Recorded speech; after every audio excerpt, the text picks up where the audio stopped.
of A Journey into the Interior of the Earth. Chapter 1. The Professor and His Family. On the 24th of May, 1863, my uncle, Professor Lidenbrock, rushed into his little house, number 19 Königstrasse, one of the oldest streets in the oldest portion of the city of Hamburg. Martha must have concluded that she was very much behindhand, for the dinner had only just been put into the oven. "Well now," said I to myself, "if that most impatient of men is hungry, what a disturbance he will make." "Monsieur Lidenbrock so soon!" cried poor Martha in great alarm, half opening the dining-room door. "Yes, Martha, but very likely the dinner is not half cooked, for it is not yet 2. St. Michael's clock has only just struck 1:30. "Then why has the master come home so soon?" "Perhaps he will tell us that himself." "Here he is, Monsieur Axel. I will run and hide myself while you argue with him." And Martha retreated in safety into her own dominions. I was left alone. But how was it possible for a man of my undecided turn of mind to argue successfully with so irascible a person as the Professor? With this persuasion I was hurrying away to my own little retreat upstairs, when the street door creaked open its hinges, heavy feet made the whole flight of stairs to shake, and the master of the house, passing rapidly through the dining-room, threw himself in haste into his own sanctum. But on his rapid way he had found time to fling his hazel stick into a corner, his rough broad brim upon the table, and these few emphatic words at his nephew, "Axel, follow me." I had scarcely had time to move when the Professor was again shouting after me, "What, not come yet?" And I rushed into my redoubtable master's study. Otto Lidenbrock had no mischief in him. I willingly allow that. But unless he very considerably changes as he grows older, at the end he will be a most original character.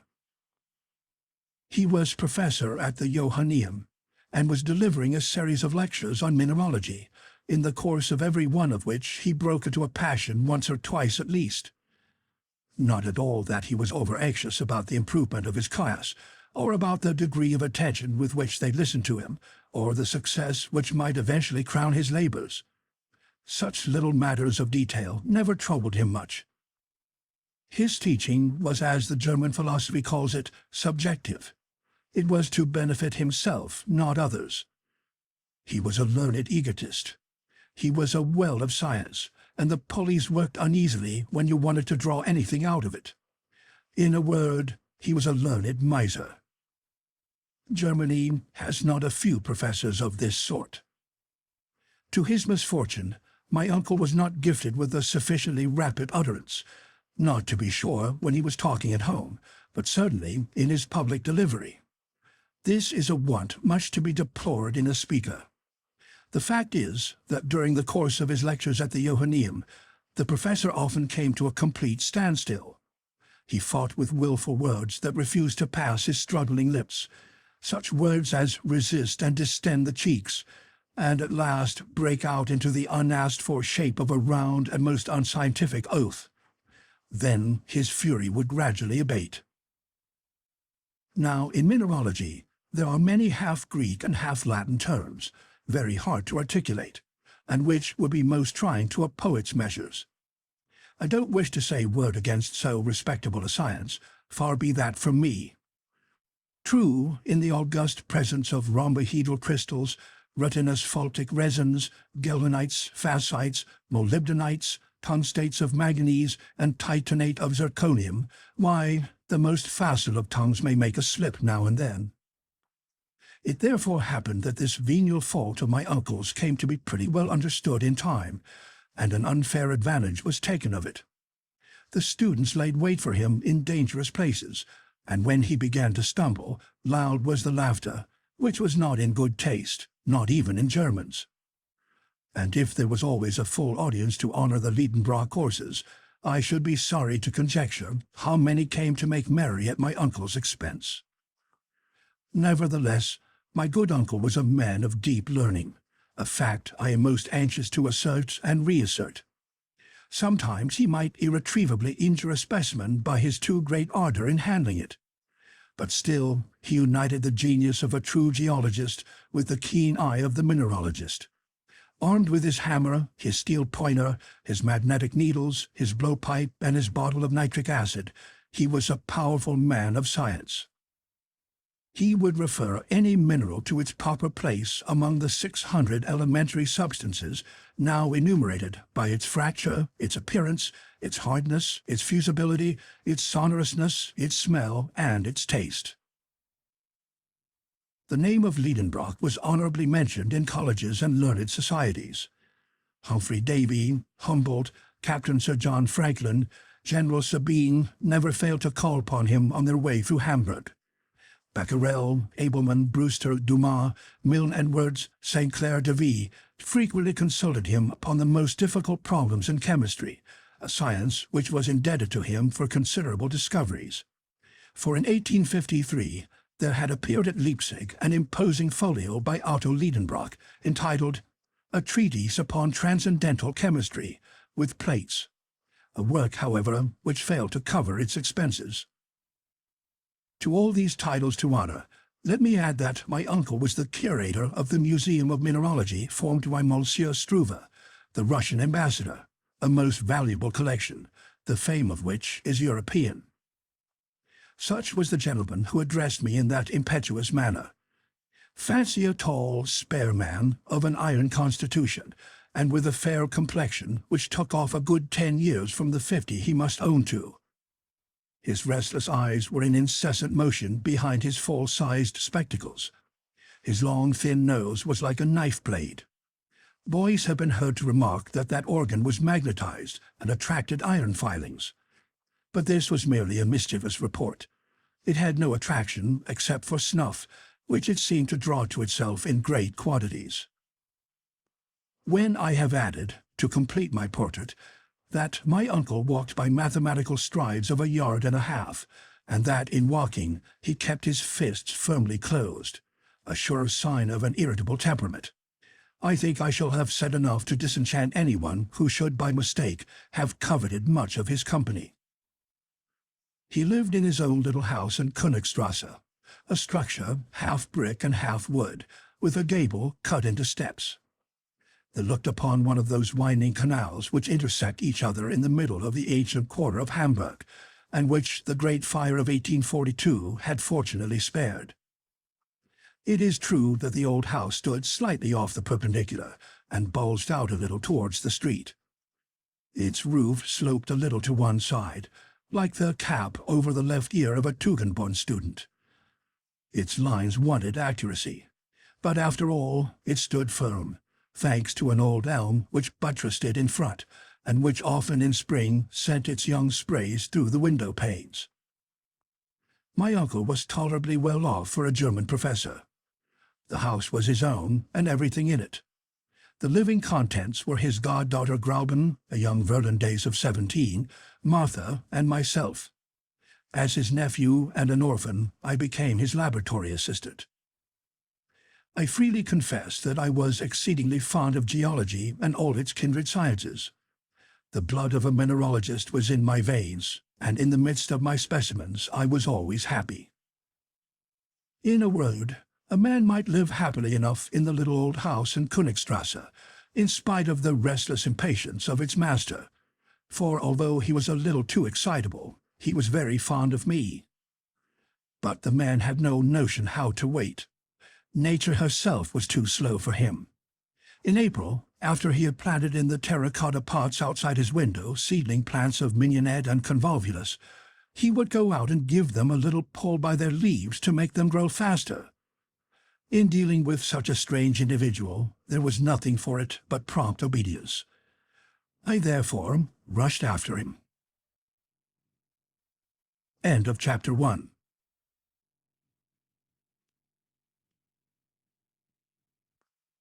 Chapter 2.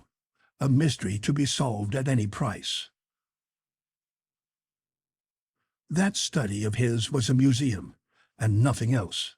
Specimens of everything known in mineralogy lay there in their places in perfect order and correctly named, divided into inflammable, metallic, and lithoid minerals. How well I knew all these bits of science! Many a time, instead of enjoying the company of lads my own age, I preferred dusting these graphites, anthracites, coals, lignites, and peats. And there were bitumens, resins, organic salts to be protected from the least grain of dust, and metals, from iron to gold, metals whose current value altogether disappeared in the presence of the republican quality of scientific specimens, and stones, too, enough to rebuild entirely the house in Königstrasse, even with a handsome additional room, which would have suited me admirably.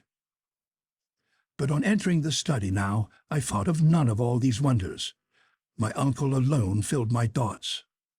He had thrown himself into a velvet easy-chair, and was grasping between his hands a book over which he bent, pondering with intense admiration. "Here's a remarkable book! What a wonderful book!" he was exclaiming.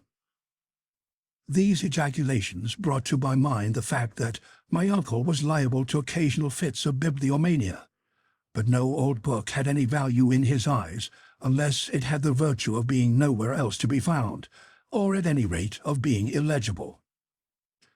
"Well now, don't you see it yet? Why, I have got a priceless treasure that I found this morning in rummaging in old Hevelius's shop, the Jew." "Magnificent," I replied, with a good imitation of enthusiasm.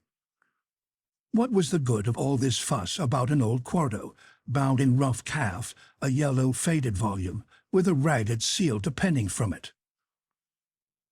But for all that, there was no lull yet in the admiring exclamations of the professor. "See," he went on, both asking the questions and supplying the answers. "Isn't it a beauty? Yes, splendid. Did you ever see such a binding? Doesn't the book open easily? Yes, it stops open anywhere. But does it shut equally well? Yes, for the binding and the leaves are flush, all in a straight line, and no gaps or openings anywhere. And look at its back, after 700 years. Why, Bozerian, Kloss, or Purgold might have been proud of such a binding." While rapidly making these comments, my uncle kept opening and shutting the old tome. I really could do no less than ask a question about its contents, although I did not feel the slightest interest. "And what is the title of this marvelous work?" I asked, with an affected eagerness which he must have been very blind not to see through. "This work," replied my uncle, firing up with renewed enthusiasm, "this work is the Heimskringla of Snorre Turleson, the most famous Icelandic author of the 12th century. It is the chronicle of the Norwegian princes who ruled in Iceland." "Indeed," I cried, keeping up wonderfully. "Of course it is a German translation." "What?" sharply replied the professor. "A translation? What should I do with a translation? This is the Icelandic original, in the magnificent idiomatic vernacular, which is both rich and simple, and admits of an infinite variety of grammatical combinations and verbal modifications." "Like German?" I happily ventured. "Yes," replied my uncle, shrugging his shoulders. "But in addition to all this, the Icelandic has 3 numbers like the Greek, and irregular declensions of nouns proper like the Latin." "Ah," said I, a little moved out of my indifference. "And is the type good?" "Type? What do you mean by talking of type, wretched Axel? Type? Do you take it for a printed book, you ignorant fool? It is a manuscript, a runic manuscript." "Runic?" "Yes. Do you want me to explain what that is?" "Of course not," I replied in the tone of an injured man. But my uncle persevered, and told me, against my will, of many things I cared nothing about. Runic characters were in use in Iceland in former ages. They were invented, it is said, by Odin himself. Look there, and wonder, impious young man, and admire these letters, the invention of a Scandinavian god. Well, well, not knowing what to say, I was going to prostrate myself before this wonderful book, a way of answering equally pleasing to gods and kings, and which has the advantage of never giving them any embarrassment, when a little incident happened to divert conversation into another channel.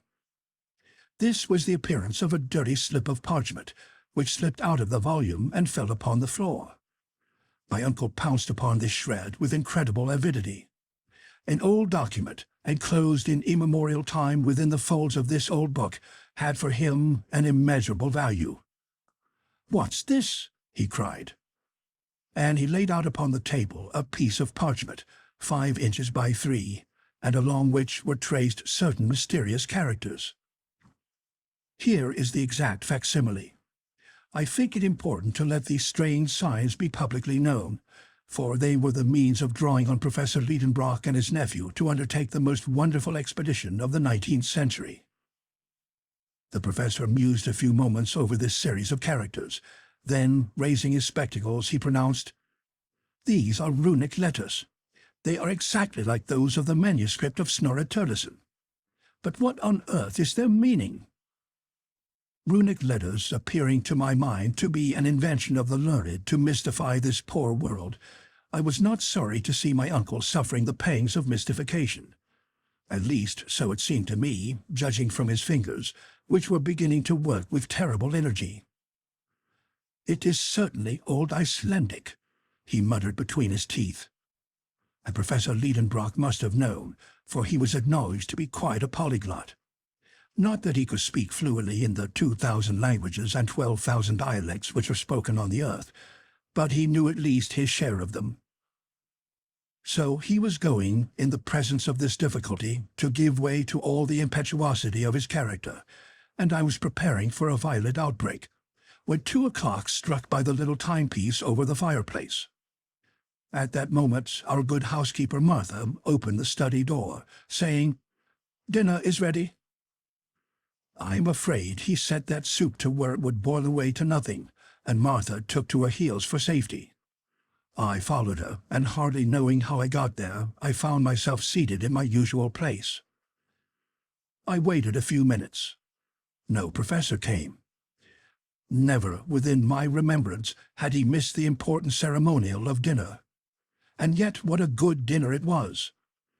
There was parsley soup, an omelette of ham garnished with spiced sorrel, a fillet of veal with compote of prunes, for dessert crystallized fruit, the whole washed down with sweet moselle.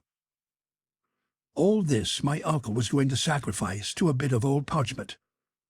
As an affectionate and attentive nephew, I considered it my duty to eat for him as well as for myself, which I did conscientiously. "I have never known such a thing," said Martha. "Monsieur Lidenbrock is not at table." "Who could have believed it?" I said with my mouth full.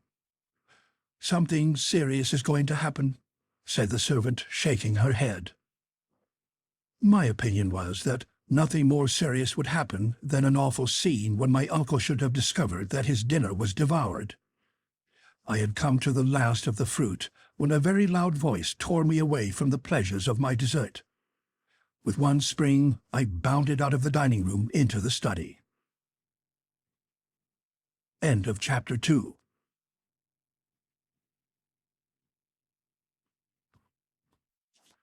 Chapter 3. The runic writing exercises the professor. "Undoubtedly it is runic," said the professor, bending his brows.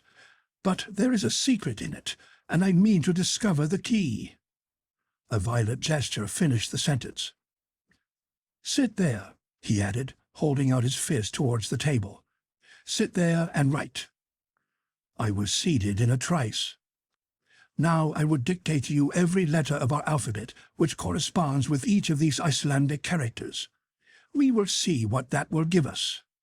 But, by St. Michael, if you should dare to deceive me—" The dictation commenced. I did my best. Every letter was given me one after the other, with the following remarkable result: MMRNLLS,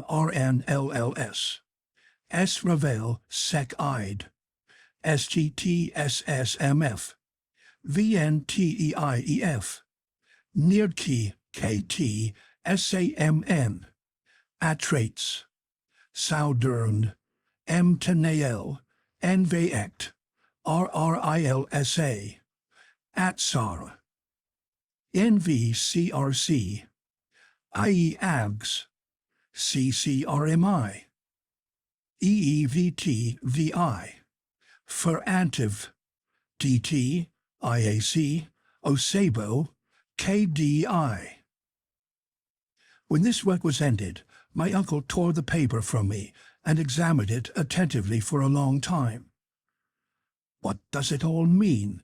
he kept repeating mechanically. Upon my honor, I could not have enlightened him. Besides, he did not ask me, and he went on talking to himself. "This is what is called a cryptogram, or cipher," he said, "in which letters are purposely thrown in confusion, which, if properly arranged, would reveal their sense. Only think that under this jargon there may lie concealed the clue to some great discovery." As for me, I was of opinion that there was nothing at all in it, though of course I took care not to say so. Then the professor took the book and the parchment and diligently compared them together. "These two writings are not by the same hand," he said. "The cipher is of later date than the book, an undoubted proof of which I see in a moment. The first letter is a double M, a letter which is not to be found in Turleson's book, and which was only added to the alphabet in the 14th century. Therefore, there are 200 years between the manuscript and the document." I admitted that this was a strictly logical conclusion. "I am therefore led to imagine," continued my uncle, "that some possessor of this book wrote these mysterious letters. But who was that possessor? Is his name nowhere to be found in the manuscript?" My uncle raised his spectacles, took up a strong lens, and carefully examined the blank pages of the book. On the front of the second, the title page, he noticed a sort of stain which looked like an ink blot. But in looking at it very closely, he thought he could distinguish some half-effaced letters. My uncle at once fastened upon this as the center of interest, and he labored at that blot, until, by the help of his microscope, he ended by making out the following runic characters, which he read without difficulty. "Arne Saknussemm!" he cried in triumph. "Why, that is the name of another Icelander, a savant of the 16th century, a celebrated alchemist." I gazed at my uncle with satisfactory admiration. "Those alchemists," he resumed, "Avicenna, Bacon, Lully, Paracelsus, were the real and only savants of their time. They made discoveries at which we are astonished. Has not this Saknussemm concealed under his cryptogram some surprising invention? It is so. It must be so." The professor's imagination took fire at this hypothesis. "No doubt," I ventured to reply. "But what interest would he have in thus hiding so marvelous a discovery? Why, how can I tell? Did not Galileo do the same by Saturn? We shall see. I will get at the secret of this document, and I will neither sleep nor eat until I have found it out." My comment on this was a half-suppressed, "Oh." "Nor you either, Axel," he added. "The deuce," said I to myself. "Then it is lucky I have eaten 2 dinners today. First of all, we must find out the key to this cipher. That cannot be difficult." At these words I quickly raised my head, but my uncle went on soliloquizing. "There's nothing easier. In this document there are 132 letters, viz. 77 consonants and 55 vowels. This is the proportion found in southern languages, whilst northern tongues are much richer in consonants. Therefore, this is a southern language." These were very fair conclusions, I thought. But what language is it? Here I looked for a display of learning, but I met instead with profound analysis. "This Saknussemm," he went on, "was a very well-informed man. Now, since he was not writing in his own mother tongue, he would naturally select that which was currently adopted by the choice spirits of the 16th century. I mean Latin. If I am mistaken, I can but try Spanish, French, Italian, Greek, or Hebrew. But the savants of the 16th century generally wrote in Latin. I am therefore entitled to pronounce this a priori to be Latin. It is Latin. I jumped up in my chair. My Latin memories rose in revolt against the notion that these barbarous words could belong to the sweet language of Virgil. Yes, it is Latin, my uncle went on, but it is Latin confused and in disorder. Perturbata seu inordinata, as Euclid has it. Very well, thought I. If you could bring order out of that confusion, my dear uncle, you are a clever man.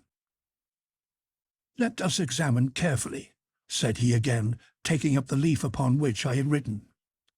Here is a series of 132 letters in apparent disorder. There are words consisting of consonants only, as neurals. Others, on the other hand, in which vowels predominate, as, for instance, the fifth, oneef, or the last but one, osebo. Now, this arrangement has evidently not been premeditated. It has arisen mathematically in obedience to the unknown law which has ruled in the succession of these letters.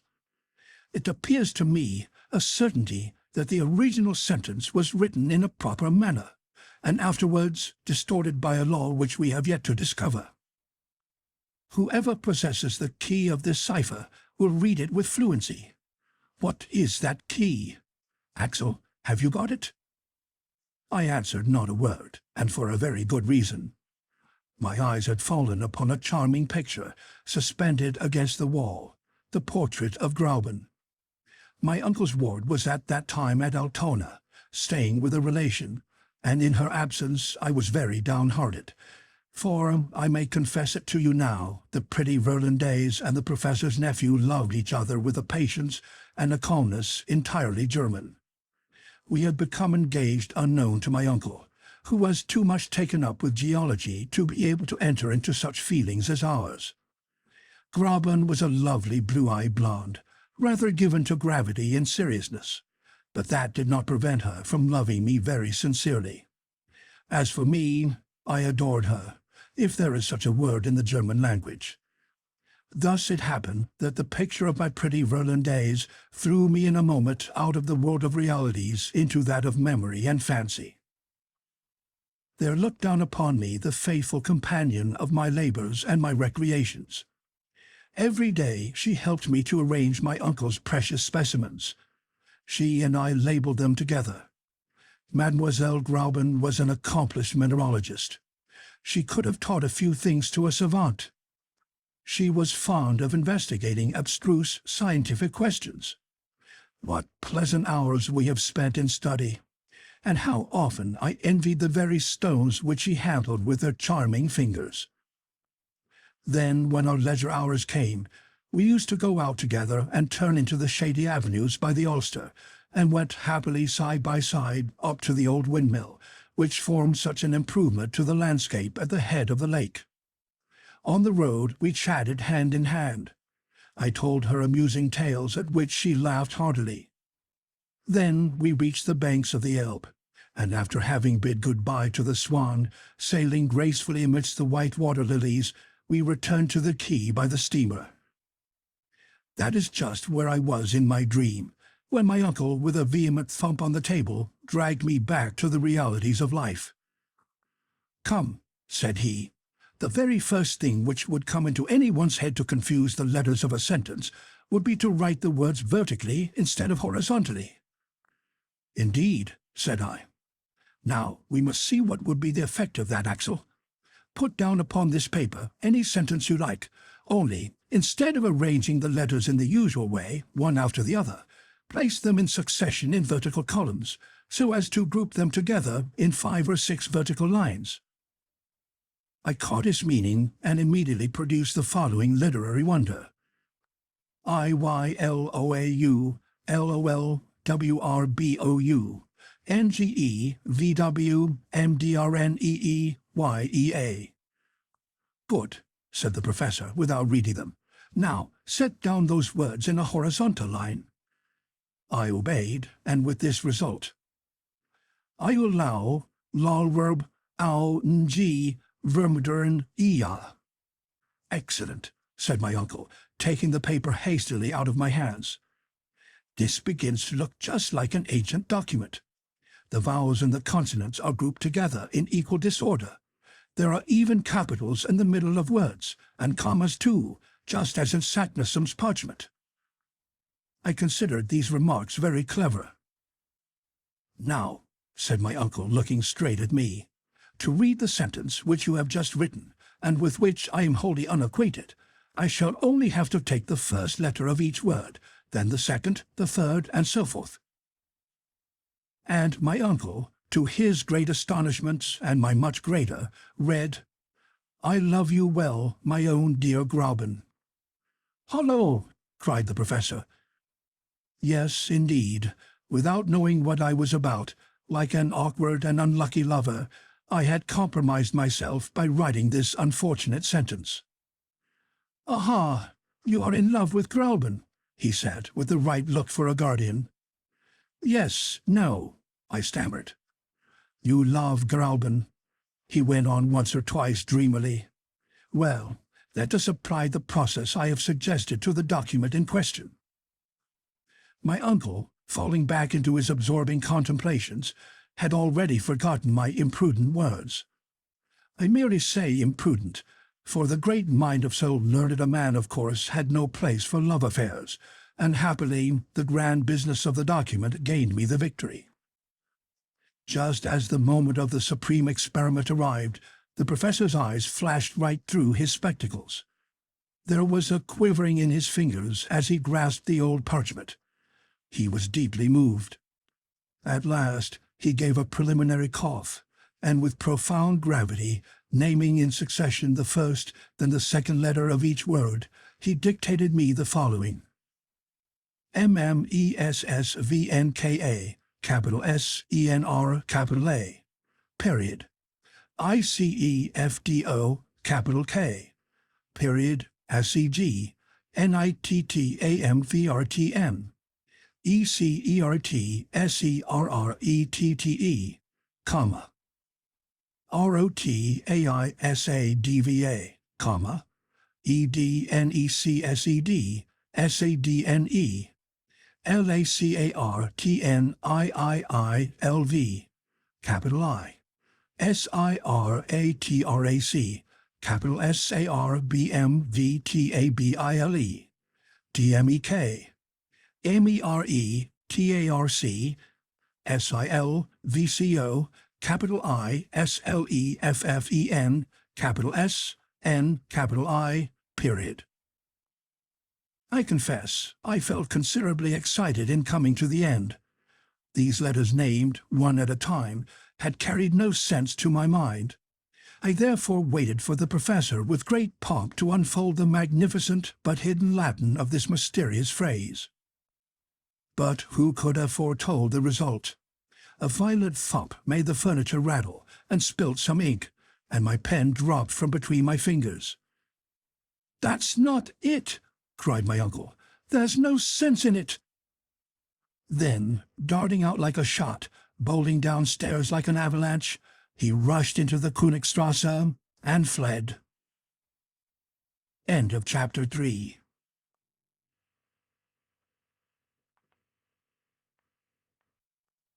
Chapter 4. The enemy to be starved into submission. "He is gone," cried Martha, running out of her kitchen at the noise of the violent slamming of doors.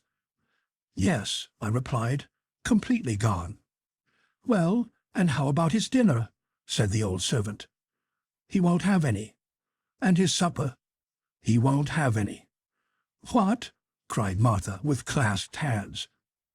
"No, my dear Martha, he will eat no more. No one in the house is to eat anything at all. Uncle Lidenbrock is going to make us all fast until he has succeeded in deciphering an undecipherable scroll." "Oh, my dear, must we then all die of hunger?" I hardly dared to confess that, with so absolute a ruler as my uncle, this fate was inevitable. The old servant, visibly moved, returned to the kitchen, moaning piteously. When I was alone, I thought I would go and tell Grauben all about it. But how should I be able to escape from the house? The professor might return at any moment. And suppose he called me? And suppose he tackled me again with the slogomachy, which might vainly have been set before aged Oedipus. And if I did not obey his call, who could answer for what might happen? The wisest course was to remain where I was. A mineralogist at Besançon had just sent us a collection of siliceous nodules, which I had to classify. So I set to work. I sorted, labeled, and arranged in their own glass case all these hollow specimens, in the cavity of each of which was a nest of little crystals. But this work did not succeed in absorbing all my attention. That old document kept working in my brain. My head throbbed with excitement, and I felt an undefined uneasiness. I was possessed with the presentiment of coming evil. In an hour, my nodules were all arranged upon successive shelves. Then I dropped down into the old velvet armchair, my head thrown back and my hands joined over it. I lighted my long crooked pipe, with a painting on it of an idle-looking naiad. Then I amused myself watching the process of the conversion of the tobacco into carbon, which was by slow degrees making my naiad into a negress. Now and then I listened to hear whether a well-known step was on the stairs. No. Where could my uncle be at that moment? I fancied him running under the noble trees which lined the road to Altona, gesticulating, making shots with his cane, thrashing the long grass, cutting the heads off the thistles, and disturbing the contemplative storks in their peaceful solitude. Would he return in triumph or in discouragement?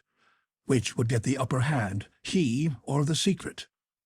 I was thus asking myself questions, and mechanically taking between my fingers the sheet of paper mysteriously disfigured with the incomprehensible succession of letters I had written down. And I repeated to myself, what does it all mean? I sought to group the letters as to form words. Quite impossible. When I put them together by 2s, 3s, 5s, or 6s, nothing came of it but nonsense. To be sure, the 14th, 15th, and 16th letters made the English word ice.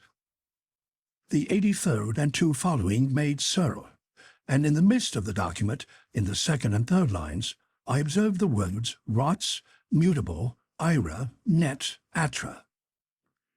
Come now, I thought, these words seem to justify my uncle's view about the language of the document. In the 4th line appeared the word leuco, which means a sacred wood. It is true that in the 3rd line was the word tablet, which looked like Hebrew, and in the last the purely French words mer, arc, mir. All this was enough to drive a poor fellow crazy. 4 different languages in this ridiculous sentence. What connection could there possibly be between such words as ice, sir, anger, cruel, sacred wood, changeable, mother, bow, and sea? The first and the last might have something to do with each other.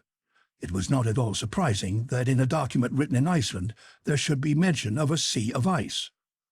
But it was quite another thing to get to the end of this cryptogram with so small a clue. So I was struggling with an insurmountable difficulty. My brain got heated, my eyes watered over that sheet of paper. Its 132 letters seemed to flutter and fly around me, like those motes of mingled light and darkness which float in the air around the head when the blood is rushing upwards with undue violence. I was prey to a kind of hallucination. I was stifling. I wanted air. Unconsciously, I fanned myself with the bit of paper, the back and front of which successively came before my eyes. What was my surprise when, in one of those rapid revolutions, at the moment when the back was turned to me, I thought I caught sight of the Latin words craterem terrestre in others. A sudden light burst in upon me. These hints alone gave me the first glimpse of the truth. I had discovered the key to the cipher. To read the document, it would not even be necessary to read it through the paper. Such as it was, just such as it had been dictated to me, so it might be spelt out with ease. All those ingenious professorial combinations were coming right. He was right as to the arrangement of the letters. He was right as to the language. He had been within a hair's breadth of reading this Latin document from end to end, but that hair's breadth chance had given it to me. You may be sure I felt stirred up. My eyes were dim, I could scarcely see. I laid the paper upon the table. At a glance I could tell the whole secret. At last I became more calm. I made a wise resolve to walk twice round the room quietly and settle my nerves, and then I returned into the deep gulf of the huge armchair. "Now I'll read it," I cried, after having well distended my lungs with air. I leaned over the table. I laid my fingers successively upon every letter, and, without a pause, without one moment's hesitation, I read off the whole sentence aloud. Stupefaction, terror, I sat overwhelmed as if with a sudden deadly blow. What? That which I read had actually really been done. A mortal man had had the audacity to penetrate. "Ah," I cried, springing up. But no, no, my uncle shall never know it. He would insist upon doing it too. He would want to know all about it. Ropes could not hold him, such a determined geologist as he is. He would start, he would, in spite of everything and everybody, and he would take me with him, and we should never get back. No, never, never. My overexcitement was beyond all description. "No, no, it shall not be," I declared energetically, "and, as it is in my power to prevent the knowledge of it coming into the mind of my tyrant, I will do it. By dint of turning this document round and round, he too might discover the key. I will destroy it." There was a little fire left on the hearth. I seized not only the paper, but Saknussemm's parchment. With a feverish hand, I was about to fling it all upon the coals and utterly destroy and abolish this dangerous secret, when the study door opened and my uncle appeared. End of Chapter 4.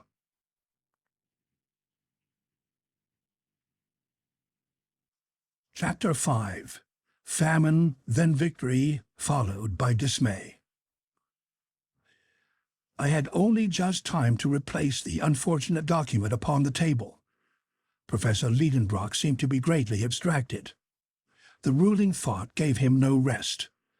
Evidently, he had gone deeply into the matter, analytically and with profound scrutiny. He had brought all the resources of his mind to bear upon it during his walk, and he had come back to apply some new combination. He sat in his armchair, and pen in hand he began what looked very much like algebraic formula. I followed with my eyes his trembling hands. I took count of every movement. Might not some unhoped-for result come of it? I trembled, too, very unnecessarily, since the true key was in my hands, and no other would open the secret. For 3 long hours my uncle worked on without a word, without lifting his head. Rubbing out, beginning again, then rubbing out again, and so on 100 times. I knew very well that if he succeeded in setting down these letters in every possible relative position, the sentence would come out. But I knew also that 20 letters alone could form 2 quintillions, 432 quadrillions, 902 trillions, 8 billions, 176,640,000 combinations. Now here were 132 letters in this sentence, and these 132 letters would give a number of different sentences, each made up of at least 133 figures, a number which passed far beyond all calculation or conception. So I felt reassured as far as regarded this heroic method of solving the difficulty. But time was passing away. Night came on.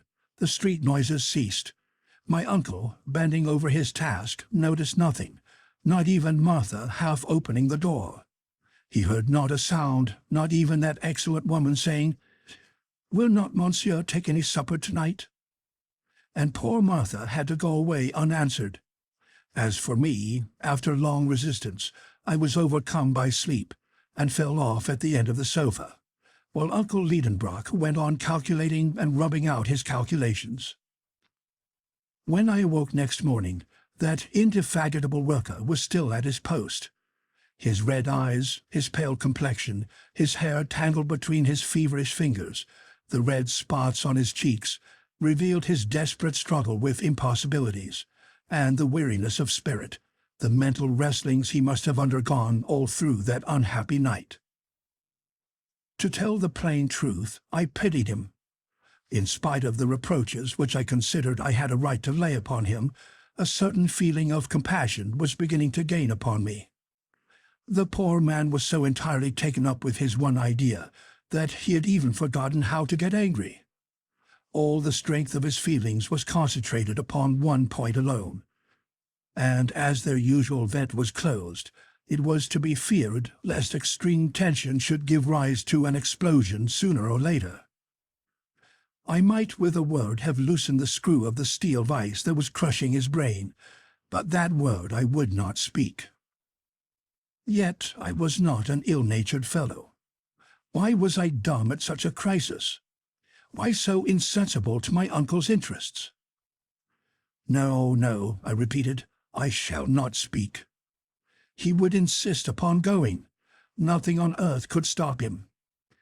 His imagination is a volcano, and to do that which other geologists have never done, he would risk his life. I will preserve silence. I will keep the secret which mere chance has revealed to me. To discover it would be to kill Professor Lidenbrock. Let him find it out himself if he can. I will never have it laid to my door that I led him to his destruction. Having formed this resolution, I folded my arms and waited. But I had not reckoned upon one little incident which turned up a few hours after. When our good Martha wanted to go to market, she found the door locked. The big key was gone. Who could have taken it out? Assuredly, it was my uncle, when he returned the night before from his hurried walk. Was this done on purpose, or was it a mistake? Did he want to reduce us by famine? This seemed like going rather too far. What, should Martha and I be victims of a position of things in which we had not the smallest interest? It was a fact that, a few years before this, whilst my uncle was working at his great classification of minerals, he was 48 hours without eating, and all his household were obliged to share in this scientific fast. As for me, what I remember is that I got severe cramps in my stomach, which hardly suited the constitution of a hungry growing lad. Now it appeared to me as if breakfast was going to be wanting, just as supper had been the night before. Yet I resolved to be a hero, and not to be conquered by the pangs of hunger. Martha took it very seriously, and, poor woman, was very much distressed. As for me, the impossibility of leaving the house distressed me a good deal more, and for a very good reason. A caged lover's feelings may easily be imagined. My uncle went on working. His imagination went off rambling into the ideal world of combinations. He was far away from the earth, and really far away from earthly wants. About noon, hunger began to stimulate me severely. Martha had, without thinking any harm, cleared out the larder the night before, so that now there was nothing left in the house. Still, I held out. I made it a point of honor. 2 o'clock struck. This was becoming ridiculous. Worse than that, unbearable. I began to say to myself that I was exaggerating the importance of the document, that my uncle would surely not believe in it, that he would set it down as a mere puzzle, that if it came to the worst, we should lay violent hands on him and keep him home if he fought on venturing on the expedition, that, after all, he might himself discover the key of the cipher, and that then I should be clear at the mere expense of my involuntary abstinence. These reasons seemed excellent to me, though on the night before I should have rejected them with indignation. I even went so far as to condemn myself for my absurdity in having waited so long, and I finally resolved to let it all out. I was, therefore, meditating a proper introduction to the matter, so as not to seem too abrupt, when the professor jumped up, clapped on his hat, and prepared to go out. Surely he was not going out to shut us in again. No, never. "Uncle," I cried. He seemed not to hear me. "Uncle Lidenbrock," I cried, lifting up my voice. He answered like a man suddenly waking. Uncle, that key. What key? The door key? No, no, I cried, the key of the document. The professor stared at me over his spectacles. No doubt he saw something unusual in the expression of my countenance, for he laid hold of my arm and speechlessly questioned me with his eyes. Yes, never was a question more forcibly put. I nodded my head up and down. He shook his pityingly, as if he was dealing with a lunatic. I gave him a more affirmative gesture. His eyes glistened and sparkled with live fire. His hand was shaken threateningly. This mute conversation at such a momentous crisis would have riveted the attention of the most indifferent. And the fact really was that I dared not speak now, so intense was the excitement for fear lest my uncle should smother me in his first joyful embraces. But he became so urgent that I was at last compelled to answer. Yes, that key. Chance. What is it that you are saying? He shouted with indescribable emotion. There, read that, I said, presenting a sheet of paper on which I had written. But there is nothing in this, he answered, crumpling up the paper. No, nothing until you proceed to read from the end to the beginning. I had not finished my sentence when the professor broke out into a cry, nay, a roar. A new revelation burst in upon him. He was transformed. Aha, clever Saknussemm, he cried, you had first written out your sentence the wrong way. And darting upon the paper, with eyes bedimmed and voice choked with emotion, he read the whole document from the last letter to the first. It was conceived in the following terms. In Snæfellsjökull, cretirum quem delibat, ombra scataris Juliae intra calendus descende, audax aviator, et terrestre centrum attingus, quod feci Arne Saknussemm. Which bad Latin may be translated thus. Descend, bold traveller, into the crater of the Jökull of Snæfells, which the shadow of Scataris touches before the calends of July, and you will attain the centre of the earth, which I have done. Arne Saknussemm. In reading this, my uncle gave a spring as if he had touched a Leyden jar. His audacity, his joy, and his convictions were magnificent to behold. He came and he went. He seized his head between both hands. He pushed the chairs out of their places. He piled up his books. Incredible as it may seem, he rattled his precious nodules of flints together. He sent a kick here, a thump there. At last his nerves calmed down, and like a man exhausted by too lavish an expenditure of vital power, he sank back exhausted into his armchair. "What o'clock is it?" he asked after a few moments of silence. 3 o'clock, I replied. "Is it really? The dinner hour is past, and I did not know it. I am half dead with hunger. Come on, and after dinner—" "Well?" "After dinner, pack up my trunk." "What?" I cried. "And yours," replied the indefatigable professor, entering the dining room. End of Chapter 5.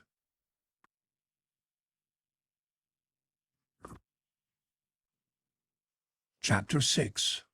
Exciting discussions about an unparalleled enterprise. At these words a cold shiver ran through me. Yet I controlled myself.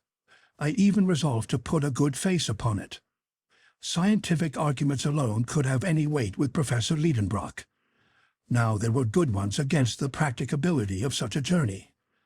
Penetrate to the centre of the earth? What nonsense! But I kept my dialectic battery in reserve for a suitable opportunity, and I interested myself in the prospect of my dinner, which was not yet forthcoming. It is no use to tell of the rage and imprecations of my uncle before the empty table. Explanations were given. Martha was set at liberty, ran off to the market, and did her part so well that in an hour afterwards my hunger was appeased, and I was able to return to the contemplation of the gravity of the situation. During all dinner time my uncle was almost merry. He indulged in some of those learned jokes which never do anybody any harm. Dessert over, he beckoned me into his study. I obeyed. He sat at one end of his table, I at the other. "Axel," said he very mildly, "you are a very ingenious young man. You have done me a splendid service, at a moment when, wearied out with the struggle, I was going to abandon the contest. Where should I have lost myself? None can tell. Never, my lad, shall I forget it, and you shall have your share in the glory to which your discovery will lead." "Oh, come," thought I, "he is in a good way. Now is the time for discussing that same glory." "Before all things," my uncle resumed, "I enjoin you to preserve the most inviolable secrecy. You understand? There are not a few in the scientific world who envy my success, and many would be ready to undertake this enterprise, to whom our return should be the first news of it." "Do you really think there are many people bold enough?" said I. "Certainly. Who would hesitate to acquire such renown? If that document were divulged, a whole army of geologists would be ready to rush into the footsteps of Arne Saknussemm." "I don't feel so very sure of that, uncle," I replied, "for we have no proof of the authenticity of this document." "What? Not of the book inside of which we have discovered it?" "Granted. I admit that Saknussemm may have written these lines, but does it follow that he has really accomplished such a journey? And may it not be that this old parchment is intended to mislead?" I almost regretted having uttered this last word, which dropped from me in an unguarded moment. The professor bent his shaggy brows, and I feared I had seriously compromised my own safety. Happily, no great harm came of it. A smile flitted across the lip of my severe companion, and he answered, "That is what we shall see." "Ah," said I, rather put out, "but do let me exhaust all the possible objections against this document. Speak, my boy, don't be afraid. You are quite at liberty to express your opinions. You are no longer my nephew only, but my colleague. Pray, go on." "Well, in the first place, I wish to ask what are this Jökull, this Snæfellsjökull, and this Skartaris, names which I have never heard before?" "Nothing easier. I received not long ago a map from my friend Augustus Petermann at Leipzig. Nothing could be more apropos. Take down the third atlas in the second shelf in the large bookcase, Series Z, Plate 4. I rose, and with the help of such precise instructions, could not fail to find the required atlas. My uncle opened it and said, "Here is one of the best maps of Iceland, that of Henderson, and I believe this will solve the worst of our difficulties." I bent over the map. "You see this volcanic island?" said the professor. "Observe that all the volcanoes are called jökulls, a word which means glacier in Icelandic. And under the high latitude of Iceland, nearly all the active volcanoes discharge through beds of ice. Hence, this term of jökull is applied to all the eruptive mountains in Iceland." "Very good," said I. "But what of Snæfellsjökull?" I was hoping that this question would be unanswerable, but I was mistaken. My uncle replied, "Follow my finger along the west coast of Iceland.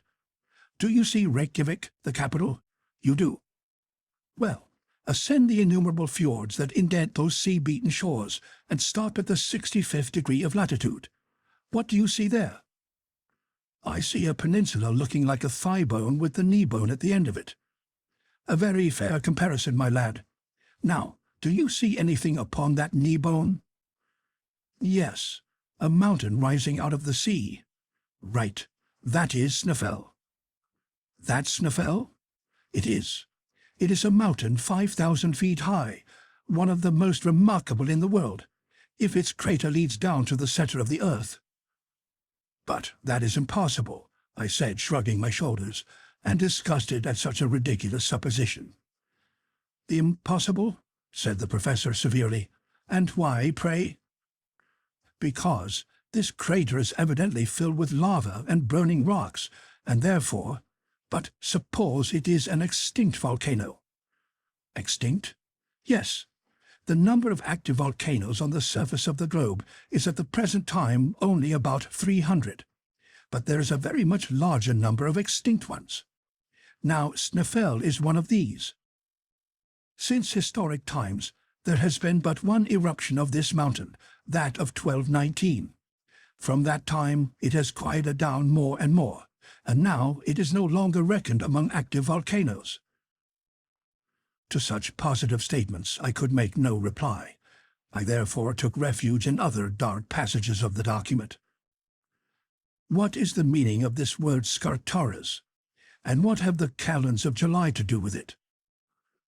My uncle took a few minutes to consider. For one short moment I felt a ray of hope, speedily to be extinguished, for soon he answered thus: "What is darkness to you is light to me."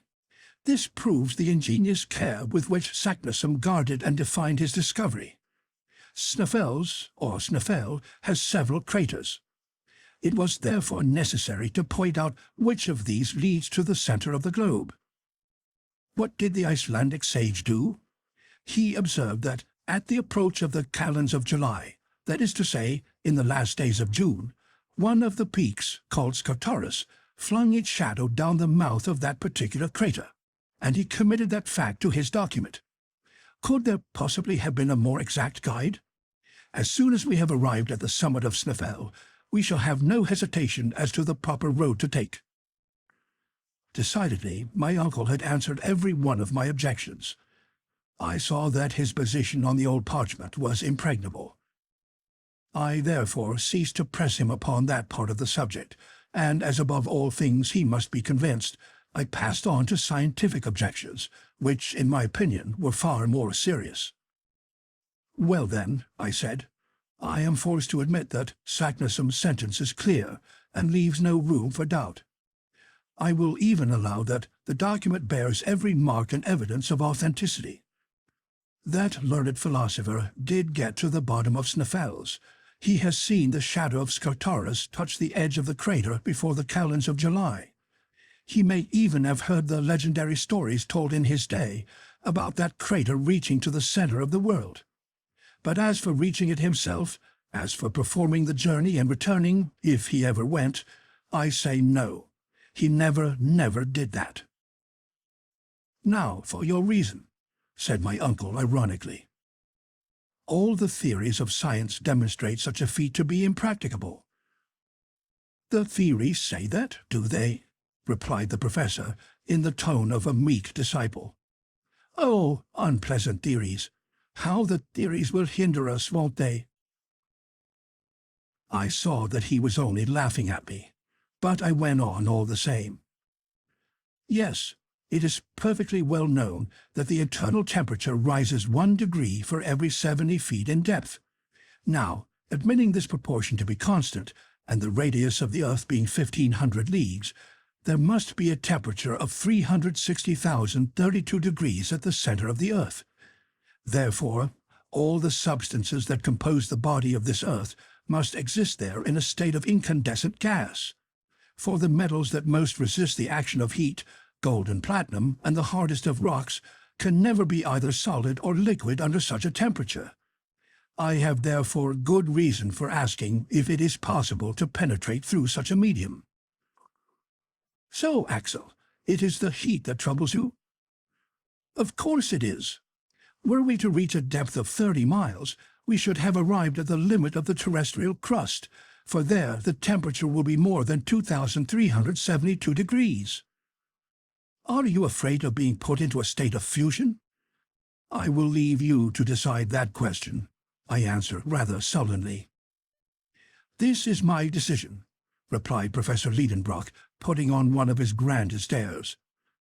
"Neither you nor anybody else knows with any certainty what is going on in the interior of this globe, since not the 12,000th part of its radius is known.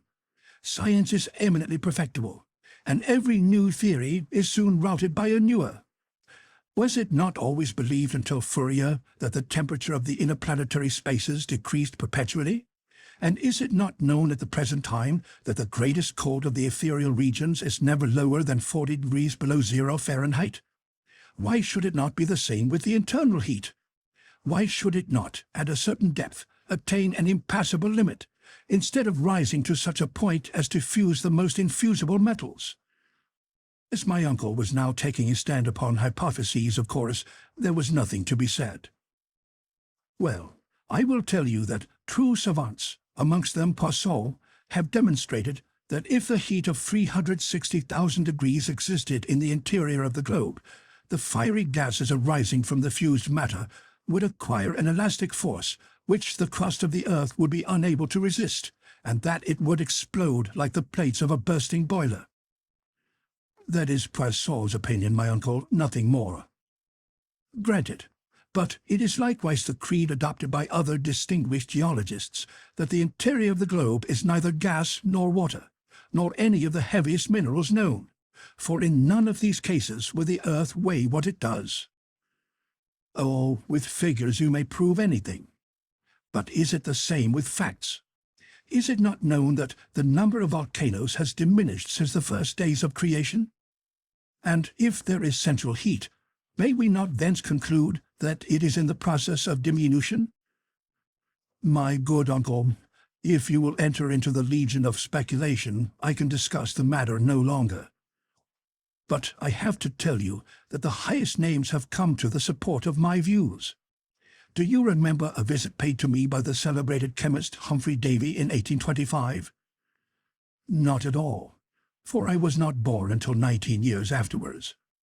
Well, Humphrey Davy did call upon me on his way through Hamburg. We were long engaged in discussing, amongst other problems, the hypothesis of the liquid structure of the terrestrial nucleus.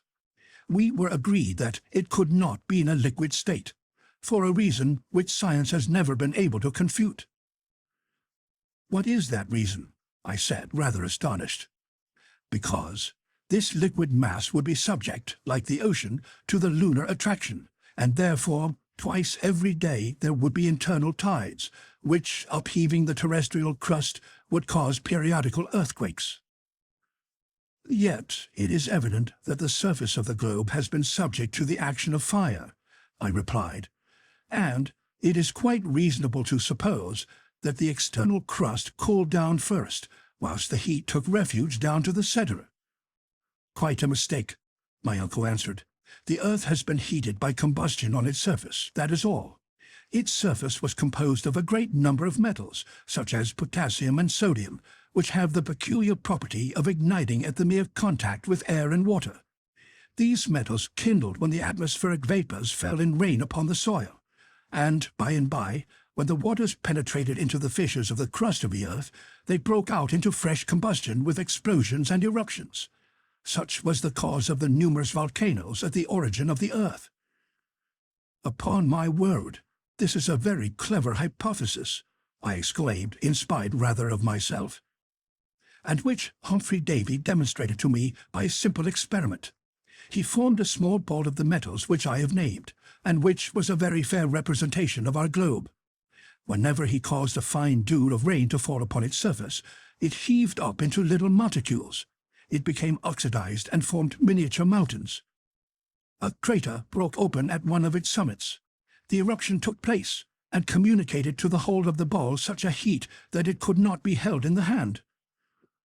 In truth, I was beginning to be shaken by the professor's arguments, besides which he gave additional weight to them by his usual ardour and fervent enthusiasm. You see, Axel, he added, the condition of the terrestrial nucleus has given rise to various hypotheses among geologists. There is no proof at all for this internal heat. My opinion is that there is no such thing. It cannot be. Besides, we shall see for ourselves, and like Arne Saknussemm, we shall know exactly what to hold as truth concerning this grand question. Very well, we shall see, I replied, feeling myself carried off by his contagious enthusiasm. Yes, we shall see. That is, if it is possible to see anything there. And why not? May we not depend upon electric phenomena to give us light? May we not even expect light from the atmosphere, the pressure of which may render it luminous as we approach the centre? Yes, yes, said I. That is possible too. It is certain, exclaimed my uncle in a tone of triumph. But silence, do you hear me? Silence upon the whole subject, and let no one get before us in this design of discovering the centre of the earth. End of chapter 6.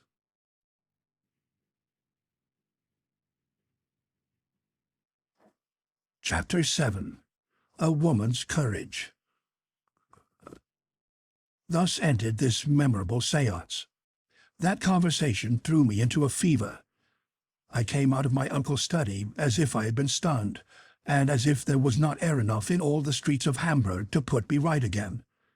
I therefore made for the banks of the Elbe, where the steamer lands her passengers, which forms the communication between the city and the Hamburg railway. Was I convinced of the truth of what I had heard? Had I not bent under the iron rule of the Professor Lidenbrock? Was I to believe him in earnest in his intention to penetrate to the centre of this massive globe? Had I been listening to the mad speculations of a lunatic, or to the scientific conclusions of a lofty genius? Where did the truth stop? Where did error begin? I was all adrift amongst 1,000 contradictory hypotheses, but I could not lay hold of one. Yet I remembered that I had been convinced, although now my enthusiasm was beginning to cool down. But I felt a desire to start at once, and not to lose time and courage by calm reflection. I had at that moment quite courage enough to strap my knapsack to my shoulders and start. But I must confess that in another hour this unnatural excitement abated, my nerves became unstrung, and from the depths of the abysses of this earth I ascended to its surface again. "It is quite absurd," I cried. "There is no sense about it. No sensible young man should for a moment entertain such a proposal. The whole thing is non-existent. I have had a bad night. I have been dreaming of horrors." But I had followed the banks of the Elbe and passed the town. After passing the port, too, I had reached the Altona road. I was led by a presentiment, soon to be realized, for shortly I spied my little Grauben bravely returning with her light step to Hamburg. "Grauben!" I cried from afar off. The young girl stopped, rather frightened perhaps to hear her name called after her on the high road. 10 yards more, and I had joined her. "Axel!" she cried, surprised. "What? Have you come to meet me? Is this why you were here, sir?" But when she had looked upon me, Grauben could not fail to see the uneasiness and distress of my mind. "What is the matter?" she said, holding out her hand. "What is the matter, Grauben?" I cried. In a couple of minutes my pretty Virlandaise was fully informed of the position of affairs. For a time she was silent. Did her heart palpitate as mine did? I don't know about that, but I know that her hand did not tremble in mine. We went on 100 yards without speaking. At last she said, "Axel, my dear Grauben, that will be a splendid journey." I gave a bound at these words. "Yes, Axel, a journey worthy of the nephew of a savant. It is a good thing for a man to be distinguished by some great enterprise." "What, Grauben? Won't you dissuade me from such an undertaking?" "No, my dear Axel, and I would willingly go with you, but that a poor girl would only be in your way." "Is that quite true?" "It is true." Ah, women and young girls, how incomprehensible are your feminine hearts! When you are not the timidest, you are the bravest of creatures. Reason has nothing to do with your actions. What, did this child encourage me in such an expedition? Would she not be afraid to join it herself? And she was driving me to do it, one whom she loved. I was disconcerted, and, if I must tell the whole truth, I was ashamed. Grauben, we will see whether you will say the same thing tomorrow. Tomorrow, dear Axel, I will say what I say today. Grauben and I, hand in hand, but in silence, pursued our way. The emotions of that day were breaking my heart. After all, I thought, the calends of July are a long way off, and between this and then many things may take place which will cure my uncle of his desire to travel underground. It was night when we arrived at the house in Königstrasse. I expected to find all quiet there, my uncle in bed, as was his custom, and Martha giving her last touches with the feather brush.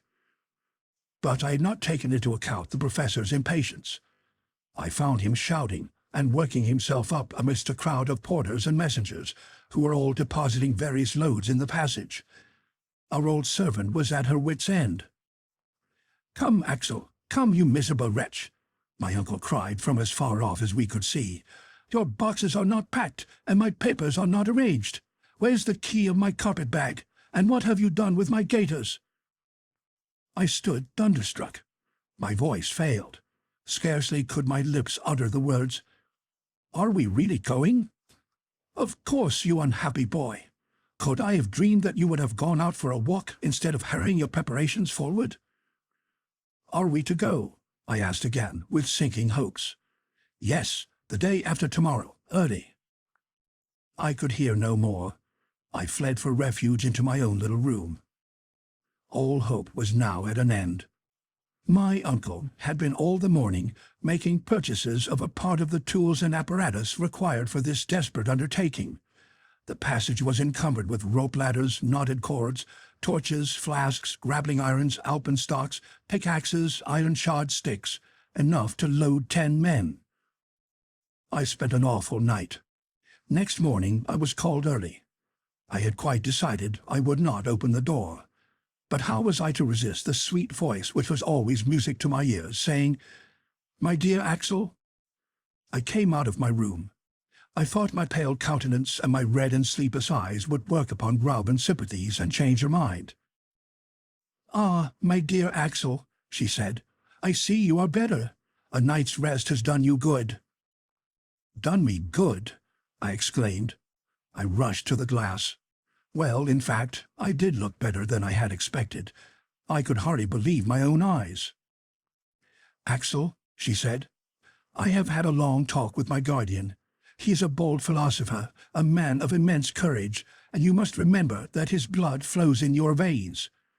He has confided to me his plans, his hopes, and why and how he hopes to attain his object. He will no doubt succeed. My dear Axel, it is a grand thing to devote yourself to science. What honor will fall upon Herr Lidenbrock, and so be reflected upon his companion?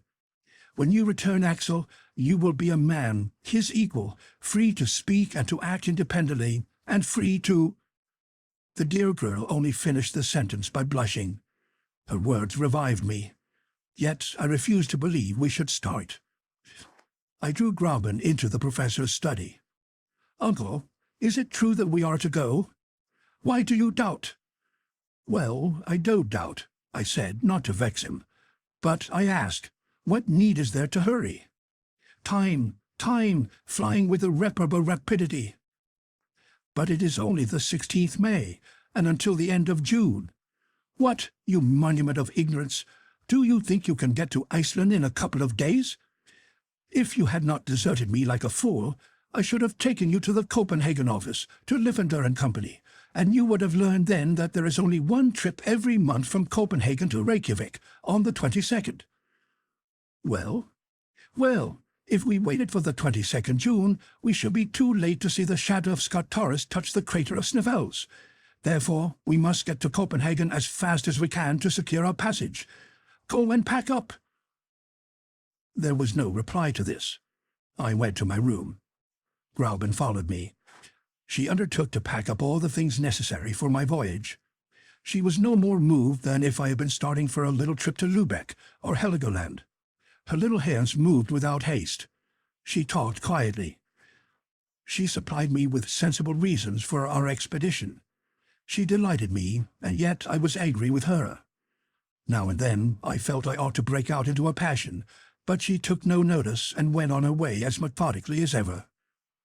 Finally, the last strap was buckled. I came downstairs.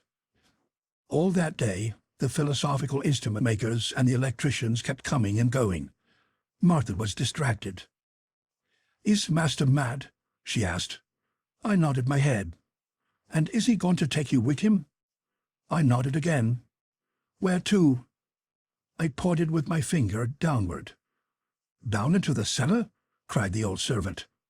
No, I said, lower down than that. Night came, but I knew nothing about the lapse of time. Tomorrow morning at 6 precisely, my uncle decreed, we start. At 10 o'clock I fell upon my bed, a dead lump of inert matter.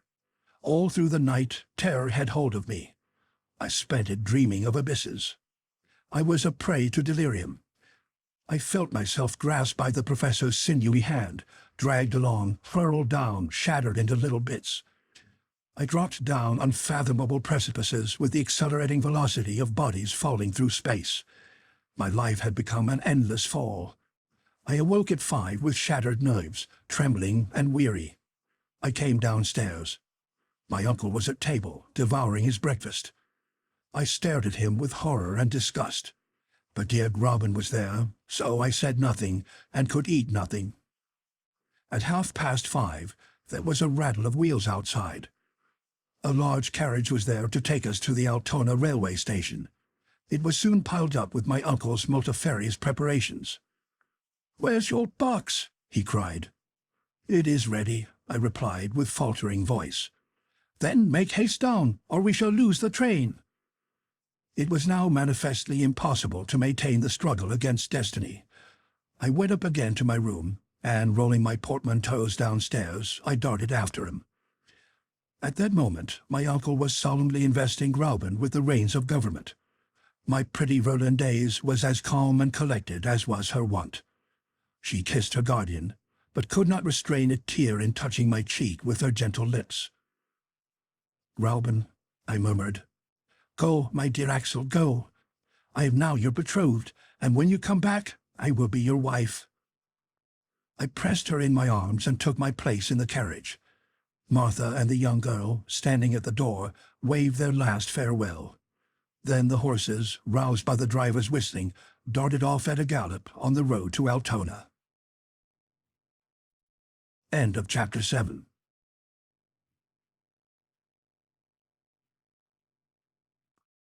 Chapter 8. Serious Preparations for a Vertical Descent. Altona, which is but a suburb of Hamburg, is the terminus of the Kiel Railway, which was to carry us to the Belts. In 20 minutes we were in Holstein. At 6:30 the carriage stopped at the station. My uncle's numerous packages, his voluminous impedimenta, were unloaded, removed, labelled, weighed, put into the luggage vans, and at 7 we were seated face to face in our compartment. The whistle sounded, the engine started, we were off. Was I resigned? No, not yet. Yet the cool morning air and the scenes on the road, rapidly changed by the swiftness of the train, drew me away somewhat from my sad reflections.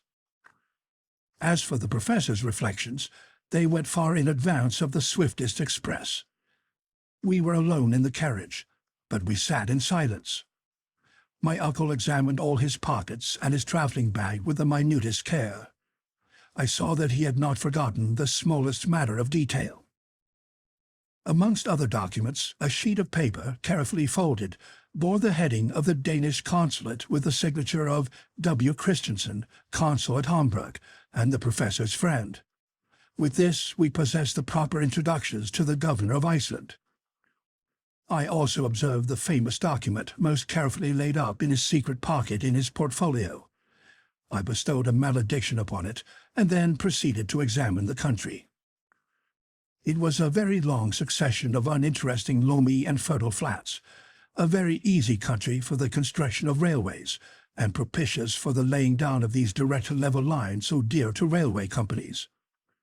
I had no time to get tired of the monotony, for in 3 hours we stopped at Kiel, close to the sea. The luggage being labelled for Copenhagen, we had no occasion to look after it. Yet the professor watched every article with jealous vigilance, until all were safe on board. There they disappeared in the hold. My uncle, notwithstanding his hurry, had so well calculated the relations between the train and the steamer that we had a whole day to spare. The steamer Eleonora did not start until night. Thence sprang a feverish state of excitement, in which the impatient, irascible traveller devoted to perdition the railway directors and the steamboat companies and the governments which allowed such intolerable slowness. I was obliged to act chorus to him when he attacked the captain of the Eleonora upon this subject. The captain disposed of us summarily. At Kiel, as elsewhere, we must do something to while away the time. What with walking on the verdant shores of the bay within which nestles the little town, exploring the thick woods which made it look like a nest embowered amongst thick foliage, admiring the villas, each provided with a little bathing house, and moving about and grumbling, at last 10 o'clock came. The heavy coils of smoke from the Eleanor's funnel unrolled in the sky. The bridge shook with the quivering of the struggling steam. We were on board, and owners for the time of 2 berths, one over the other, in the only saloon cabin on board. At 1:15, the moorings were loosed and the throbbing steamer pursued her way over the dark waters of the Great Belt. The night was dark. There was a sharp breeze and a rough sea. A few lights appeared on shore through the thick darkness. Later on, I cannot tell when, a dazzling light from some lighthouse threw a bright stream of fire along the waves. And this is all I can remember of this first portion of our sail. At 7 in the morning we landed at Korsa, a small town on the west coast of Zealand. There we were transferred from the boat to another line of railway, which took us by just as flat a country as the plain of Holstein. 3 hours' travelling brought us to the capital of Denmark. My uncle had not shut his eyes all night. In his impatience, I believe, he was trying to accelerate the train with his feet. At last he discerned a stretch of sea. "The Sound!" he cried. At our left was a huge building that looked like a hospital. "That's a lunatic asylum," said one of our travelling companions. Very good, thought I, just the place we want to end our days in. And great as it is, that asylum is not big enough to contain all Professor Lidenbrock's madness. At 10 in the morning, at last, we set our feet in Copenhagen. The luggage was put upon a carriage and taken with ourselves to the Phoenix Hotel in Breda Gate. This took half an hour, for the station is out of the town. Then my uncle, after a hasty toilet, dragged me after him. The porter at the hotel could speak German and English, but the professor, as a polyglot, questioned him in good Danish, and it was in the same language that that personage directed him to the Museum of Northern Antiquities. The curator of this curious establishment, in which wonders are gathered together, out of which the ancient history of the country might be reconstructed by means of its stone weapons, its cups, and its jewels, was a learned savant, the friend of the Danish consul at Hamburg, Professor Thomsen. My uncle had a cordial letter of introduction to him. As a general rule, one savant greets another with coolness. But here the case was different. Monsieur Thomsen, like a good friend, gave the Professor Lidenbrock a cordial greeting, and he even vouchsafed the same kindness to his nephew. It is hardly necessary to say the secret was sacredly kept from the excellent curator. We were simply disinterested travellers visiting Iceland out of harmless curiosity. Monsieur Thomsen placed his services at our disposal, and we visited the quays with the object of finding out the next vessel to sail. I was yet in hopes that there would be no means of getting to Iceland, but there was no such luck. A small Danish schooner, the Valkyria, was set to sail for Reykjavik on the 2nd of June. The captain, Monsieur Bjarne, was on board. His intending passenger was so joyful that he almost squeezed his hands till they ached. That good man was rather surprised at his energy. To him it seemed a very simple thing to go to Iceland, as that was his business. But to my uncle it was sublime. The worthy captain took advantage of his enthusiasm to charge double fares, but we did not trouble ourselves about mere trifles. "You must be on board on Tuesday, at 7 in the morning," said Captain Bjarne, after having pocketed more dollars than were his due. Then we thanked Monsieur Thomsen for his kindness, and we returned to the Phoenix Hotel. "It's all right, it's all right," my uncle repeated. "How fortunate we are to have found this boat ready for sailing. Now let us have some breakfast and go about the town." We went first to Kongens Nye Tor, an irregular square in which are two innocent-looking guns, which need not alarm anyone. Close by, at number 5, there was a French restaurant kept by a cook of the name of Alcin, where we had an ample breakfast for 4 marks each, 2 shillings 4 pence. Then I took a childish pleasure in exploring the city. My uncle let me take him with me, but he took notice of nothing, neither the insignificant king's palace nor the pretty 17th-century bridge which spans the canal before the museum, nor that immense cenotaph of Thorvaldson's, adorned with horrible mural painting and containing within it a collection of the sculptor's works, nor in a fine park the toy-like chateau of Rosenberg, nor the beautiful Renaissance edifice of the Exchange, nor its spire composed of the twisted tails of 4 bronze dragons, nor the great windmill on the ramparts, whose huge arms dilated in the sea breeze like the sails of a ship. What delicious walks we should have had together, my pretty Virlandaise and I, along the harbour where the 2-deckers and the frigate slept peaceably by the red roofing of the warehouse, by the green banks of the strait, through the deep shades of the trees amongst which the fort is half concealed, where the guns are thrusting out their black throats between branches of alder and willow. But, alas, Grauben was far away, and I never hoped to see her again.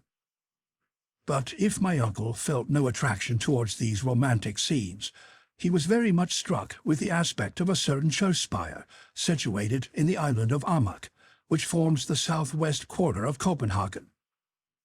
I was ordered to direct my feet that way. I embarked on a small steamer which plies on the canals, and in a few minutes she touched the quay of the dockyard. After crossing a few narrow streets where some convicts, in trousers half yellow and half grey, were at work under the orders of the gangers, we arrived at the Four Frelsers Kirk. There was nothing remarkable about the church, but there was a reason why its tall spire had attracted the professor's attention. Starting from the top of the tower, an external staircase wound around the spire, the spirals circling up into the sky. "Let us get to the top," said my uncle. "I shall be dizzy," I said. "The more reason why we should go up. We must get used to it." "But, come, I tell you, don't waste our time." I had to obey.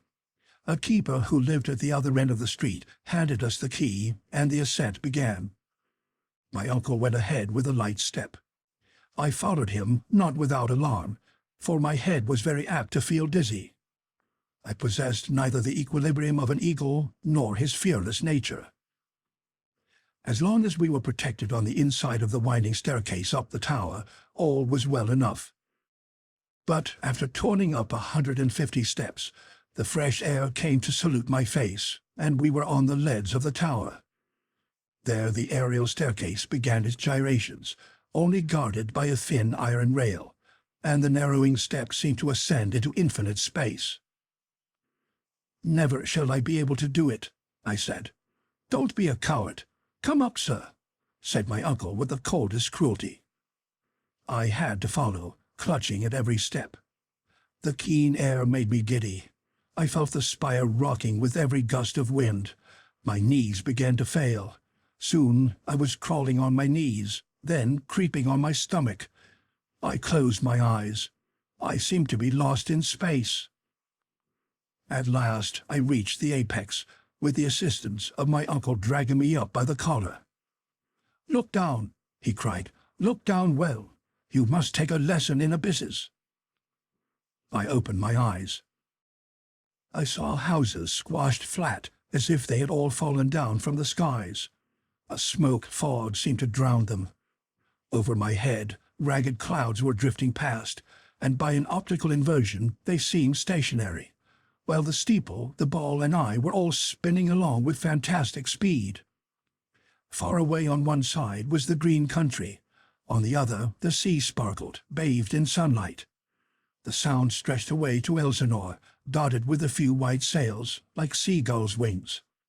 And in the misty east and away to the northeast lay outstretched the faintly shadowed shores of Sweden. All this immensity of space whirled and wavered, fluctuating beneath my eyes. but I was compelled to rise, to stand up, to look. My first lesson in dizziness lasted an hour. When I got permission to come down and feel the solid street pavements, I was afflicted with severe lumbago. "Tomorrow we will do it again," said the professor. And it was so. For 5 days in succession I was obliged to undergo this anti-vertiginous exercise, and whether I would or not, I made some improvement in the art of lofty contemplations. End of Chapter 8.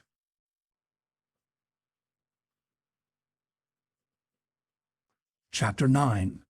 Iceland. But what next? The day for our departure arrived. The day before it, our kind friend Monsieur Thomson brought us letters of introduction to Count Trampa, the governor of Iceland, Monsieur Picterson, the bishop suffragan, and Monsieur Finson, mayor of Reykjavik. My uncle expressed his gratitude by tremendous compressions of both his hands. On the 2nd, at 6 in the evening, all our precious baggage being safely on board the Valkyria, the captain took us into a very narrow cabin. "Is the wind favorable?" my uncle asked. "Excellent," replied Captain Bjarne. "A southeaster. We shall pass down the Sound full speed, with all sails set." In a few minutes, the schooner, under her mizzen, brigantine, topsail, and topgallant sail, loosed from her moorings and made full sail through the straits. In an hour the captain of Denmark seemed to sink below the distant waves, and the Valkyria was skirting the coast by Elsinore. In my nervous frame of mind, I expected to see the ghost of Hamlet wandering on the legendary castle terrace. "Sublime madman," I said, "no doubt you would approve of our expedition. Perhaps you would keep us company to the center of the globe to find the solution of your eternal doubts." But there was no ghostly shape upon the ancient walls. Indeed, the castle is much younger than the heroic Prince of Denmark. It now answers the purpose of a sumptuous lodge for the doorkeeper of the Straits of the Sound, before which every year there pass 15,000 ships of all nations. The castle of Kronsberg soon disappeared in the mist, as well as the tower of Helsingborg, built on the Swedish coast, and the schooner passed lightly on her way, urged by the breezes of the Kattegat. The Valkyrie was a splendid sailor, but on a sailing vessel you can place no dependence. She was taking to Reykjavik coal, household goods, earthenware, woolen clothing, and a cargo of wheat. The crew consisted of 5 men, all Danes. "How long would the passage take?" my uncle asked. 10 days, the captain replied, "if we don't meet a nor'wester in passing the Faroes." "But are you not subject to considerable delays?" "No, Monsieur Lidenbrock, don't be uneasy. We shall get there in very good time." At evening the schooner doubled the Skaw at the northern point of Denmark, in the night passed the Skager Rack, skirted Norway by Cape Lindness, and entered the North Sea.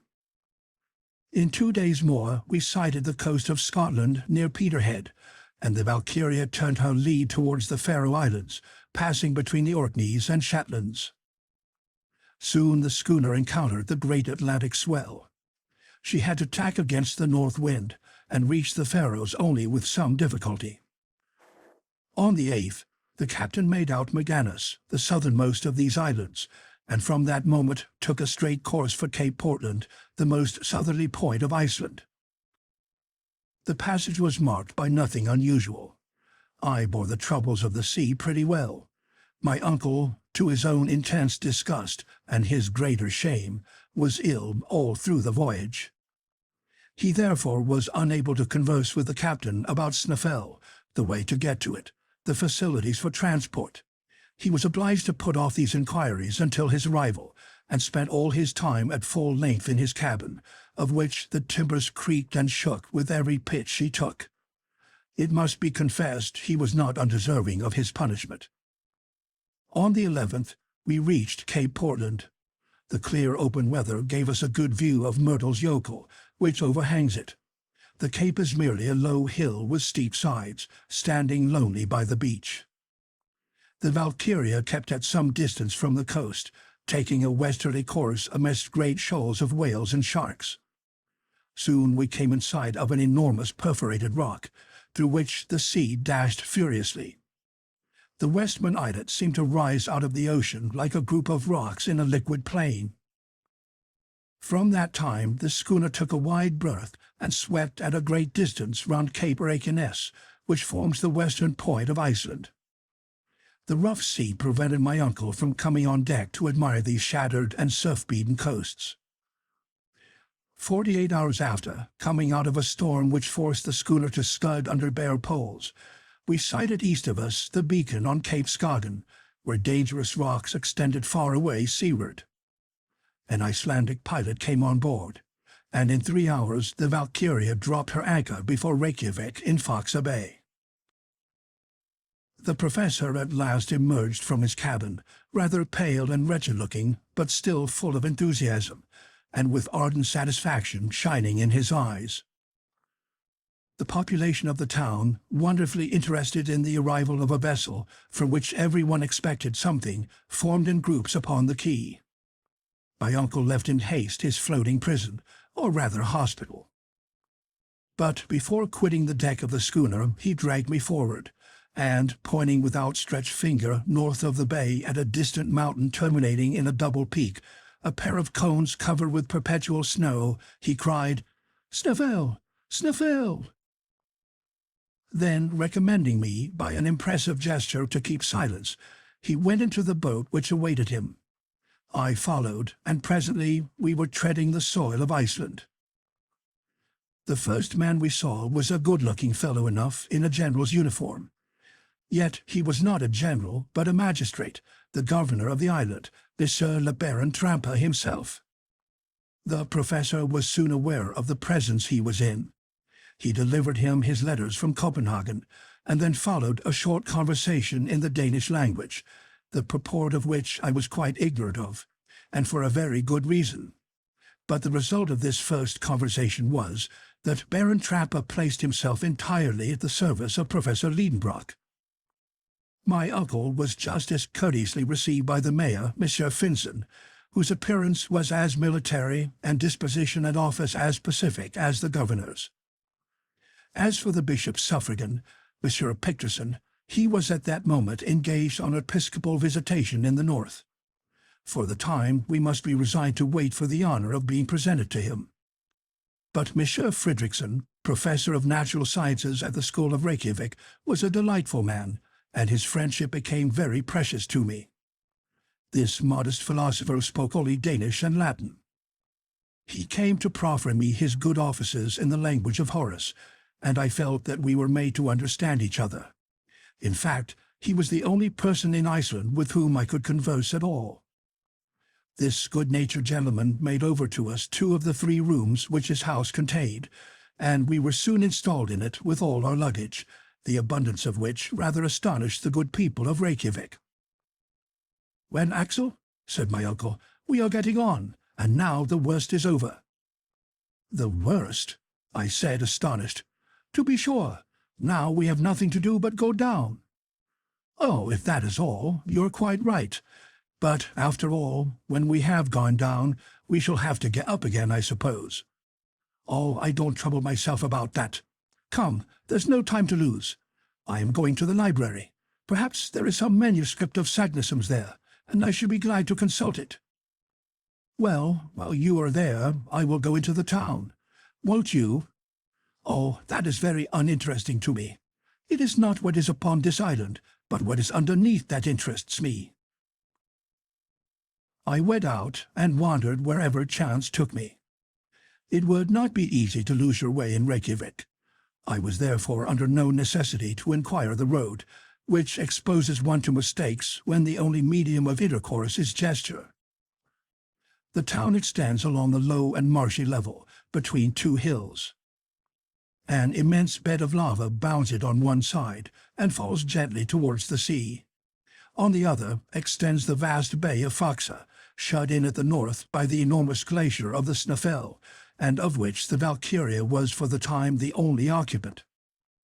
Usually the English and French conservators of fisheries moor in this bay, but just then they were cruising about the western coasts of the island.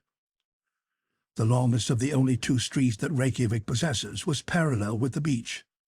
Here lived the merchants and traders, in wooden cabins made of red planks set horizontally. The other street, running west, ends at the little lake between the house of the bishop and other non-commercial people.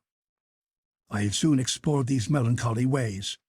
Here and there I got a glimpse of faded turf, looking like a worn-out bit of carpet, or some appearance of kitchen garden, the sparse vegetables of which, potatoes, cabbages, and lettuces, would have figured appropriately upon a Lilliputian table.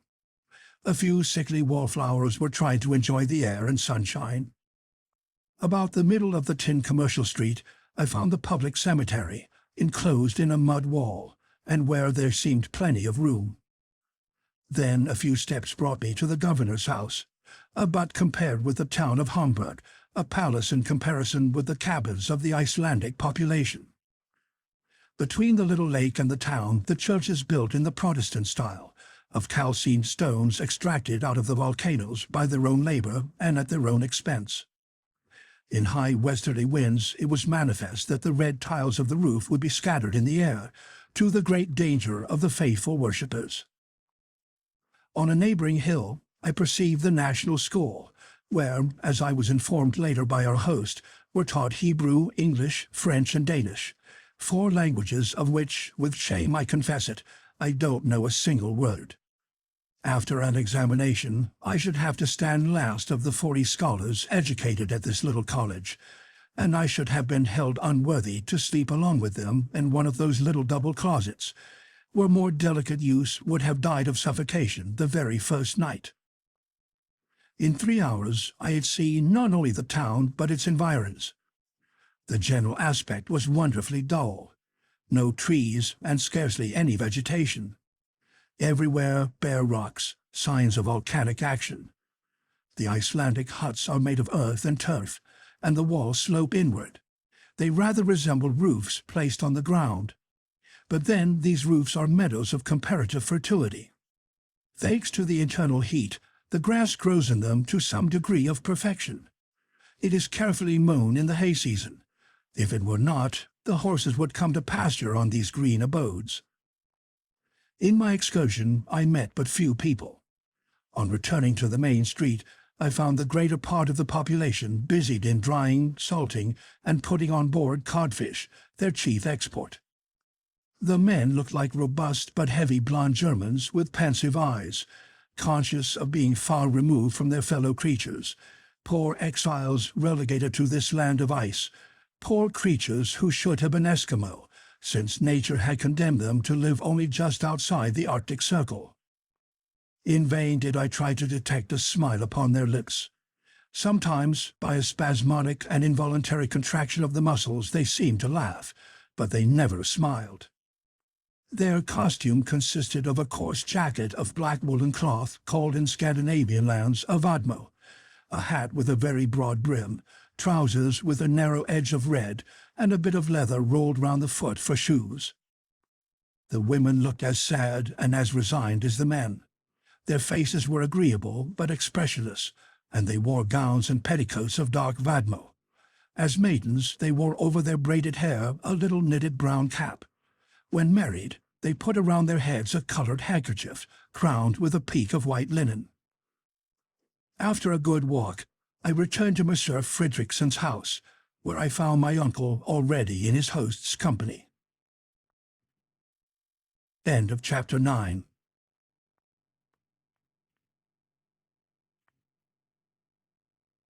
Chapter 10.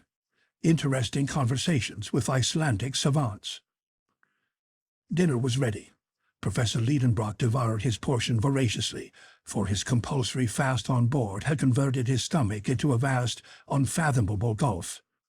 There was nothing remarkable in the meal itself, but the hospitality of our host, more Danish than Icelandic, reminded me of the heroes of old. It was evident that we were more at home than he was himself. The conversation was carried on in the vernacular tongue, which my uncle mixed with German, and Monsieur Fredriksson with Latin for my benefit. It turned upon scientific questions, as befits philosophers, but Professor Lidenbrock was excessively reserved, and at every sentence spoke to me with his eyes, enjoining the most absolute silence upon our plans. In the first place, Monsieur Fredrickson wanted to know what success my uncle had had at the library. "Your library? Why, there is nothing but a few tattered books upon almost deserted shelves." "Indeed," replied Monsieur Fredrickson. "Why, we possess 8,000 volumes, many of them valuable and scarce, works in the old Scandinavian language, and we have all the novelties that Copenhagen sends us every year." "Where do you keep your 8,000 volumes? For my part, oh, Monsieur Lidenbrock, they are all over the country.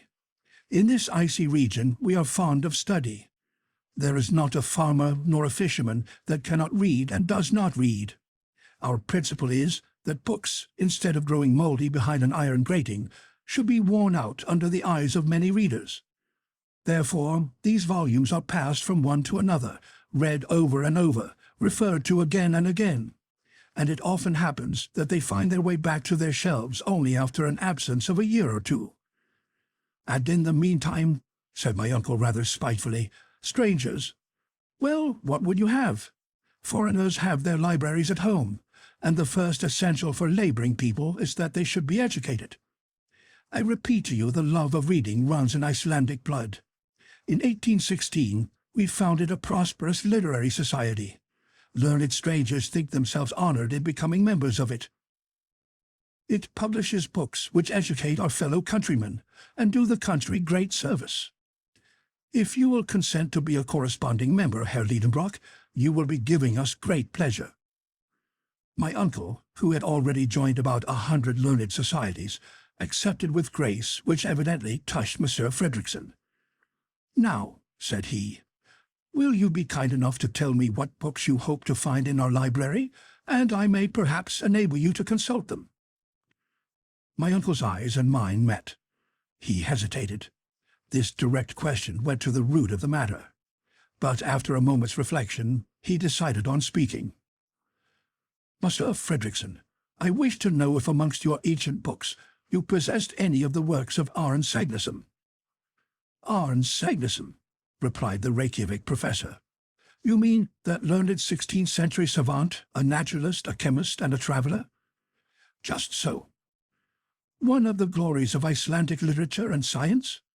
"That's the man." "An illustrious man anywhere?" "Quite so." "And whose courage was equal to his genius?" "I see that you know him well." My uncle was bathed in delight at hearing his hero thus described. He feasted his eyes upon Monsieur Fredrickson's face. "Well," he cried, "where are his works?" "His works, we have them not." "What, not in Iceland?" "They are neither in Iceland nor anywhere else." "Why is that?" "Because Arne Saknussemm was persecuted for heresy, and in 1573 his books were burned by the hands of the common hangman." "Very good, excellent," cried my uncle, to the great scandal of the professor of natural history. "What?" he cried. "Yes, yes, now it is all clear, now it is all unravelled. And I see why Saknussemm, put into the Index Expurgatorius and compelled to hide the discoveries made by his genius, was obliged to bury in an incomprehensible cryptogram the secret." "What secret?" asked Monsieur Fredrickson, starting. "Oh, just a secret which—" my uncle stammered. "Have you some private document in your possession?" asked our host. "No, I was only supposing a case." "Oh, very well," answered Monsieur Fredrickson, who was kind enough not to pursue the subject when he had noticed the embarrassment of his friend. "I hope you will not leave our island until you have seen some of its mineralogical wealth." "Certainly," replied my uncle, "but I am rather late, or have not others been here before me?" "Yes, Herr Lidenbrock, the labours of Messieurs Olofsson and Poverson, pursued by order of the King, the researches of Troil, the scientific mission of Messieurs Gaimard and Robert on the French corvette La Recherche, and lately the observations of scientific men who came in the Rhine Hortense have added materially to our knowledge of Iceland. But I assure you there is plenty left." "Do you think so?" said my uncle, pretending to look very modest, and trying to hide the curiosity was flashing out of his eyes. "Oh, yes. How many mountains, glaciers, and volcanoes there are to study, which are as yet but imperfectly known. Then, without going any further, that mountain in the horizon, that is Snæfell." "Ah," said my uncle, as coolly as he was able. "Is that Snæfell?" "Yes, one of the most curious volcanoes, and the crater of which has scarcely ever been visited." "Is it extinct?" "Oh, yes, more than 500 years. "Well," replied my uncle, who was frantically locking his legs together to keep himself from jumping up in the air, "that is where I mean to begin my geological studies, there on that Snæfell, what do you call it?" "Snæfell," replied the excellent Monsieur Fredrickson. This part of the conversation was in Latin. I had understood every word of it, and I could hardly conceal my amusement at seeing my uncle try to keep down the excitement and satisfaction which were brimming over in every limb and every feature. He tried hard to put on an innocent little expression of simplicity, but it looked like a diabolical grin. "Yes," said he, "your words decide me. We will try to scale that Snæfell. Perhaps even we may pursue our studies in its crater." "I am very sorry," said Monsieur Fredrickson, "that my engagements will not allow me to absent myself, or I would have accompanied you myself with both pleasure and profit."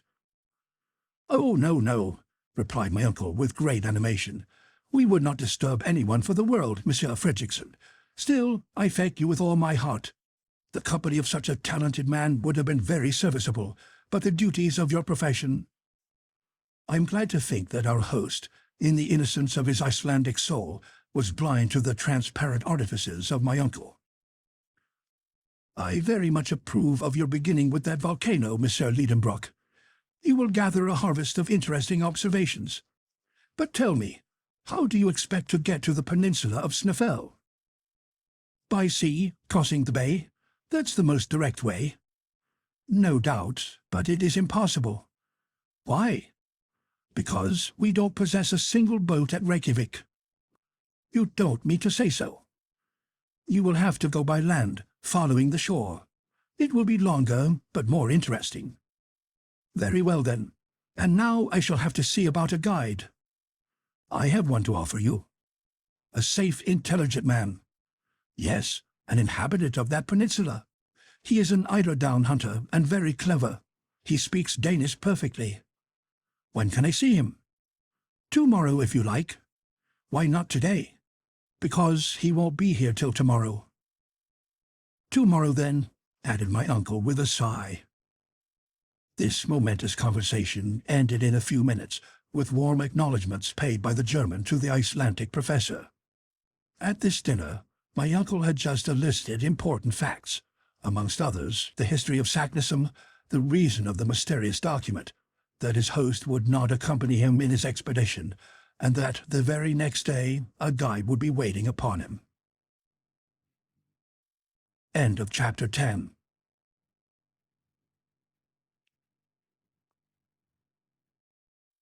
Chapter 11. A Guide Found to the Center of the Earth.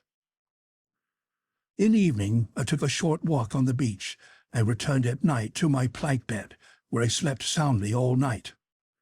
When I awoke, I heard my uncle talking at a great rate in the next room. I immediately dressed and joined him. He was conversing in the Danish language with a tall man of robust build. This fine fellow must have been possessed of great strength. His eyes, set in a large and ingenuous face, seemed to me very intelligent. They were of a dreamy sea blue. Long hair, which would have been called red even in England, fell in long meshes upon his broad shoulders. The movements of this native were lithe and supple, but he made little use of his arms in speaking, like a man who knew nothing or cared nothing about the language of gestures. His whole appearance bespoke perfect calmness and self-possession, not indolence but tranquillity. It was felt at once that he would be beholden to nobody, that he worked for his own convenience, and that nothing in this world could astonish or disturb his philosophic calmness. I caught the shades of this Icelander's character by the way in which he listened to the impassioned flow of words which fell from the professor. He stood with arms crossed, perfectly unmoved by my uncle's incessant gesticulations. A negative was expressed by a slow movement of the head from left to right, an affirmative by a slight bend, so slight that his long hair scarcely moved. He carried economy of motion even to parsimony. Certainly, I should never have dreamt in looking at this man that he was a hunter. He did not look likely to frighten his game, nor did he seem as if he would even get near it. But the mystery was explained when Monsieur Fredrickson informed me that this tranquil personage was only a hunter of the eider duck, whose under plumage constitutes the chief wealth of the island. This is the celebrated eider down, and it requires no great rapidity of movement to get it. Early in the summer, the female, a very pretty bird, goes to build her nest among the rocks of the fjords with which the coast is fringed. After building the nest, she feathers it with down plucked from her own breast. Immediately the hunter, or rather the trader, comes and robs the nest, and the female recommences her work. This goes on as long as she has any down left. When she has stripped herself bare, the male takes his turn to pluck himself. But as the coarse and hard plumage of the male has no commercial value, the hunter does not take the trouble to rob the nest of this. The female, therefore, lays her eggs in the spoils of her mate, the young are hatched, and next year the harvest begins again. Now, as the eider duck does not select steep cliffs for her nest, but rather the smooth terraced rocks which slope to the sea, the Icelandic hunter might exercise his calling without any inconvenient exertion. He was a farmer who was not obliged either to sow or reap his harvest, but merely to gather it in. This grave, phlegmatic, and silent individual was called Hans Belker, and he came recommended by Monsieur Fredrickson. He was our future guide. His manners were a singular contrast with my uncle's. Nevertheless, they soon came to understand each other. Neither looked at the amount of the payment. The one was ready to accept whatever was offered. The other was ready to give whatever was demanded. Never was bargain more readily concluded. The result of the treaty was that Hans engaged on his part to conduct us to the village of Stapi, on the south shore of the Snæfell Peninsula, at the very foot of the volcano. By land this would be about 22 miles, to be done, said my uncle, in 2 days. But when he learnt that the Danish mile was 24,000 feet long, he was obliged to modify his calculations and allow 7 or 8 days for the march.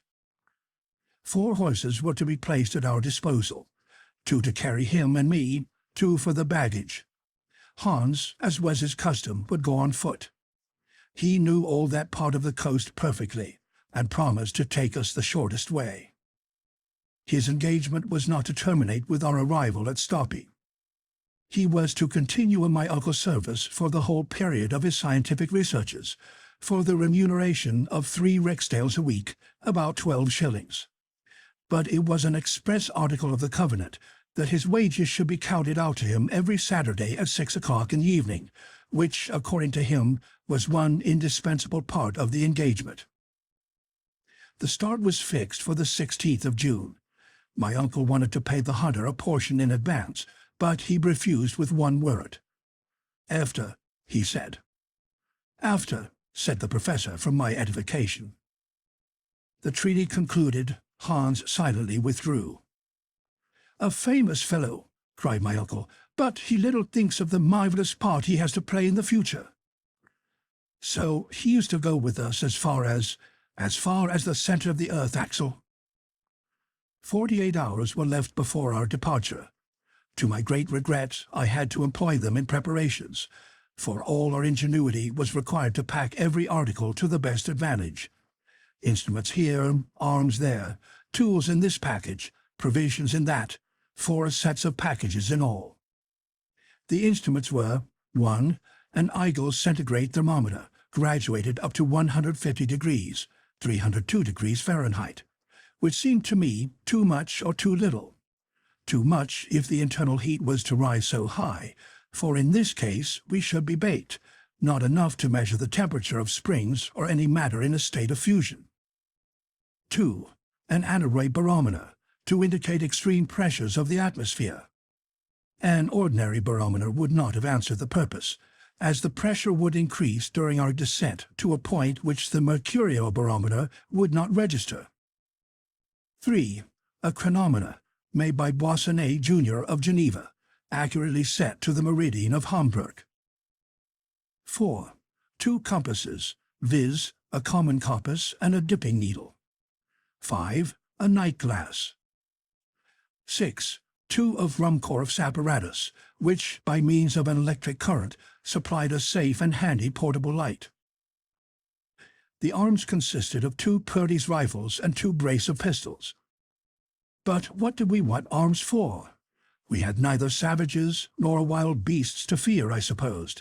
But my uncle seemed to believe in his arsenal as in his instruments, and more especially in a considerable quantity of gun cotton, which is unaffected by moisture, and the explosive force of which exceeds that of gunpowder. The tools comprised 2 pickaxes, 2 spades, a silk rope ladder, 3 iron-tipped sticks, a hatchet, a hammer, a dozen wedges and iron spikes, and a long knotted rope. Now this was a large load, for the ladder was 300 feet long. And there were provisions, too. This was not a large parcel, but it was comforting to know that of essence of beef and biscuits there was 6 months' consumption. Spirits were the only liquid, and of water we took none. But we had flasks, and my uncle depended on springs from which to fill them. Whatever objections I hazarded as to their quality, temperature, or even absence remained ineffectual.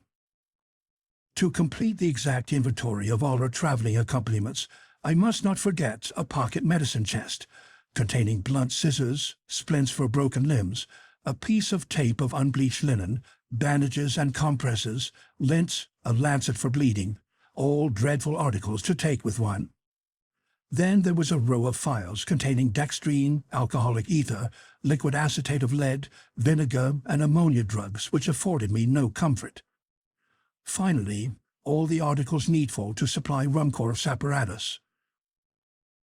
My uncle did not forget a supply of tobacco, coarse-grained powder, and amadou, or a leather belt in which he carried a sufficient quantity of gold, silver, and paper money. 6 pairs of boots and shoes, made waterproof with a composition of India rubber and naphtha, were packed amongst the tools. "Clothed, shod, and equipped like this," said my uncle, "there is no telling how far we may go." The 14th was wholly spent in arranging all our different articles. In the evening we dined with Baron Tramps, the mayor of Reykjavik, and Dr. Hjaltalin, the first medical man of the place, being of the party. Monsieur Fredrickson was not there. I learned afterwards that he and the governor disagreed upon some question of administration, and did not speak to each other. I therefore knew not a single word of all that was said at this semi-official dinner, but I could not help noticing that my uncle talked the whole time. On the 15th, our preparations were all made. Our host gave the professor very great pleasure by presenting him with a map of Iceland far more complete than that of Henderson. It was the map of Mr. Olaf Nicholas Olsen, in the proportion of 1 to 480,000 of the actual size of the island, and published by the Icelandic Literary Society. It was a precious document for a mineralogist. Our last evening was spent in intimate conversation with Monsieur Fredrickson, with whom I felt the liveliest sympathy. Then, after the talk, succeeded, for me at any rate, a disturbed and restless night. At 5 in the morning I was awoke by the neighing and pawing of 4 horses under my window. I dressed hastily and came down into the street. Hans was finishing or packing, almost as it were without moving a limb, and yet he did his work cleverly. My uncle made more noise than execution, and the guide seemed to pay very little attention to his energetic directions. At 6 o'clock our preparations were over. Mr. Fredrickson shook hands with us. My uncle thanked him heartily for his extreme kindness. I constructed a few fine Latin sentences to express my cordial farewell. Then we bestrode our steeds, and with his last adieu, Mr. Fredrickson treated me to a line of Virgil eminently applicable to such uncertain wanderers as we were likely to be. That quacumque viam didant fortuna sacramura. Wherever fortune clears a way, thither our ready footsteps stray. End of chapter 11.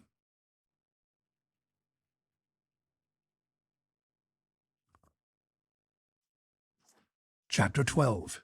A Barren Land. We had started under a sky overcast but calm. There was no fear of heat, none of disastrous rain. It was just the weather for tourists. The pleasure of riding on horseback over an unknown country made me easy to be pleased at our first start. I threw myself wholly into the pleasure of the trip, and enjoyed the feeling of freedom and satisfied desire. I was beginning to take a real share in the enterprise. Besides, I said to myself, where's the risk? Here we are traveling all through a most interesting country. We are about to climb a very remarkable mountain. At the worst, we are going to scramble down an extinct crater. It is evident that Saknussemm did nothing more than this. As for a passage leading to the center of the globe, it is mere rubbish, perfectly impossible. Very well then, let us get all the good we can out of this expedition, and don't let us haggle about the chances. This reasoning having settled my mind, we got out of Reykjavik. Hans moved steadily on, keeping ahead of us at an even, smooth, and rapid pace. The baggage horses followed him without giving any trouble. Then came my uncle and myself, looking not so very ill-mounted on our small but hardy animals. Iceland is one of the largest islands in Europe. Its surface is 14,000 square miles, and it contains but 16,000 inhabitants. Geographers have divided it into 4 quarters, and we were crossing diagonally the southwest quarter, called the Subterranean. On leaving Reykjavik, Hans took us by the seashore. We passed lean pastures which were trying very hard, but in vain, to look green. Yellow came out best. The rugged peaks of the trachyte rocks presented faint outlines on the eastern horizon.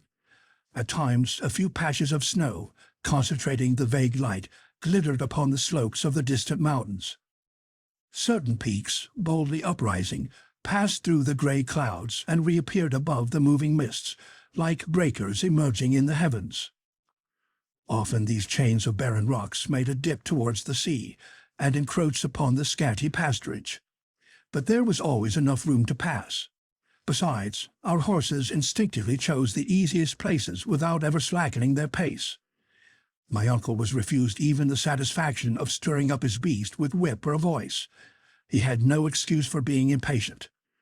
I could not help smiling to see so tall a man on so small a pony, and as his long legs nearly touched the ground, he looked like a 6-legged centaur. Good horse, he kept saying. You will see, Axel, that there is no more sagacious animal than the Icelandic horse. He is stopped by neither snow nor storm, nor impassable roads, nor rocks, glaciers, or anything. He is courageous, sober, and sure-footed. He never makes a false step, never shies. If there is a river or fjord to cross, and we shall meet with many, you will see him plunge in at once, just as if he were amphibious, and gain the opposite bank. But we must not hurry him. We must let him have his way, and we shall get on at the rate of 30 miles a day. We may, but how about our guide? Oh, never mind him. People like him get over the ground without a thought. There is so little action in this man that he will never get tired. And besides, if he wants it, he shall have my horse. I shall get cramped if I don't have a little action. The arms are all right, but the legs want exercise. We were advancing at a rapid pace. The country was already almost a desert. Here and there was a lonely farm, called a boa, built either of wood or of sods or of pieces of lava, looking like a poor beggar by the wayside. These ruinous huts seemed to solicit charity from passers-by, and on very small provocation we should have given alms for the relief of the poor inmates.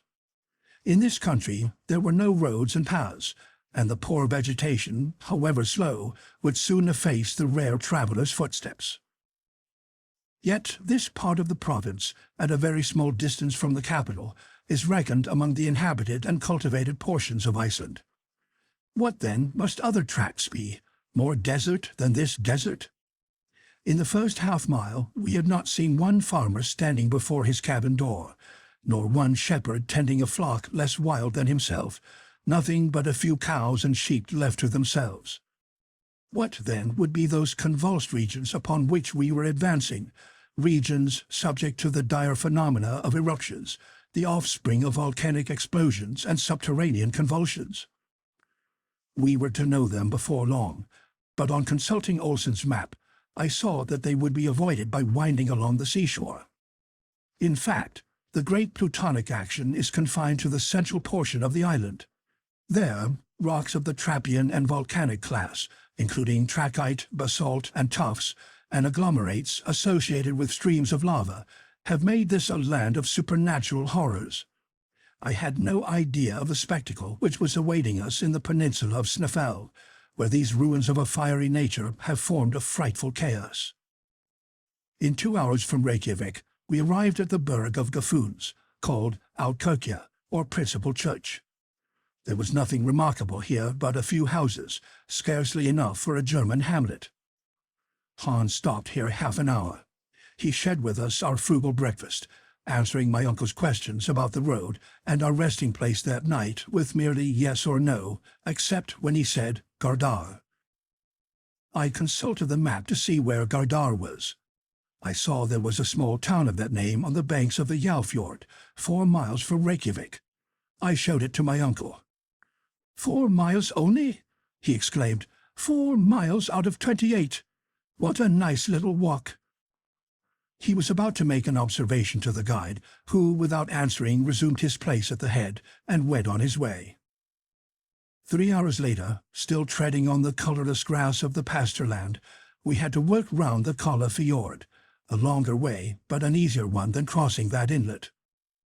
We soon entered into a pingstower, or parish, called Eyjolfberg, from whose steeple 12 o'clock would have struck, if Icelandic churches were rich enough to possess clocks. But they are like the parishioners who have no watches, and do without. There our horses were baited. Then, taking the narrow path to left between a chain of hills and the sea, they carried us to our next stage, the Alkirkja of Brantar, and 1 mile farther on to Saurbor Annexia, a chapel of ease built on the south shore of the Hvalfjord. It was now 4 o'clock, and we had gone 4 Icelandic miles, or 24 English miles. In that place the fjord was at least 3 English miles wide. The waves rolled with a rushing din upon the sharp-pointed rocks. This inlet was confined between walls of rock, precipices crowned by sharp peaks 2,000 feet high, and remarkable for the brown strata which separated the beds of reddish tuff. However much I might respect the intelligence of our quadrupeds, I hardly cared to put it to the test by trusting myself to it on horseback across an arm of the sea. If they are as intelligent as they are said to be, I thought, they won't try it. In any case, I will tax my intelligence to direct theirs. But my uncle would not wait. He spurred on to the edge. His steed lowered his head to examine the nearest waves and stopped. My uncle, who had an instinct of his own too, applied pressure, and was again refused by the animal, significantly shaking his head. Then followed strong language and the whip, but the brute answered these arguments with kicks and endeavours to throw his rider. At last the clever little pony, with a bend of his knees, started from under the professor's legs, and left him standing upon 2 boulders on the shore, just like the Colossus of Rhodes. "Confounded brute!" cried the unhorsed horseman, suddenly degraded into a pedestrian, just as ashamed as a cavalry officer degraded to a foot soldier. "Farja," said the guide, touching his shoulder. "What? A boat?" "There," replied Hans, pointing to one. "Yes," I cried, "there is a boat." "Why did you not say so then? Well, let us go on." "Tidvatten," said the guide. "What is he saying?" "He says tide," said my uncle, translating the Danish word. "No doubt we must wait for the tide." "Forbida," said my uncle.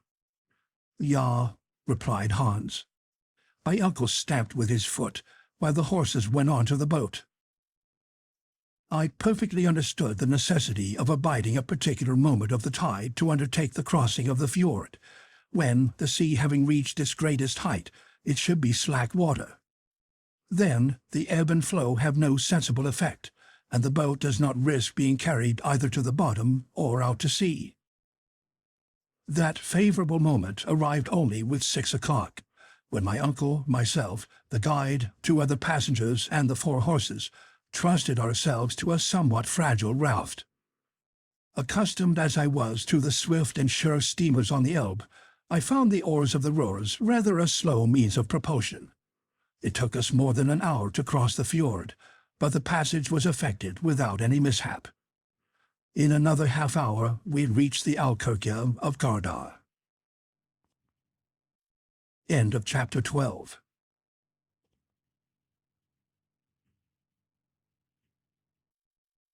Chapter 13. Hospitality under the Arctic Circle. It ought to have been night time, but under the 65th parallel there was nothing surprising in the nocturnal polar light. In Iceland, during the months of June and July, the sun does not set.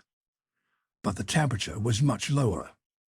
I was cold, and more hungry than cold. Welcome was the sight of the boa, which was hospitality open to receive us. It was a peasant's house, but in point of hospitality it was equal to a king's. On our arrival, the master came with outstretched hands, and without more ceremony he beckoned us to follow him. To accompany him down the long, narrow, dark passage would have been impossible. Therefore we followed as he bid us. The building was constructed of roughly squared timbers, with rooms on both sides, 4 in number, all opening out into the one passage. These were the kitchen, the weaving shop, the bedstofa, or family sleeping room, and the visitors' room, which was the best of all. My uncle, whose height had not been thought of in building the house, of course hit his head several times against the beams that projected from the ceilings.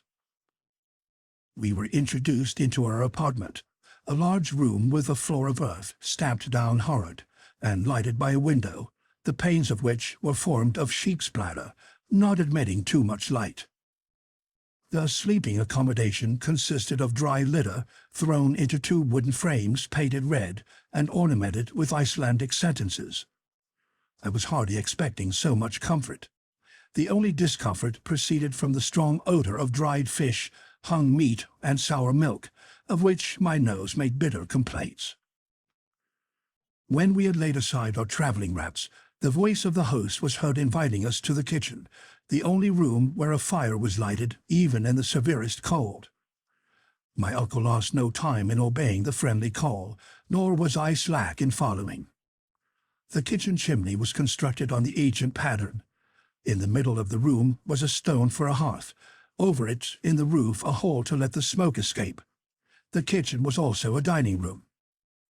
At our entrance, the host, as if he had never seen us, greeted us with the word "Selvertu," which means "be happy," and came and kissed us on the cheek. After him, his wife pronounced the same words, accompanied with the same ceremonial. Then the 2, placing their hands upon their hearts, inclined profoundly before us. I hasten to inform the reader that this Icelandic lady was the mother of 19 children, all big and little, swarming in the midst of the dense wreaths of smoke with which the fire on the hearth filled the chamber. Every moment I noticed a fair-haired and rather melancholy face peeping out of the rolling volumes of smoke. They were a perfect cluster of unwashed angels. My uncle and I treated this little tribe with kindness, and in a very short time we each had 3 or 4 of these brats on our shoulders, as many on our laps, and the rest between our knees. Those who could speak kept repeating "Selvertu" in every conceivable tone. Those that could not speak made up for that want by shrill cries. This concert was brought to a close by the announcement of dinner. At that moment our hunter returned, who had been seeing his horses provided for. That is to say, he had economically let them loose in the fields, where the poor beasts had to content themselves with the scanty moss they could pull off the rocks, and a few meagre seaweeds, and the next day they would not fail to come of themselves and resume the labors of the previous day. "Selvertu," said Hans. Then calmly, automatically, and dispassionately, he kissed the host, the hostess, and their 19 children. This ceremony over, we sat at table, 24 in number, and therefore one upon another. The luckiest had only 2 urchins upon their knees. But silence reigned in all this little world at the arrival of the soup, and the national taciturnity resumed its empire even over the children. The host served out to us a soup made of lichen, and by no means unpleasant, then an immense piece of dried fish floating in butter rancid with 20 years' keeping, and therefore, according to Icelandic gastronomy, much preferable to fresh butter. Along with this we had sky, a sort of clotted milk, with biscuits and a liquid prepared from juniper berries. For beverage we had a thin milk mixed with water, called in this country blanda. It is not for me to decide whether this diet is wholesome or not. All I can say is that I was desperately hungry, and that at dessert I swallowed to the very last gulp of a thick broth made from buckwheat. As soon as the meal was over, the children disappeared, and their elders gathered round the peat fire, which also burnt such miscellaneous fuel as briars, cow dung, and fish bones. After this little pinch of warmth, the different groups retired to their respective rooms. Our hostess hospitably offered us her assistance in undressing, according to Icelandic usage. But on our gracefully declining, she insisted no longer, and I was able at last to curl myself up in my mossy bed. At 5 next morning, we bade our host farewell, my uncle with difficulty persuading him to accept a proper remuneration, and Hans signaled the start. At 100 yards from Gardar, the soil began to change its aspect. It became boggy and less favorable to progress. On our right, the chain of mountains was indefinitely prolonged, like an immense system of natural fortifications, of which we were following the counterscarp or lesser steep. Often we were met by streams, which we had to ford with great care not to wet our packages. The desert became wider and more hideous. Yet from time to time we seemed to descry a human figure that fled at our approach. Sometimes a sharp turn would bring us suddenly within a short distance of one of these spectres, and I was filled with loathing at the sight of a huge deformed head, the skin shining and hairless, and repulsive sores visible through the gaps in the poor creature's wretched rags. The unhappy being forbore to approach us and offer his misshapen hand. He fled away, but not before Hans had saluted him with the customary Selvertu. "Spatelsk," said he. "A leper," my uncle repeated. This word produced a repulsive effect. The horrible disease of leprosy is too common in Iceland. It is not contagious, but hereditary, and lepers are forbidden to marry. These apparitions were not cheerful, and did not throw any charm over the less and less attractive landscapes. The last tufts of grass had disappeared from beneath our feet. Not a tree was to be seen, unless we except a few dwarf birches as low as brushwood.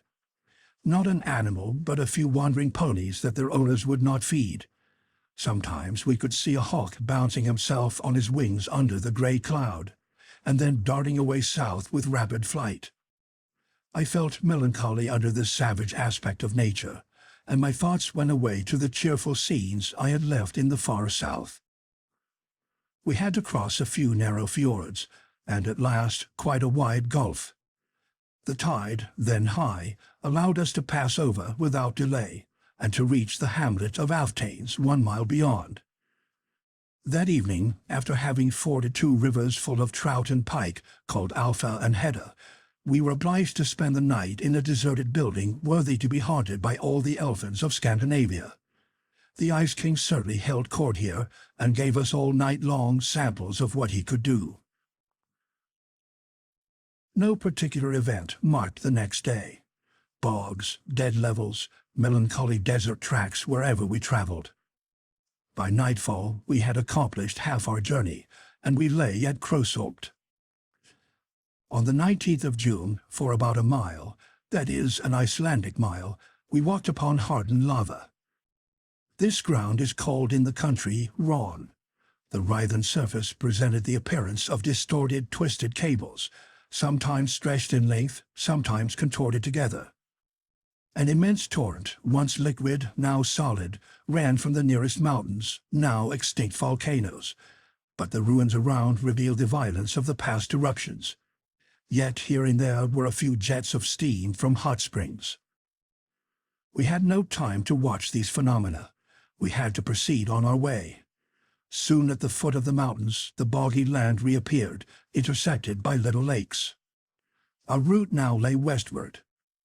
We had turned the great bay of Faxa, and the twin peaks of Snæfell rose white into the cloudy sky at the distance of at least 5 miles. The horses did their duty well.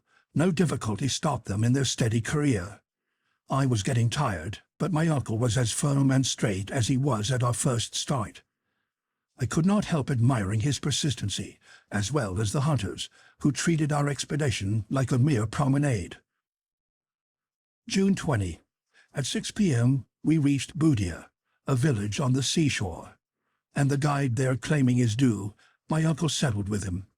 It was Hans' own family, that is, his uncles and cousins, who gave us hospitality. We were kindly received, and without taxing too much the goodness of these folks, I would willingly have tarried here to recruit after my fatigues. But my uncle, who wanted no recruiting, would not hear of it, and the next morning we had to bestride our beasts again. The soil told of the neighborhood of the mountain, whose granite foundations rose from the earth like the knotted roots of some huge oak. We were rounding the immense base of the volcano. The professor hardly took his eyes off it. He tossed up his arms as seemed to defy it, and to declare, "There stands the giant that I shall conquer." After about 4 hours' walking, the horses stopped of their own accord at the door of the priest's house at Stapi. End of chapter 13.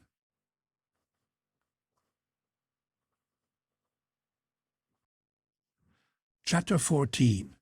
But Arctics can be inhospitable too. Stapi is a village consisting of about 30 huts, built of lava at the south side of the base of the volcano. It extends along the inner edge of a small fjord, enclosed between basaltic walls of the strangest construction. Basalt is a brownish rock of igneous origin. It assumes regular forms, the arrangement of which is often very surprising. Here nature had done her work geometrically, with square and compass and plummet. Everywhere else, her art consists alone in throwing down huge masses together in disorder. You see cones imperfectly formed, irregular pyramids, with a fantastic disarrangement of lines. But here, as if to exhibit an example of regularity, though in advance of the very earliest architects, she has created a severely simple order of architecture, never surpassed either by the splendors of Babylon or the wonders of Greece. I had heard of the Giant's Causeway in Ireland, and Fingal's Cave in Staffa, one of the Hebrides, but I had never yet seen a basaltic formation. At Stapi, I beheld this phenomenon in all its beauty. The wall that confined the fjord, like all the coast of the peninsula, was composed of a series of vertical columns 30 feet high. These straight shouts, of fair proportions, supported an architrave of horizontal slabs, the overhanging portion of which formed a semi-arch over the sea. At intervals, under this natural shelter, there spread out vaulted entrances in beautiful curves, and to which the waves came dashing with foam and spray. A few shafts of basalt, torn from their hold by the fury of tempests, lay along the soil like remains of an ancient temple, in ruins forever fresh, and over which centuries passed without leaving a trace of age upon them. This was our last stage upon the earth. Hans had exhibited great intelligence, and it gave me some little comfort to think then that he was not going to leave us. On arriving at the door of the rector's house, which was not different from the others, I saw a man shoeing a horse, hammer in hand, with a leathern apron on. "Selvertu," said the hunter. "Godad," said the blacksmith in good Danish.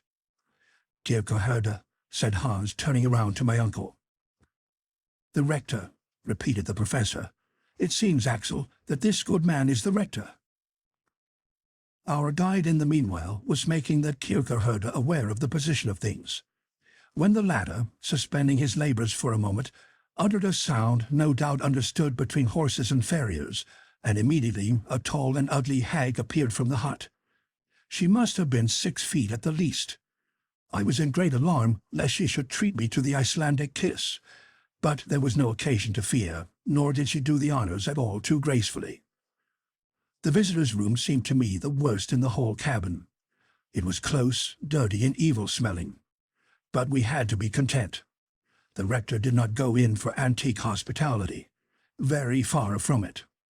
Before the day was over, I saw that we had to do with a blacksmith, a fisherman, a hunter, a joiner, but not at all with a minister of the gospel. To be sure, it was a weekday. Perhaps on a Sunday he made amends. I don't mean to say anything against these poor priests, who, after all, are very wretched. They receive from the Danish government a ridiculously small pittance, and they get from the parish the 4th part of the tithe, which does not come to 60 marks a year, about £4. Hence the necessity to work for their livelihood. But after fishing, hunting, and shoeing horses for any length of time, one soon gets into the ways and manners of fishermen, hunters, and farriers, and other rather crude and uncultivated people. And that evening I found out that temperance was not among the virtues that distinguished my host.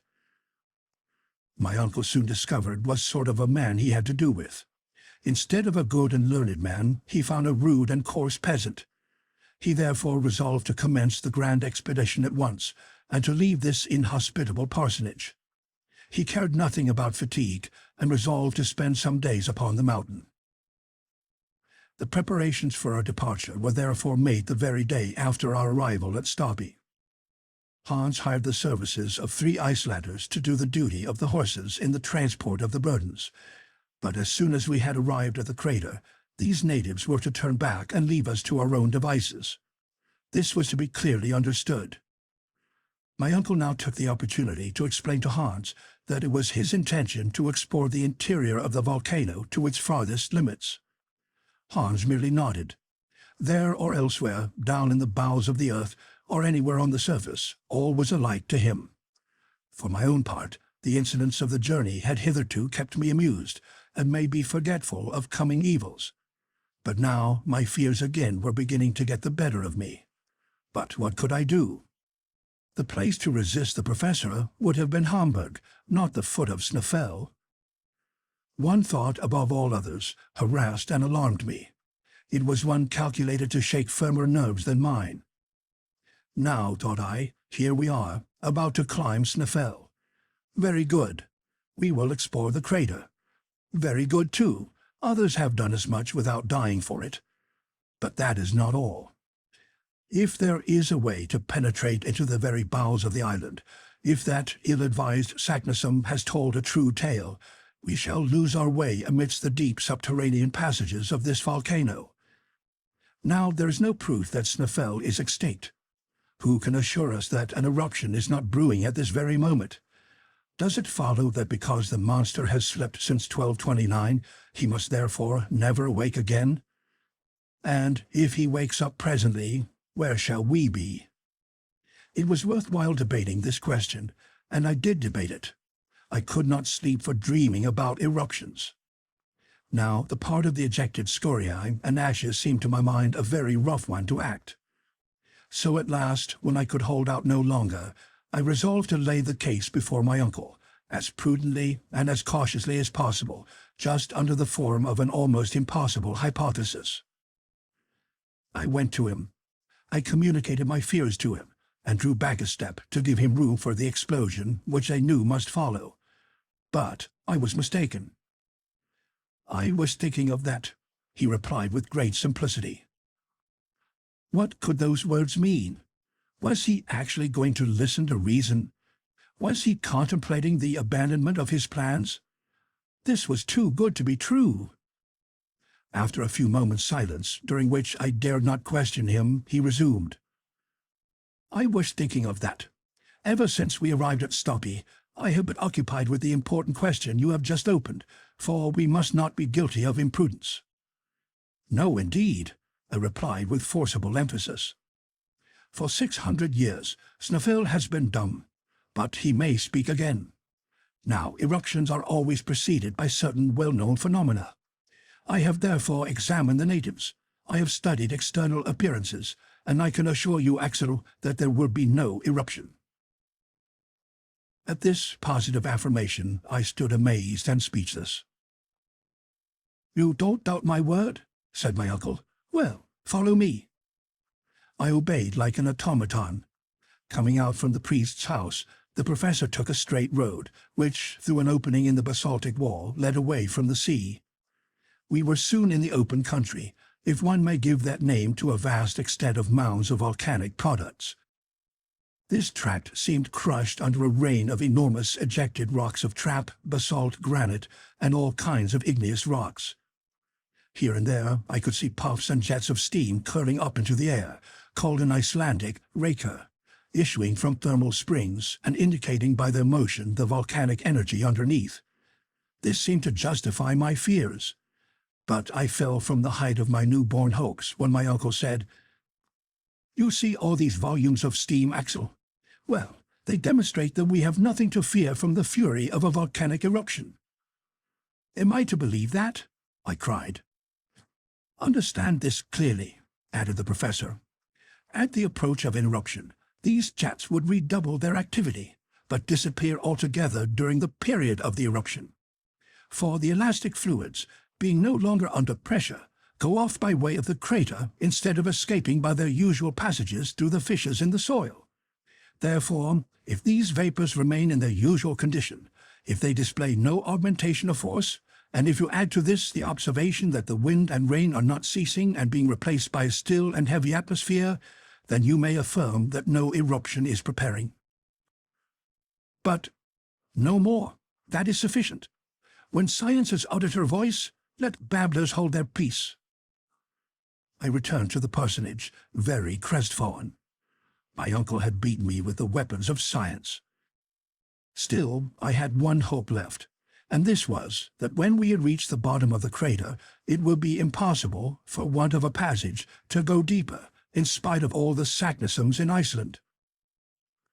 I spent the whole night in one constant nightmare. In the heart of a volcano, and from the deepest depths of the earth, I saw myself tossed up amongst the interplanetary spaces under the form of an eruptive rock.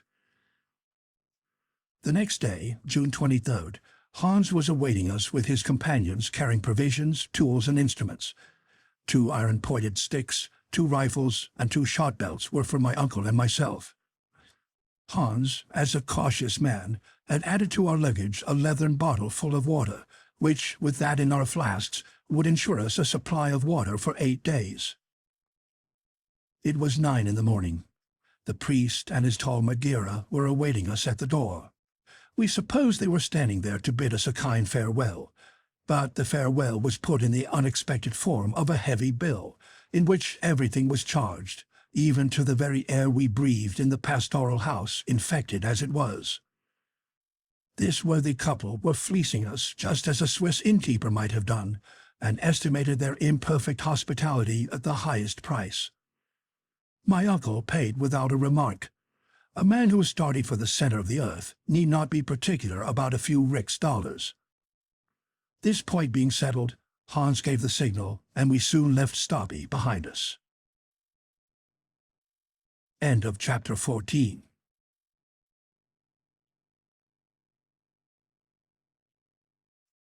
Chapter 15. Snæfell at last. Snæfell is 5,000 feet high. Its double cone forms the limit of a trachytic belt, which stands out distinctly in the mountain system of the island. From our starting point, we could see the 2 peaks boldly projected against the dark gray sky. I could see an enormous cap of snow coming low down upon the giant's brow.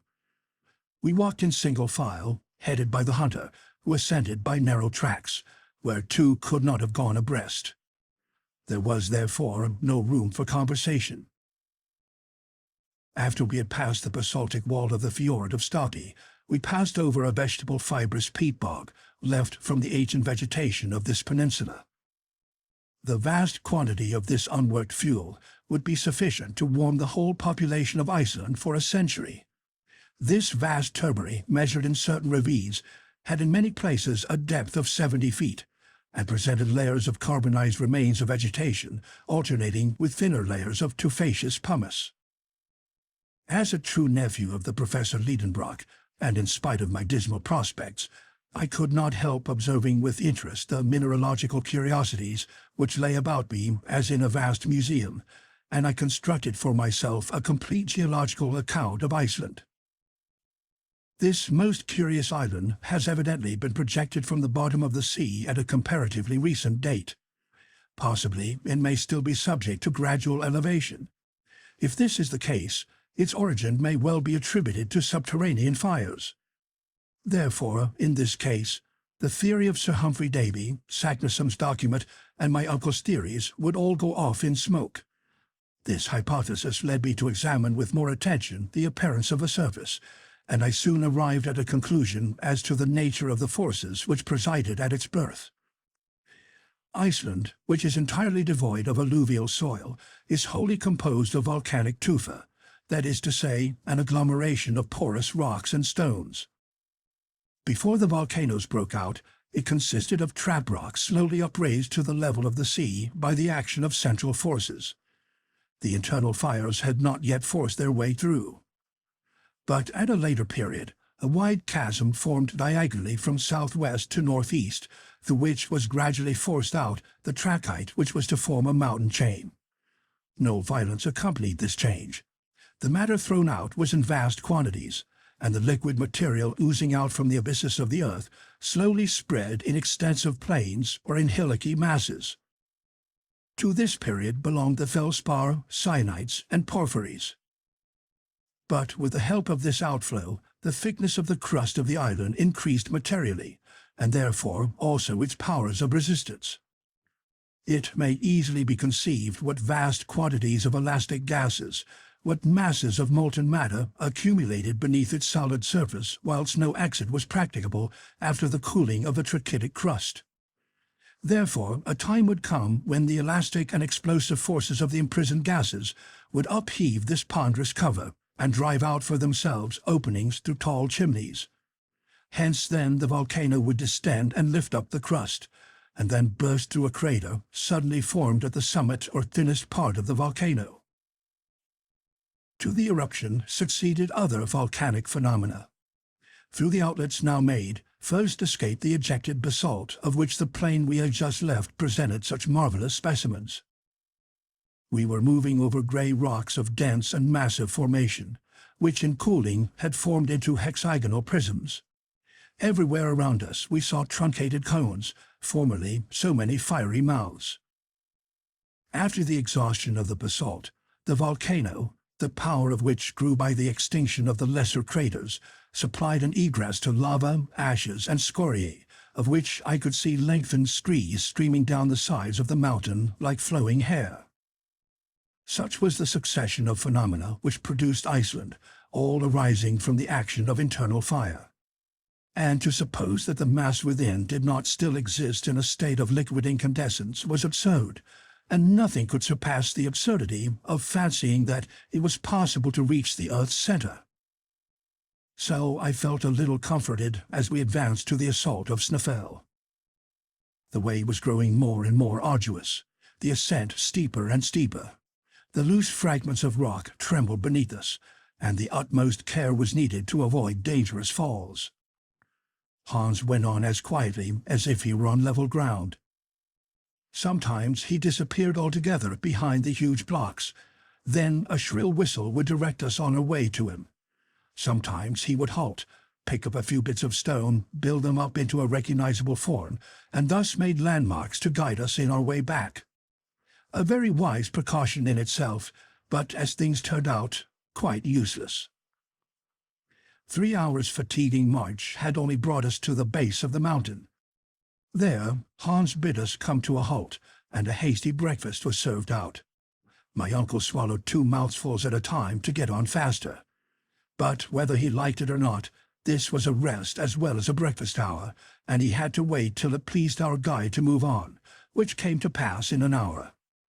The 3 Icelanders, just as taciturn as their comrade the hunter, never spoke, and ate their breakfasts in silence. We were now beginning to scale the steep sides of Snæfell. Its snowy summits, by an optical illusion not unfrequent in mountains, seemed close to us, and yet how many weary hours it took to reach it. The stones, adhering by no soil or fibrous roots of vegetation, rolled away from under our feet and rushed on the precipice below with the swiftness of an avalanche. At some places, the flanks of the mountain formed an angle with the horizon of at least 36 degrees. It was impossible to climb them, and these stony cliffs had to be tacked round, not without great difficulty.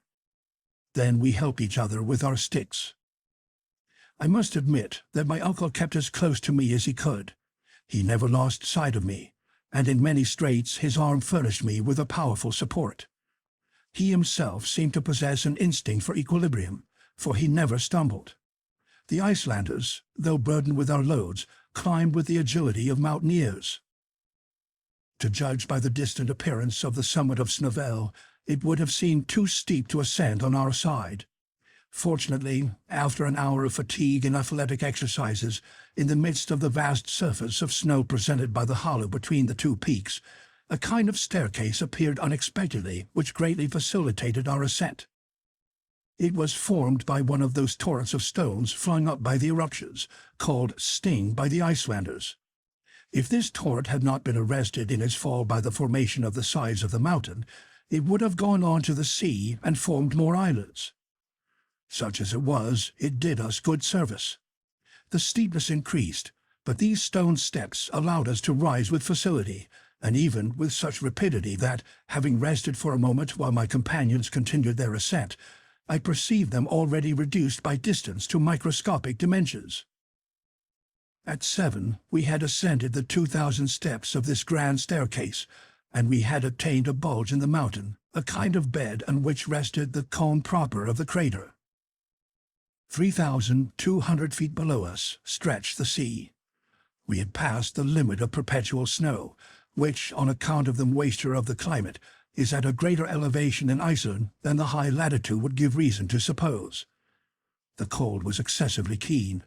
The wind was blowing violently. I was exhausted. The professor saw that my limbs were refusing to perform their office, and in spite of his impatience, he decided on stopping. He therefore spoke to the hunter, who shook his head, saying, "Ofan for..."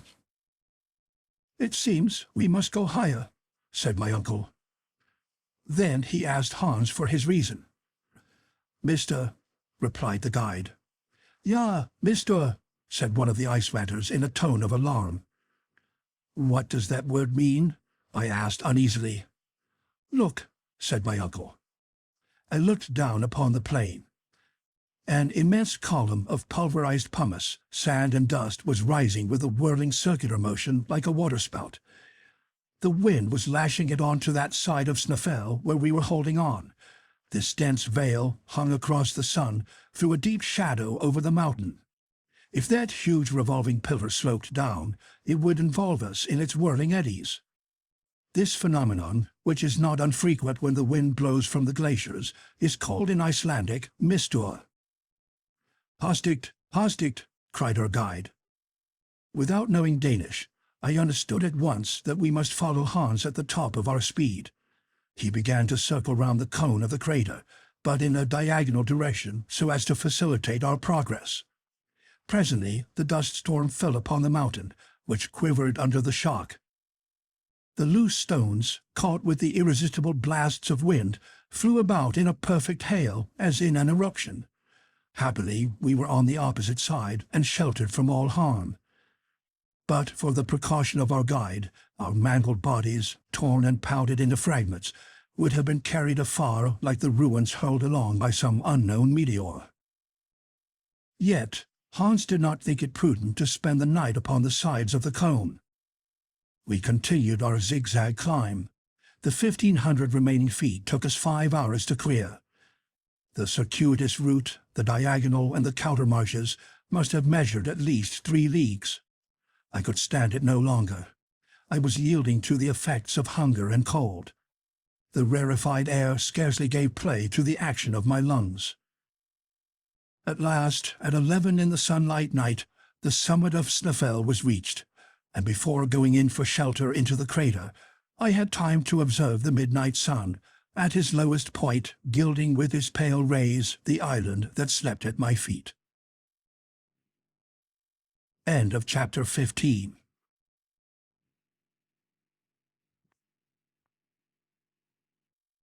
Chapter 16.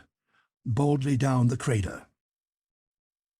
Supper was rapidly devoured, and the little company housed themselves as best they could.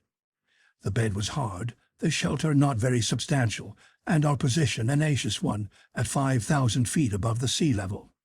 Yet I slept particularly well. It was one of the best nights I had ever had, and I did not even dream. Next morning we awoke half frozen by the sharp, keen air, but with the light of a splendid sun. I rose from my granite bed and went out to enjoy the magnificent spectacle that lay unrolled before me. I stood on the very summit of the southernmost of Snæfellsjökull peaks. The range of the eye extended over the whole island. By an optical law which obtains at all great heights, the shore seemed raised and the center depressed. It seemed as if one of Helbesmer's raised mats lay at my feet. I could see deep valleys intersecting each other in every direction, precipices like low walls, lakes reduced to ponds, rivers abbreviated into streams. On my right were numberless glaciers and innumerable peaks, some plumed with feathery clouds of smoke. The undulating surface of these endless mountains, crested with sheets of snow, reminded one of a stormy sea. If I looked westward, there the ocean lay spread out in all its magnificence, like a mere continuation of those flock-like summits. The eye could hardly tell where the snowy ridges ended and the foaming waves began. I was thus steeped in the marvelous ecstasy which all high summits develop in the mind, and now without giddiness, for I was beginning to be accustomed to the sublime aspects of nature. My dazzled eyes were bathed in the bright flood of the solar rays. I was forgetting where and who I was, to live the life of elves and sylphs, the fanciful creation of Scandinavian superstitions. I felt intoxicated with the sublime pleasure of lofty elevations, without thinking of the profound abysses into which I was shortly to be plunged. But I was brought back to the realities of things by the arrival of Hans and the professor, who joined me on the summit. My uncle pointed out to me in the far west a light steam or mist, a semblance of land, which bounded the distant horizon of waters. "Greenland," said he. "Greenland?" I cried. "Yes, we are only 35 leagues from it, and during thaws the white bears, borne by the ice fields from the north, are carried even into Iceland. But never mind that. Here we are at the top of Snæfell, and here are 2 peaks, one north and one south. Hans will tell us the name of that on which we are now standing." The question being put, Hans replied, "Skartaris." My uncle shot a triumphant glance at me. "Now for the crater," he cried. The crater of Snæfell resembled an inverted cone, the opening of which might be half a league in diameter. Its depth appeared to be about 2,000 feet. Imagine the aspect of such a reservoir, brimful and running over with liquid fire amid the rolling thunder. The bottom of the funnel was about 250 feet in circuit, so that the gentle slope allowed its lower brim to be reached without much difficulty. Involuntarily, I compared the whole crater to an enormous erected mortar, and the comparison put me in a terrible fright. What madness, I thought, to go down into a mortar, perhaps a loaded mortar, to be shot up into the air at a moment's notice. But I did not try to back out of it. Hans, with perfect coolness, resumed the lead, and I followed him without a word. In order to facilitate the descent, Hans wound his way down the cone by a spiral path. Our route lay amidst eruptive rocks, some of which, shaken out of their loosened beds, rushed bounding down the abyss, and in their fall awoke echoes remarkable for their loud and well-defined sharpness. In certain parts of the cone there were glaciers. Here Hans advanced only with extreme precaution, sounding his way with his iron-pointed pole to discover any crevasses in it. At particularly dubious passages we were obliged to connect ourselves with each other by a long cord, in order that any man who missed his footing might be held up by his companions. This solid formation was prudent, but did not remove all danger. Yet, notwithstanding the difficulties of the descent, down steeps unknown to the guide, the journey was accomplished without accidents, except the loss of a coil of rope, which escaped from the hands of an Icelander and took the shortest way to the bottom of the abyss. At midday we arrived. I raised my head and saw straight above me the upper aperture of the cone, framing a bit of sky of very small circumference, but almost perfectly round. Just upon the edge appeared the snowy peak of Sarus, standing out sharp and clear against the endless space. At the bottom of the crater were 3 chimneys, through which, in its eruptions, Snæfell had driven forth fire and lava from its central furnace. Each of these chimneys was 100 feet in diameter. They gaped before us right in our path. I had not the courage to look down either of them, but Professor Lidenbrock had hastily surveyed all 3. He was panting, running from one to the other, gesticulating and uttering incoherent expressions.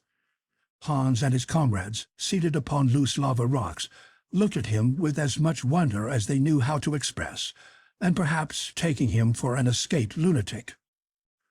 Suddenly my uncle uttered a cry. I thought his foot must have slipped and that he had fallen down one of the holes. But no, I saw him, with arms outstretched and legs straddling wide apart, erect before a granite rock that stood in the center of the crater, just like a pedestal made ready to receive a statue of Pluto. He stood like a man stupefied, but the stupefaction soon gave way to a delirious rapture. "Axel! Axel!" he cried. "Come! Come!" I ran. Hans and the Icelanders never stirred. "Look!" cried the professor. And, sharing his astonishment, but I think not his joy, I read on the western face of the block, in runic characters, half mouldered away with lapse of ages, this thrice accursed name. "Arne Saknussemm," replied my uncle. "Do you yet doubt?" I made no answer, and I returned in silence to my lava seat in a state of utter speechless consternation. Here was crushing evidence. How long I remained plunged in agonizing reflections I cannot tell. All that I know is that on raising my head again, I saw only my uncle and Hans at the bottom of the crater. The Icelanders had been dismissed, and they were now descending the outer slopes of Snæfell to return to Stapi. Hans slept peaceably at the foot of a rock in a lava bed, where he had found a suitable couch for himself, but my uncle was pacing around the bottom of the crater like a wild beast in a cage. I had neither the wish nor the strength to rise, and following the guide's example, I went off into an unhappy slumber, fancying I could hear ominous noises or feel tremblings within the recesses of the mountain. Thus the first night in the crater passed away. The next morning, a grey, heavy, cloudy sky seemed to droop over the summit of the cone. I did not know this first from the appearances of nature, but I found it out by my uncle's impetuous wrath. I soon found out the cause, and hope dawned again in my heart. For this reason: of the 3 ways open before us, 1 had been taken by Saknussemm. The indications of the learned Icelander hinted at in the cryptogram pointed to this fact, that the shadow of Scartaris came to touch that particular way during the latter days of the month of June. That sharp peak might hence be considered as the gnomon of a vast sundial, the shadow projected from which on a certain day would point out the road to the center of the earth. Now, no sun, no shadow, and therefore no guide. Here was June 25th. If the sun was clouded for 6 days, we must postpone our visit till next year. My limited powers of description would fail were I to attempt a picture of the professor's angry impatience. The day wore on, and no shadow came to lay itself along the bottom of the crater. Hans did not move from the spot he had selected, yet he must be asking himself what we were waiting for, if he asked himself anything at all. My uncle spoke not a word to me. His gaze, ever directed upwards, was lost in the grey and misty space beyond. On the 26th, nothing yet. Rain mingled with snow was falling all day long. Hans built a hut of pieces of lava. I felt a malicious pleasure in watching the 1,000 rills and cascades that came tumbling down the sides of the cone, and the deafening continuous din awakened by every stone against which they bounded. My uncle's rage knew no bounds. It was enough to irritate a meeker man than he, for it was foundering almost within the port. But heaven never sends unmixed grief, and for Professor Lidenbrock there was a satisfaction in store proportioned to his desperate anxieties. The next day the sky was again overcast, but on the 29th of June, the last day but one of the month, with the change of the moon came a change of weather. The sun poured a flood of light down the crater. Every hillock, every rock and stone, every projecting surface had its share of the beaming torrent, and threw its shadow on the ground. Amongst them all, Scartaris laid down his sharp-pointed angular shadow, which began to move slowly in the opposite direction to that of the radiant orb. My uncle turned too and followed it. At noon, being at its least extent, it came and softly fell upon the edge of the middle chimney. "There it is! There it is!" shouted the professor. "Now for the center of the globe," he added in Danish. I looked at Hans to hear what he would say. "Forut," was his tranquil answer. "Forward," replied my uncle. It was 13 minutes past 1. End of chapter 16.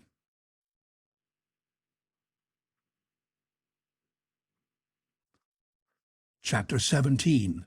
Vertical Descent. Now began our real journey. Hitherto our toil had overcome all difficulties. Now difficulties would spring up at every step. I had not yet ventured to look down the bottomless pit into which I was about to take a plunge. The supreme hour had come. I might now either share in the enterprise or refuse to move forward. But I was ashamed to recoil in the presence of the hunter. Hans accepted the enterprise with such calmness, such indifference, such perfect disregard of any possible danger, that I blushed at the idea of being less brave than he. If I had been alone, I might have once more tried the effect of argument, but in the presence of the guide I held my peace. My heart flew back to my sweet Verlin days, and I approached the central chimney. I have already mentioned that it was 100 feet in diameter, and 300 feet round. I bent over a projecting rock and gazed down. My hair stood on end with terror. The bewildering feeling of vacuity laid hold upon me. I felt my center of gravity shifting its place, and giddiness mounting into my brain like drunkenness. There is nothing more treacherous than this attraction down deep abysses. I was just about to drop down when a hand laid hold of me. It was that of Hans. I suppose I had not taken as many lessons on Gulf exploration as I ought to have done in the Snæfellsjökull at Copenhagen. But however short was my examination of this well, I had taken some account of its conformation. Its almost perpendicular walls were bristling with innumerable projections, which would facilitate the descent. But if there was no want of steps, still there was no rail. A rope fastened to the edge of the aperture might have helped us down, but how were we to unfasten it when arrived at the other end? My uncle employed a very simple expedient to obviate this difficulty. He uncoiled a cord of the thickness of a finger and 400 feet long. First, he dropped half of it down. Then he passed it round a lava block that projected conveniently, and threw the other half down the chimney. Each of us could then descend by holding with the hand both halves of the rope, which would not be able to unroll itself from its hold. When 200 feet down, it would be easy to get possession of the whole of the rope by letting one end go and pulling down by the other. Then the exercise would go on again ad infinitum. "Now," said my uncle, after having completed these preparations, "now let us look to our loads. I will divide them into 3 lots. Each of us will strap one upon his back. I mean only fragile articles." Of course, we were not included under that head. "Hans," said he, "will take charge of the tools and a portion of the provisions. You, Axel, will take another third of the provisions and the arms, and I will take the rest of the provisions and the delicate instruments." "But," said I, "the clothes and that mass of ladders and ropes, what is to become of them? They will go down by themselves." "How so?" I asked. "You will see presently." My uncle was always willing to employ magnificent resources. Obeying orders, Hans tied all the non-fragile articles in one bundle, corded them firmly, and sent them bodily down the gulf before us. I listened to the dull thuds of the descending bale. My uncle, leaning over the abyss, followed the descent of the luggage with a satisfied nod, and only rose erect when he had quite lost sight of it. "Very well, now it is our turn." Now I ask any sensible man if it was possible to hear those words without a shudder. The professor fastened his package of instruments upon his shoulders.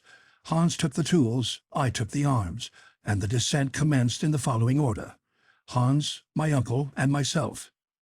It was effected in profound silence, broken only by the descent of loosened stones down the dark gulf.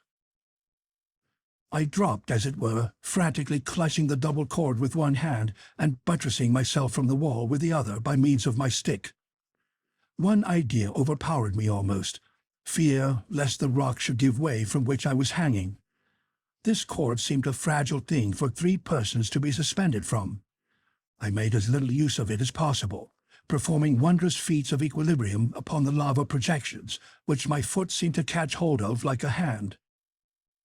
When one of these slippery steps shook under the heavier formal pods, he said in his tranquil voice, "Defact." "Attention," repeated my uncle. In half an hour we were standing upon the surface of a rock jammed in across the chimney from one side to the other. Hans pulled the rope by one of its ends. The other rose in the air. After passing the higher rock it came down again, bringing with it a rather dangerous shower of bits of stone and lava. Leaning over the edge of our narrow standing ground, I observed that the bottom of the hole was still invisible. The same maneuver was repeated with the cord, and half an hour after we had descended another 200 feet. I don't suppose the maddest geologist under such circumstances would have studied the nature of the rocks that we were passing. I am sure I did trouble my head about them. Pliocene, Miocene, Eocene, Cretaceous, Jurassic, Triassic, Permian, Carboniferous, Devonian, Silurian, or Primitive was all one to me. But the professor, no doubt, was pursuing his observations or taking notes, for in one of our halts he said to me, "The farther I go, the more confidence I feel. The order of these volcanic formations affords the strongest confirmation to the theories of Davy. We are now among the primitive rocks, upon which the chemical operations took place which are produced by the contact of elementary bases of metals with water. I repudiate the notion of central heat altogether. We shall see further proof of that very soon." No variation, always the same conclusion. Of course, I was not inclined to argue. My silence was taken for consent, and the descent went on. Another 3 hours, and I saw no bottom to the chimney yet. When I lifted my head, I perceived the gradual contraction of its aperture. Its walls, by a gentle incline, were drawing closer to each other, and it was beginning to grow darker. Still we kept descending. It seemed to me that the falling stones were meeting with an earlier resistance, and that the concussion gave a more abrupt and deadened sound. As I had taken care to keep an exact account of our maneuvers with the rope, which I knew that we had repeated 14 times, each descent occupying half an hour, the conclusion was easy that we had been 7 hours plus 14 quarters of rest, making 10 hours and a half. We had started at 1. It must therefore now be 11 o'clock, and the depth to which we had descended was 14 times 200 feet, or 2,800 feet. At this moment I heard the voice of Hans. "Halt!" he cried. I stopped short just as I was going to place my feet upon my uncle's head. "We are there!" he cried. "Where?" said I, stepping near to him. "At the bottom of the perpendicular chimney," he answered. "Is there no way farther?" "Yes, there is a sort of passage which inclines to the right. We will see about that tomorrow. Let us have our supper and go to sleep." The darkness was not yet complete. The provision case was opened. We refreshed ourselves and went to sleep as well as we could upon a bed of stones and lava fragments. When lying on my back, I opened my eyes and saw a bright sparkling point of light at the extremity of the gigantic tube, 3,000 feet long, now a vast telescope. It was a star which, seen from this depth, had lost all scintillation, and which, by my computation, should be 46 Ursa Minor. Then I fell fast asleep. End of chapter 17.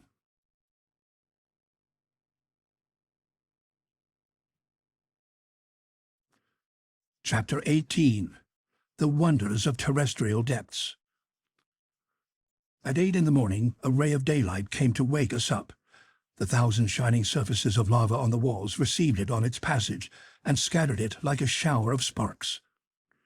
There was light enough to distinguish surrounding objects. "Well, Axel, what do you say to it?" cried my uncle, rubbing his hands. "Did you ever spend a quieter night in our little house at Königsberg? No noise of cartwheels, no cries of basket women, no boatmen shouting." "No doubt it is very quiet at the bottom of this well, but there is something alarming in the quietness itself." "Now come," my uncle cried. "If you are frightened already, what will you be by and by? We have not gone a single inch yet into the bowels of the earth." "What do you mean?" "I mean that we have only reached the level of the island, long vertical tube, which terminates at the mouth of the crater, has its lower end only at the level of the sea." "Are you sure of that?" "Quite sure. Consult the barometer." In fact, the mercury, which had risen in the instrument as fast as we descended, had stopped at 29 inches. "You see," said the professor, "we have now only the pressure of our atmosphere, and I shall be glad when the aneroid takes the place of the barometer." And in truth, this instrument will become useless as soon as the weight of the atmosphere should exceed the pressure ascertained at the level of the sea. "But," I said, "is there not reason to fear that this ever-increasing pressure will become at last very painful to bear?" "No, we shall descend at a slow rate, and our lungs will become inured to a denser atmosphere. Aeronauts find the want of air as they rise to high elevations, but we shall perhaps have too much. Of the two, this is what I should prefer. Don't let us lose a moment. Where is the bundle we set down before us?" I then remembered that we had searched for it in vain the evening before. My uncle questioned Hans, who, after having examined attentively with the eye of a huntsman, replied, "Der Huber. Up there." And so it was. The bundle had been caught by a projection 100 feet above us. Immediately the Icelander climbed up like a cat, and in a few minutes the package was in our possession. "Now," said my uncle, "let us breakfast. But we must lay in a good stock, for we don't know how long we may have to go on." The biscuit and extract of meat were washed down with a draught of water mingled with a little gin. Breakfast over, my uncle drew from his pocket a small notebook intended for scientific observations. He consulted his instruments and recorded, "Monday, July 1st. Chronometer, 8:17 a.m. Barometer, 297 inches. Thermometer, 6 degrees. Direction, east-southeast." This last observation applied to the dark gallery, and was indicated by the compass. "Now, Axel," cried the professor with enthusiasm, "now we are really going into the interior of the earth. At this precise moment the journey commences." So saying, my uncle took in one hand Ruhmkorff's apparatus, which was hanging from his neck, and with the other he formed an electric communication with the coil in the lantern, and a sufficiently bright light dispersed the darkness of the passage. Hans carried the other apparatus, which was also put into action. This ingenious application of electricity would enable us to go on for a long time, by creating an artificial light even in the midst of the most inflammable gases. "Now march!" cried my uncle. Each shouldered his package. Hans drove before him the load of cords and clothes, and myself walking last, we entered the gallery.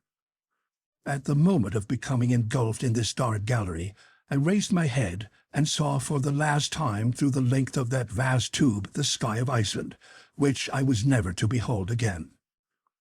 The lava, in the last eruption of 1229, had forced a passage through this tunnel. It still lined the walls with a thick and glistening coat. The electric light was here intensified 100-fold by reflection. The only difficulty in proceeding lay in not sliding too fast down an incline of about 45 degrees. Happily, certain asperities and a few blisterings here and there formed steps, and we descended, letting our baggage slip before us from the end of a long rope. But that which formed steps under our feet became stalactites overhead. The lava, which was porous in many places, had formed a surface covered with small rounded blisters, crystals of opaque quartz, set with limpid tiers of glass, and hanging like clustered chandeliers from the vaulted roof, seemed as if were to kindle and form a sudden illumination as we passed on our way. It seemed as if the genii of the depths were lighting up their palace to receive their terrestrial guests. "It is magnificent," I cried spontaneously. "My uncle, what a sight! Don't you admire those blending hues of lava, passing from reddish-brown to bright yellow by imperceptible shades? And these crystals are just like globes of light." "Ah, you think so, do you, Axel, my boy? Well, you will see greater splendors than these, I hope. Now let us march, march!" He had better have said slide, for we did nothing but drop down the steep inclines. It was the facifs descensus Averni of Virgil. The compass, which I consulted frequently, gave our direction as southeast with inflexible steadiness. This lava stream deviated neither to the right nor to the left. Yet there was no sensible increase of temperature. This justified Davy's theory, and more than once I consulted the thermometer with surprise. 2 hours after our departure, it only marked 10 degrees, an increase of only 4 degrees. This gave reason for believing that our descent was more horizontal than vertical. As for the exact depth reached, it was very easy to ascertain that. The professor measured accurately the angles of deviation and inclination on the road, but he kept the results to himself. About 8 in the evening he signaled to stop. Hans sat down at once. The lamps were hung upon a projection in the lava. We were in a sort of cavern where there was plenty of air. Certain puffs of air reached us. What atmospheric disturbance was the cause of them? I could not answer that question at the moment. Hunger and fatigue made me incapable of reasoning. A descent of 7 hours consecutively is not made without considerable expenditure of strength. I was exhausted. The order to halt, therefore, gave me pleasure. Hans laid our provisions upon a block of lava, and we ate with a good appetite. But one thing troubled me. Our supply of water was half consumed. My uncle reckoned upon a fresh supply from subterranean sources, but hitherto we had met with none. I could not help drawing his attention to the circumstance. "Are you surprised at this want of springs?" he said. "More than that, I am anxious about it. We have only water enough for 5 days." "Don't be uneasy, Axel. We shall find more than we want." "When?" "When we have left this bed of lava behind us. How could springs break through such walls as these?" "But perhaps this passage runs to a very great depth. It seems to me that we have made no great progress vertically." "Why do you suppose that?" "Because if we had gone deep into the crust of the earth, we should have encountered greater heat." "According to your system," said my uncle. "But what does the thermometer say?" "Hardly 15 degrees, 9 degrees only since our departure." "Well, what is your conclusion?" "This is my conclusion. According to exact observations, the increase of temperature in the interior of the globe advances at the rate of 1 degree for every 100 feet, but certain local conditions may modify this rate. Thus, at Yakutsk in Siberia, the increase of a degree is ascertained to be reached every 36 feet. This difference depends upon the heat-conducting power of the rocks. Moreover, in the neighborhood of an extinct volcano, through gneiss, it has been observed that the increase of a degree is only attained at every 125 feet. Let us therefore assume this last hypothesis is the most suitable to our situation and calculate." "Well, do calculate, my boy." "Nothing is easier," said I, putting down figures in my notebook. 9 times 125 feet gives a depth of 1,125 feet. Very accurate indeed. Well, by my observation, we are at 10,000 feet below the level of the sea. Is that possible? Yes, or figures are of no use. The professor's calculations were quite correct. We had already attained a depth of 6,000 feet beyond that hitherto reached by the foot of man, such as the mines of Kitzbühel in Tyrol and those of Wittenberg in Bohemia. The temperature, which ought to have been 81 degrees, was scarcely 15. Here was cause for reflection. End of chapter 18.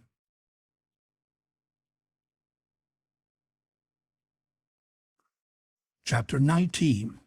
Geological Studies in Situ. Next day, Tuesday, June 30, at 6 a.m., the descent began again.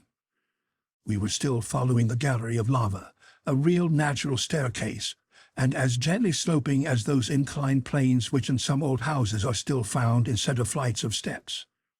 And so we went on until 12:17, the precise moment when we overtook Hans, who had stopped.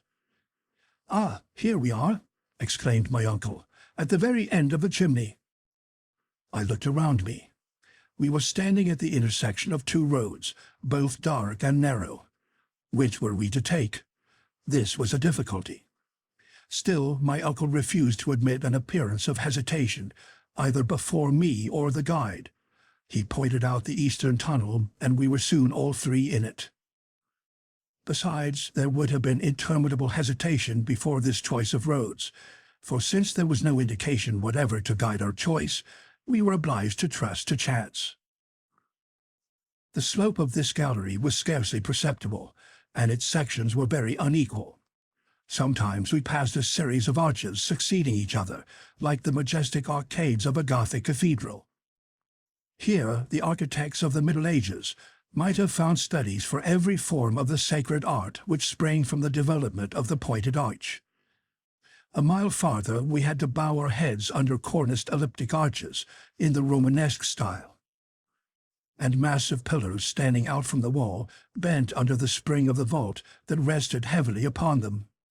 In other places, this magnificence gave way to narrow channels between low structures, which looked like beavers' huts, and we had to creep along through extremely narrow passages. The heat was perfectly bearable. Involuntarily, I began to think of its heat when the lava thrown out by Snæfellsjökull was boiling and working through this now silent road. I imagined the torrents of fire hurled back at every angle in the gallery, and the accumulation of intensely heated vapors in the midst of this confined channel. I only hope, thought I, that this so-called extinct volcano wouldn't take a fancy in his old age to begin his sports again. I abstained from communicating these fears to Professor Lidenbrock. He would never have understood them at all. He had but one idea: forward. He walked, he slid, he scrambled, he tumbled, with a persistency which one could not but admire.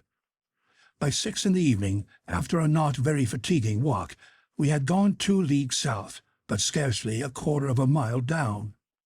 My uncle said it was time to go to sleep. We ate without talking and went to sleep without reflection. Our arrangements for the night were very simple. A railway rug each, into which we rolled ourselves, was our sole covering. We had neither cold nor intrusive visits to fear. Travelers who penetrate into the wilds of Central Africa and into the pathless forests of the New World are obliged to watch over each other by night. But we enjoyed absolute safety and utter seclusion. No savages or wild beasts infested these silent depths. Next morning we awoke fresh and in good spirits. The road was resumed. As the day before, we followed the path of the lava. It was impossible to tell what rocks we were passing. The tunnel, instead of tending lower, approached more and more nearly to a horizontal direction. I even fancied a slight rise. But about 10 this upward tendency became so evident, and therefore so fatiguing, that I was obliged to slacken my pace. "Well, Axel?" demanded the professor impatiently. "Well, I cannot stand it any longer," I replied. What? After 3 hours' walk over such easy ground? It may be easy, but it is tiring all the same. What, when we have nothing to do but keep going down? Going up, if you please. Going up, said my uncle with a shrug. No doubt. For the last half-hour the inclines have gone the other way, and at this rate we shall soon arrive upon the level soil of Iceland.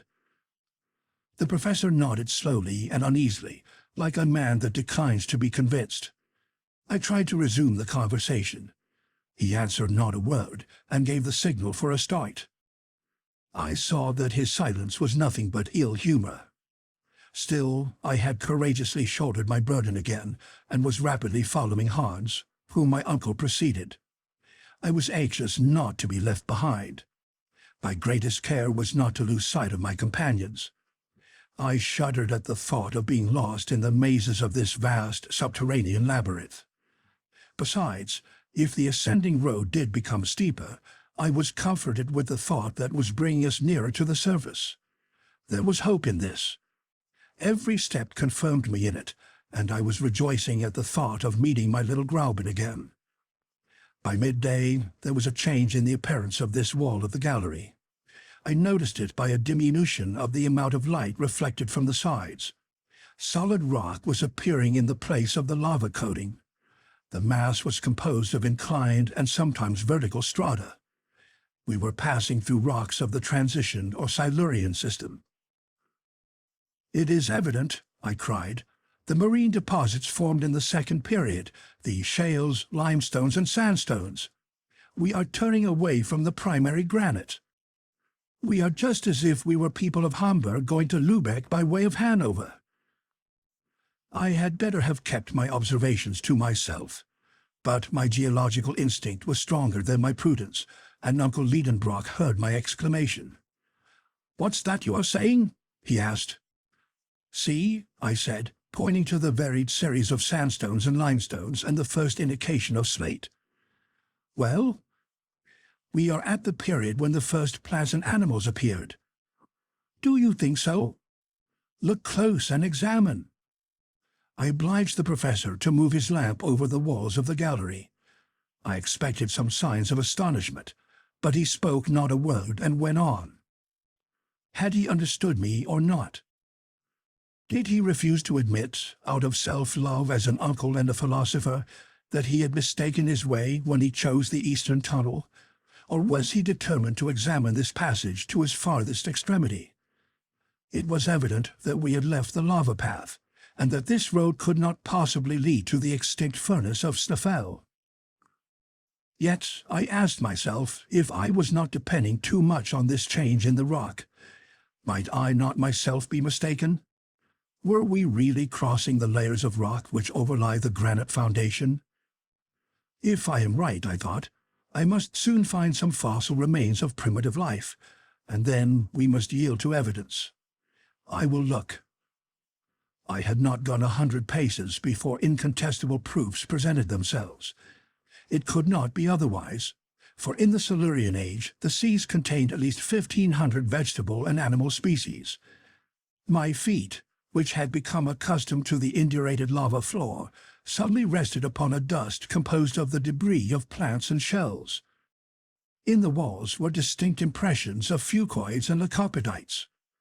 Professor Lidenbrock could not be mistaken, I thought, and yet he pushed on, with, I suppose, his eyes resolutely shut. This was only invincible obstinacy. I could hold out no longer. I picked out a perfectly formed shell, which had belonged to an animal not unlike the woodlouse. Then, joining my uncle, I said, "Look at this." "Very well," said he quietly. "It is the shell of a crustacean, of an extinct species called a trilobite. Nothing more." "But don't you conclude just what you conclude yourself?" "Yes, I do perfectly. We have left the granite and the lava. It is possible that I may be mistaken, but I cannot be sure of that until I reach the very end of this gallery."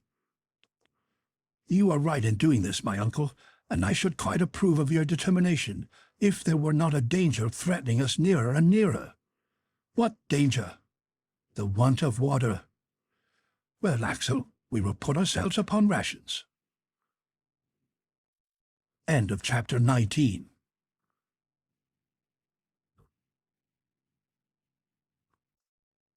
Chapter 20. The first signs of distress. In fact, we had to ration ourselves. Our provision of water could not last more than 3 days. I found that out for certain when supper time came, and to our sorrow we had little reason to expect to find a spring in these transition beds.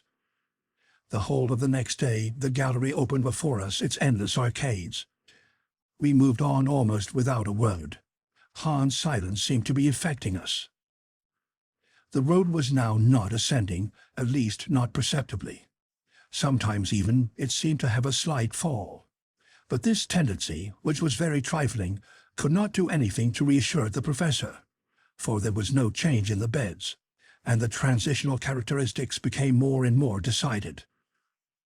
The electric light was reflected in sparkling splendor from the schist, limestone, and old red sandstone of the walls. It might have been thought that we were passing through a section of Wales, of which an ancient people gave its name to this system. Specimens of magnificent marbles clothed the walls, some of a grayish agate fantastically veined with white, others of rich crimson or yellow dashed with splotches of red. Then came dark cherry-colored marbles relieved by the lighter tints of limestone. The greater part of these bore impressions of primitive organisms. Creation had evidently advanced since the day before. Instead of rudimentary trilobites, I noticed remains of a more perfect order of beings, amongst others ganoid fishes, and some of those sauroids in which paleontologists have discovered the earliest reptile forms. The Devonian seas were peopled by animals of these species, and deposited them by thousands in the rocks of the newer formation. It was evident that we were ascending that scale of animal life in which man fills the highest place, but Professor Lidenbrock seemed not to notice it. He was awaiting one of two events, either the appearance of a vertical well opening before his feet, down which our descent might be resumed, or that of some obstacle which should effectually turn us back on our own footsteps. But evening came, and neither wish was gratified. On Friday, after a night during which I felt pangs of thirst, our little troop again plunged into the winding passages of the gallery. After 10 hours walking, I observed a singular deadening of the reflection of our lamps on the side walls. The marble, the schist, the limestone, and the sandstone were giving way to a dark and lustreless lining. At one moment, the tunnel becoming very narrow, I leaned against the wall. When I removed my hand, it was black. I looked nearer and found we were in a coal formation. "A coal mine!" I cried. "A mine without miners," my uncle replied. "Who knows?" I asked. "I know," the professor pronounced decidedly. "I am certain that this gallery driven through beds of coal was never pierced by the hand of man. But whether it be the hand of nature or not does not matter. Supper time is come. Let us sup." Hans prepared some food. I scarcely ate, and I swallowed down the few drops of water rationed out to me. One flask half full was all we had left to slake the thirst of 3 men. After their meal, my 2 companions laid themselves down upon their rugs, and found in sleep a solace for their fatigue. But I could not sleep, and I counted every hour until morning. On Saturday at 6 we started afresh. In 20 minutes we reached a vast open space. I then knew that the hand of man had not hollowed out this mine. The vaults would have been shored up, and as it was, they seemed to be held up by a miracle of equilibrium. This cavern was about 100 feet wide and 150 in height. A large mass had been rent asunder by a subterranean disturbance. Yielding to some vast power from below, it had broken asunder, leaving this great hollow into which human beings were now penetrating for the first time. The whole history of the Carboniferous period was written upon these gloomy walls, and a geologist might with ease trace all its diverse phases. The beds of coal were separated by strata of sandstone or compact clays, and appeared crushed under the weight of overlaying strata. At the age of the world which preceded the secondary period, the earth was clothed with immense vegetable forms, the product of the double influence of tropical heat and constant moisture, A vapory atmosphere surrounded the earth, still veiling the direct rays of the sun. Thence arises the conclusion that the high temperature then existing was due to some other source than the heat of the sun. Perhaps even the orb of day may not have been ready yet to play the splendid part he now acts. There were no climates as yet, and a torrid heat, equal from pole to equator, was spread over the whole surface of the globe. Whence this heat? Was it from the interior of the earth? Notwithstanding the theories of Professor Lidenbrock, a violent heat did at that time brood within the body of the spheroid. Its action was felt to the very last coats of the terrestrial crust. The plants, unacquainted with the beneficent influences of the sun, yielded neither flowers nor sap, but the roots drew vigorous life from the burning soil of the early days of this planet. There were but few trees. Herbaceous plants alone existed. There were tall grasses, ferns, lycopods, besides Sigillaria, Asterophilides, now scarce plants, but then the species might be counted by thousands. The coal measures owe their origin to this period of profuse vegetation. The yet elastic and yielding crust of the earth obeyed the fluid forces beneath.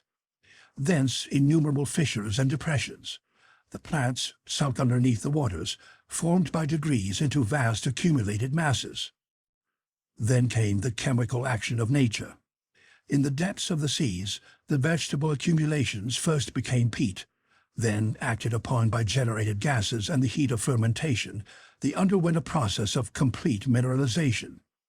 Thus were formed those immense coalfields, which nevertheless are not inexhaustible, and which 3 centuries at the present accelerated rate of consumption will exhaust unless the industrial world will devise a remedy.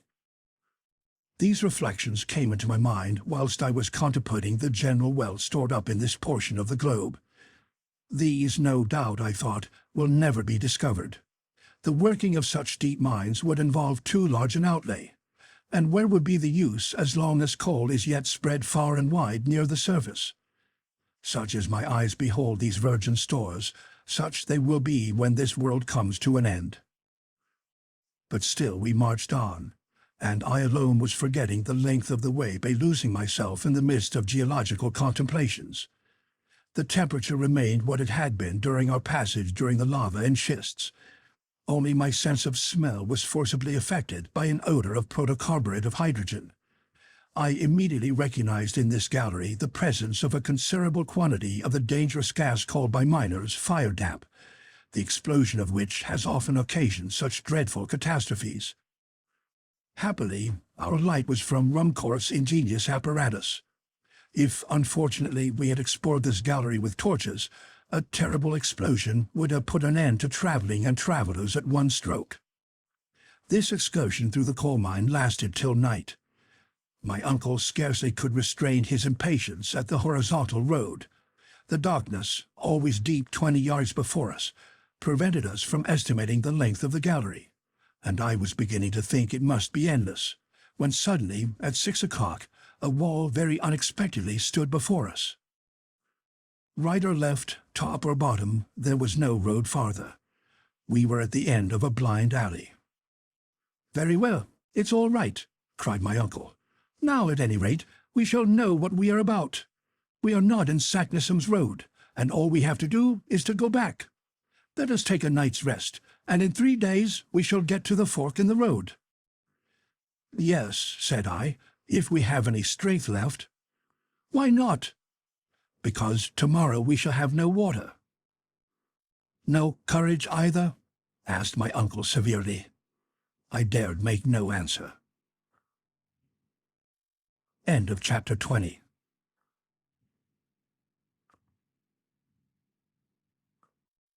Chapter 21. Compassion fuses the professor's heart. Next day we started early. We had to hasten forward. It was a 3 days' march to the crossroads. I will not speak of the sufferings we endured in our return.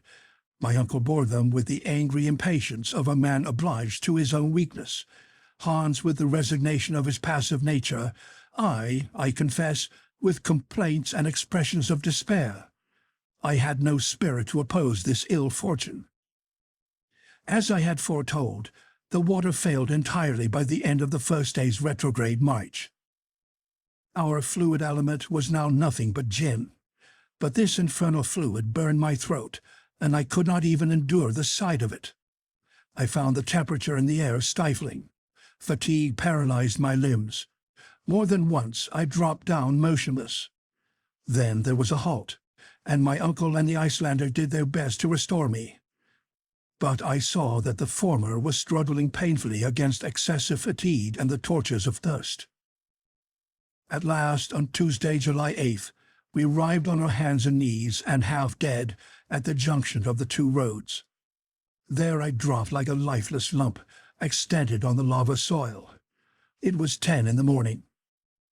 Hans and my uncle, clinging to the wall, tried to nibble a few bits of biscuit. Long moans escaped from my swollen lips.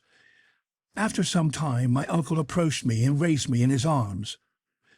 "Poor boy," said he in genuine tones of compassion.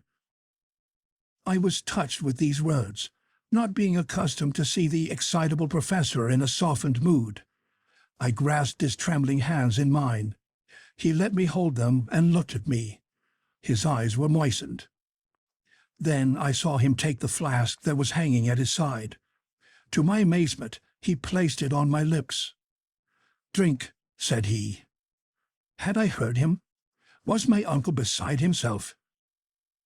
I stared at him stupidly and felt as if I could not understand him. "Drink," he said again. And raising his flask, he emptied it every drop between my lips. Oh, infinite pleasure! A slender sip of water came to moisten my burning mouth. It was but one sip, but it was enough to recall my ebbing life. I thanked my uncle with clasped hands. "Yes," he said, "a draught of water. But it is the very last, you hear, the last. I had kept it as a precious treasure at the bottom of my flask. 20 times, nay, 100 times, have I fought against a frightful impulse to drink it off. But no, Axel, I kept it for you." "My dear uncle," I said, whilst hot tears trickled down my face. "Yes, my poor boy. I knew that as soon as you arrived at these crossroads you would drop half dead, and I kept my last drop of water to reanimate you." Thank you, I said. Although my thirst was only partially quenched, yet some strength had returned. The muscles of my throat, until then contracted, now relaxed again, and the inflammation of my lips abated somewhat, and I was now able to speak. "Let us see," I said. "We have now but one thing to do. We have no water. We must go back." While I spoke, my uncle avoided looking at me. He hung his head down. His eyes avoided mine. "We must return," I exclaimed vehemently. "We must go back on our way to Snæfell. May God give us strength to climb up that crater again." "Return," said my uncle, as if he was rather answering himself than me. "Yes, return, without the loss of a minute." A long silence followed. "So then, Axel," replied the professor ironically, "you have found no courage or energy in these few drops of water?" "Courage? I see you just as feeble-minded as you were before, and still expressing only despair." What sort of a man was this I had to do with, and what schemes was he now revolving in his fearless mind? "What? You won't go back?" Should I renounce this expedition just when we have the fairest chance of success? Never. Then must we resign ourselves to destruction? "No, Axel, no. Go back. Hans will go with you. Leave me to myself." "Leave you here?" "Leave me, I tell you. I have undertaken this expedition. I will carry it out to the end, and I will not return. Go, Axel, go." My uncle was in a high state of excitement. His voice, which had for a moment been tender and gentle, had now become hard and threatening. He was struggling with gloomy resolutions against impossibilities. I would not leave him in this bottomless abyss, and on the other hand, the instinct of self-preservation prompted me to fly. The guide watched this scene with his usual phlegmatic unconcern, yet he understood perfectly well what was going on between his two companions. The gestures themselves were sufficient to show that we were each bent on taking a different road, but Hans seemed to take no part in a question upon which depended his life. He was ready to start at a given signal, or to stay if his master so willed it. How I wished at this moment I could have made him understand me. My words, my complaints, my sorrow would have had some influence over that frigid nature. Those dangers which our guide could not understand, I could have demonstrated and proved to him. Together we might have overruled the obstinate professor. If it were needed, we might perhaps have compelled him to regain the heights of Snæfell. I drew near to Hans. I placed my hand upon his. He made no movement. My parted lips sufficiently revealed my sufferings. The Icelander slowly moved his head and calmly pointing to my uncle said, "Master." "Master!" I shouted. "You madman! No, he is not the master of our life. We must fly. We must drag him. Do you hear me? Do you understand?" I had seized Hans by the arm. I wished to oblige him to rise. I strove with him. My uncle interposed. "Be calm, Axel. You will get nothing from that immovable servant. Therefore, listen to my proposal." I crossed my arms and confronted my uncle boldly. "The want of water," he said, "is the only obstacle in our way. In this eastern gallery made up of lavas, schists, and coal, we have not met with a single particle of moisture. Perhaps we shall be more fortunate if we follow the western tunnel." I shook my head incredulously. "Hear me to the end," the professor went on with a firm voice. "Whilst you were lying there motionless, I went to examine the conformation of that gallery. It penetrates directly downward, and in a few hours it will bring us to the granite rocks. There we must meet with abundant springs. The nature of the rock assures me of this, and instinct agrees with logic to support my conviction. Now this is my proposal. When Columbus asked of his ship's crews for 3 days more to discover a new world, those crews, disheartened and sick as they were, recognized the justice of the claim, and he discovered America. I am the Columbus of this netherworld, and I only ask for 1 more day. If in a single day I have not met with the water that we want, I swear to you we will return to the surface of the earth." In spite of my irritation, I was moved with these words, as well as with the violence my uncle was doing to his own wishes and making so hazardous a proposal. "Well," I said, "do as you will, and God reward your superhuman energy. You have now but a few hours to tempt fortune. Let us start." End of chapter 21.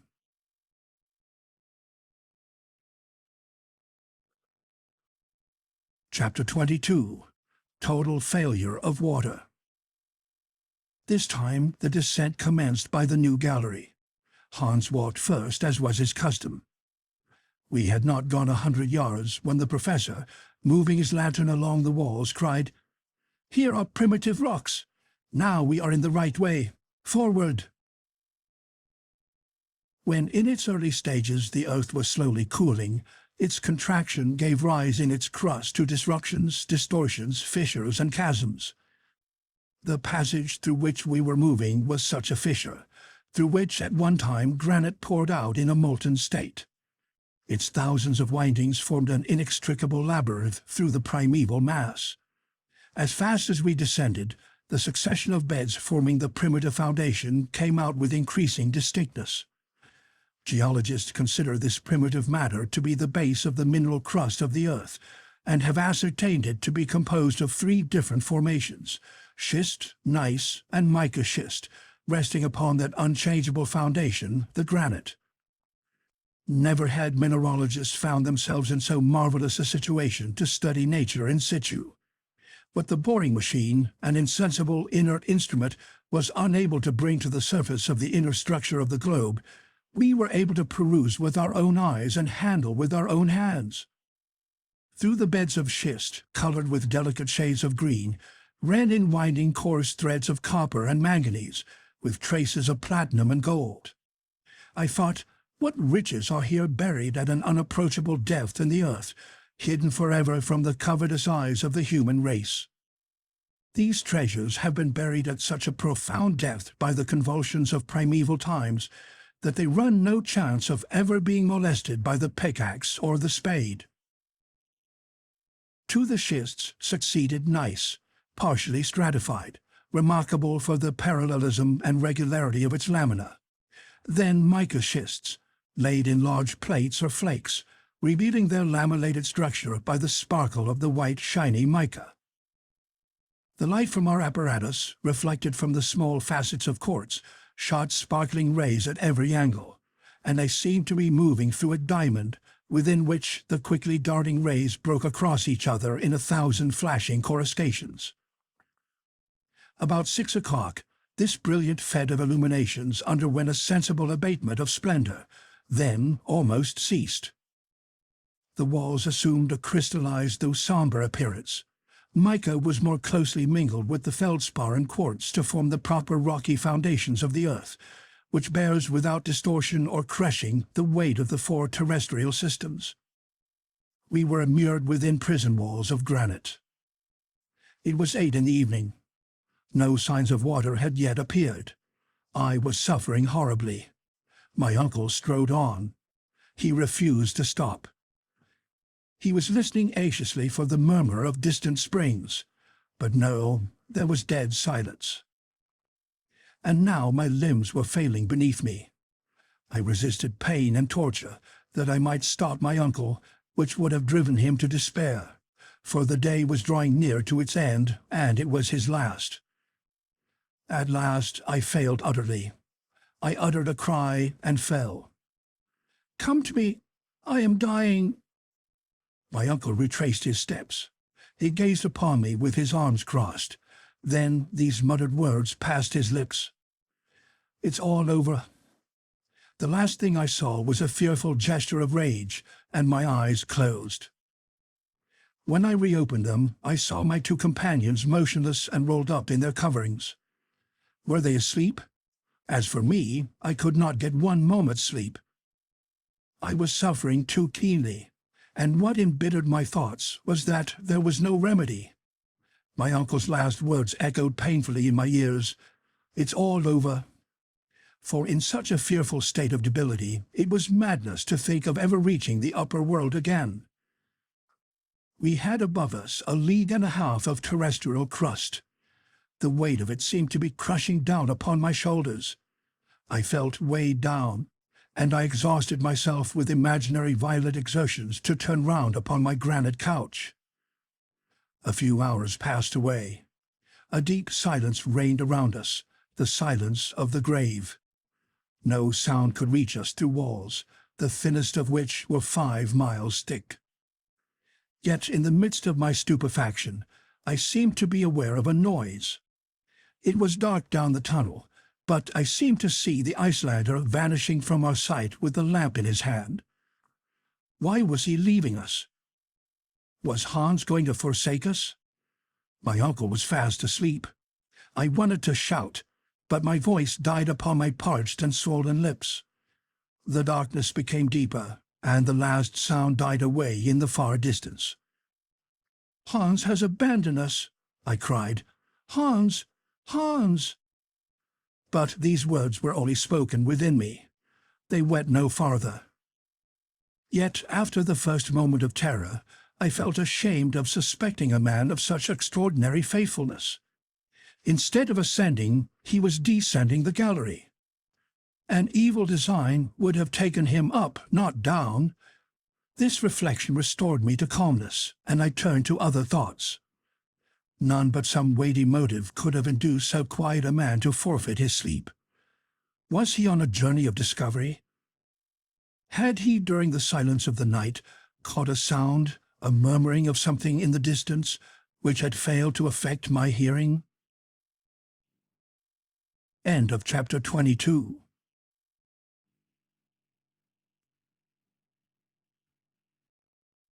Chapter 23. Water Discovered. For a whole hour I was trying to work out in my delirious brain the reasons which might have influenced this seemingly tranquil huntsman. The absurdest notions ran in utter confusion through my mind. I thought madness was coming on. But at last a noise of footsteps was heard in the dark abyss. Hans was approaching. A flickering light was beginning to glimmer on the wall of our darksome prison. Then it came out full at the mouth of a gallery. Hans appeared. He drew close to my uncle, laid his hand upon his shoulder, and gently woke him. My uncle rose up. "What is the matter?" he asked. "Water," replied the huntsman. No doubt, under the inspiration of intense pain, everybody becomes endowed with the gift of diverse tongues. I did not know a word of Danish, yet instinctively I understood the word he had uttered. "Water! Water!" I cried, clapping my hands and gesticulating like a madman. "Water," repeated my uncle. "Var?" he asked in Icelandic. "Nedat," replied Hans. "Where?" "Down below." I understood it all. I seized the hunter's hands and pressed them while he looked on me without moving a muscle of his countenance. The preparations for our departure were not long in making, and we were soon on our way down a passage inclining 2 feet and 7. In an hour we had gone 1.25 miles and descended 2,000 feet. Then I began to hear distinctly quite a new sound of something running within the thickness of the granite wall, a kind of dull, dead rumbling, like distant thunder. During the first part of our walk, not meeting with the promised spring, I felt my agony returning. But then my uncle acquainted me with the cause of the strange noise. "Hans was not mistaken," he said. "What you hear is the rushing of a torrent." "A torrent?" I exclaimed. "There can be no doubt. A subterranean river is flowing around us." We hurried forward in the greatest excitement. I was no longer sensible of my fatigue. This murmuring of waters close at hand was already refreshing me. It was audibly increasing. The torrent, after having for some time flowed over our heads, was now running within the left wall, roaring and rushing. Frequently I touched the wall, hoping to feel some indications of moisture, but there was no hope here. Yet another half hour, another half-li was passed. Then it became clear that the hunter had gone no farther.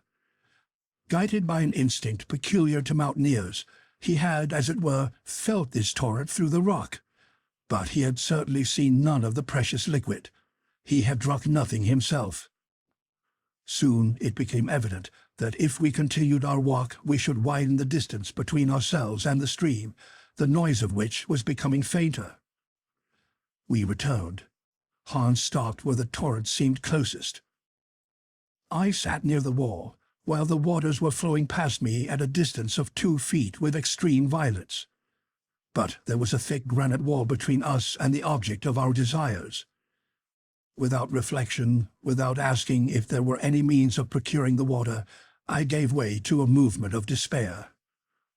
Hans glanced at me with, I thought, a smile of compassion. He rose and took the lamp.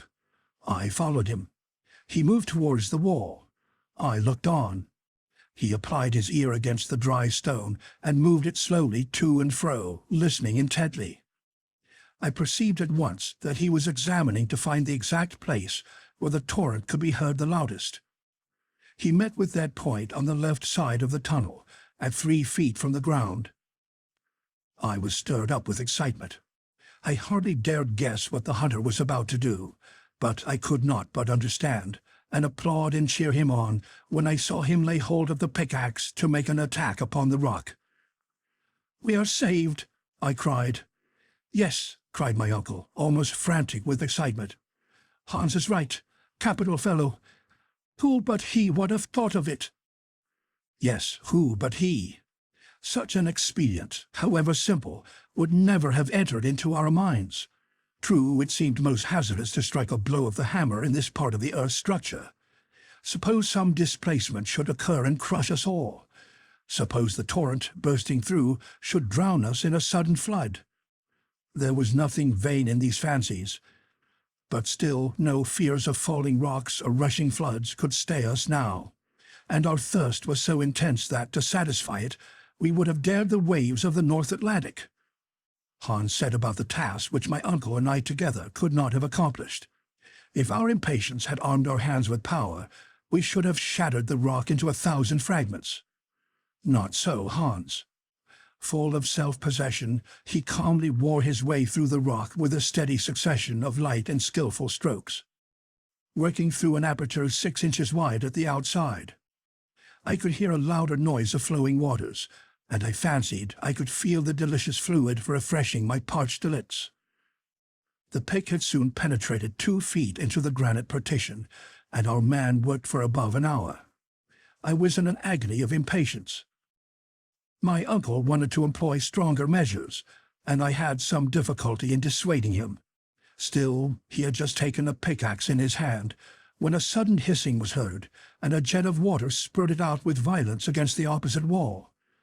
Hans, almost thrown off his feet by the violence of the shock, uttered a cry of grief and disappointment, of which I soon understood the cause, when, plunging my hands into the spouting torrent, I withdrew them in haste, for the water was scalding hot.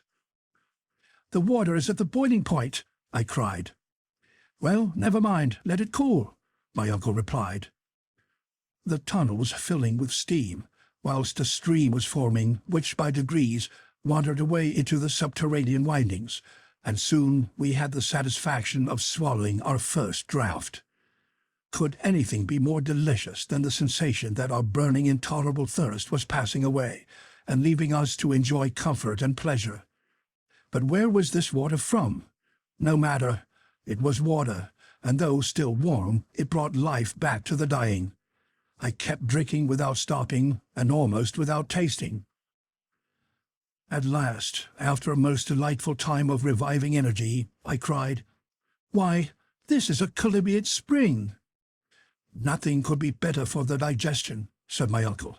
"It is highly impregnated with iron. It will be as good for us as going to the spa or to Toplitz." "Well, it is delicious." "Of course it is. Water should be, found 6 miles underground. It has an inky flavour, which is not at all unpleasant. What a capital source of strength Hans has found for us here. We will call it after his name." "Agreed," I cried. And Hans Bach it was from that moment. Hans was none the prouder. After a moderate draught, he went quietly into a corner to rest. "Now," I said, "we must not lose this water." "What is the use of troubling ourselves?" my uncle replied. "I fancy it will never fail." "Never mind, we cannot be sure. Let us fill the water bottle and our flasks, and then stop up the opening." My advice was followed so far as getting in a supply, but the stopping up of the hole was not so easy to accomplish. It was in vain that we took up fragments of granite and stuffed them in with tow. We only scalded our hands without succeeding. The pressure was too great, and our efforts were fruitless. "It is quite plain," said I, "that the higher body of this water is at a considerable elevation. The force of the jet shows that." "No doubt," answered my uncle. "If this column of water is 32,000 feet high, that is, from the surface of the earth, it is equal to the weight of 1,000 atmospheres. But I have got an idea." "Well?" "Why should we trouble ourselves to stop the stream from coming out at all?" "Because—" Well, I could not assign a reason. "When our flasks are empty, where shall we fill them again? Can we tell that?" No, there was no certainty. "Well, let us allow the water to run on. It will flow down, and will both guide and refresh us." "That is well planned," I cried. "With this stream for our guide, there is no reason why we should not succeed in our undertaking." "Ah, my boy, you agree with me now," cried the professor, laughing. "I agree with you most heartily." "Well, let us rest a while, and then we will start again." I was forgetting that it was night. The chronometer soon informed me of that fact, and in a very short time, refreshed and thankful, we all three fell into a sound sleep. End of chapter 23.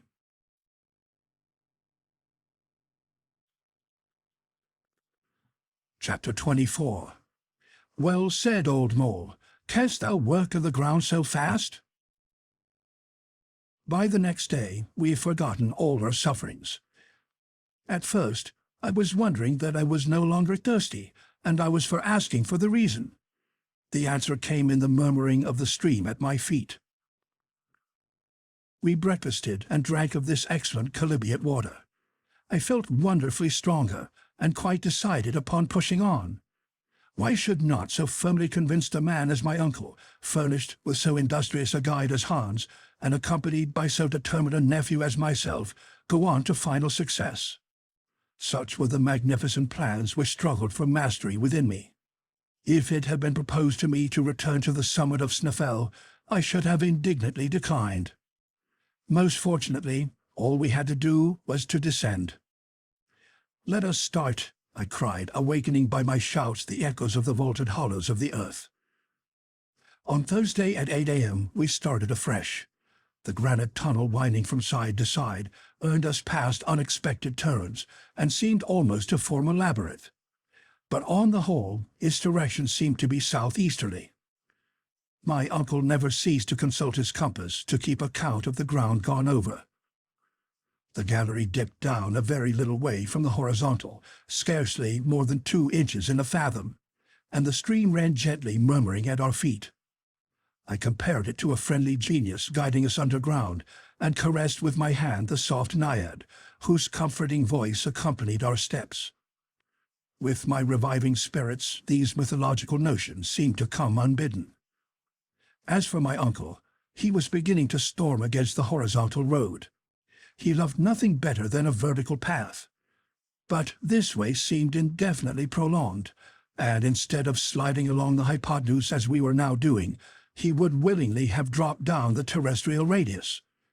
But there was no help for it, and as long as we were approaching the center at all, we felt that we must not complain. From time to time a steeper path appeared. Our naiad then began to tumble before us with a hoarser murmur, and we went down with her to a greater depth. On the whole, that day and the next we made considerable way horizontally, very little vertically. On Friday evening, the 10th of July, according to our calculations, we were 30 leagues southeast of Reykjavik, and at a depth of 2 leagues and a half. At our feet there now opened a frightful abyss. My uncle, however, was not to be daunted, and he clapped his hands at the steepness of the descent. "This would take us a long way," he cried, "and without much difficulty, for the projections in the rock formed quite a staircase." The ropes were so fastened by Hans as to guard against accident, and the descent commenced. I can hardly call it perilous, for I was beginning to be familiar with this kind of exercise. This well, or abyss, was a narrow cleft in the mass of the granite, called by geologists a fault, and caused by the unequal cooling of the globe of the earth.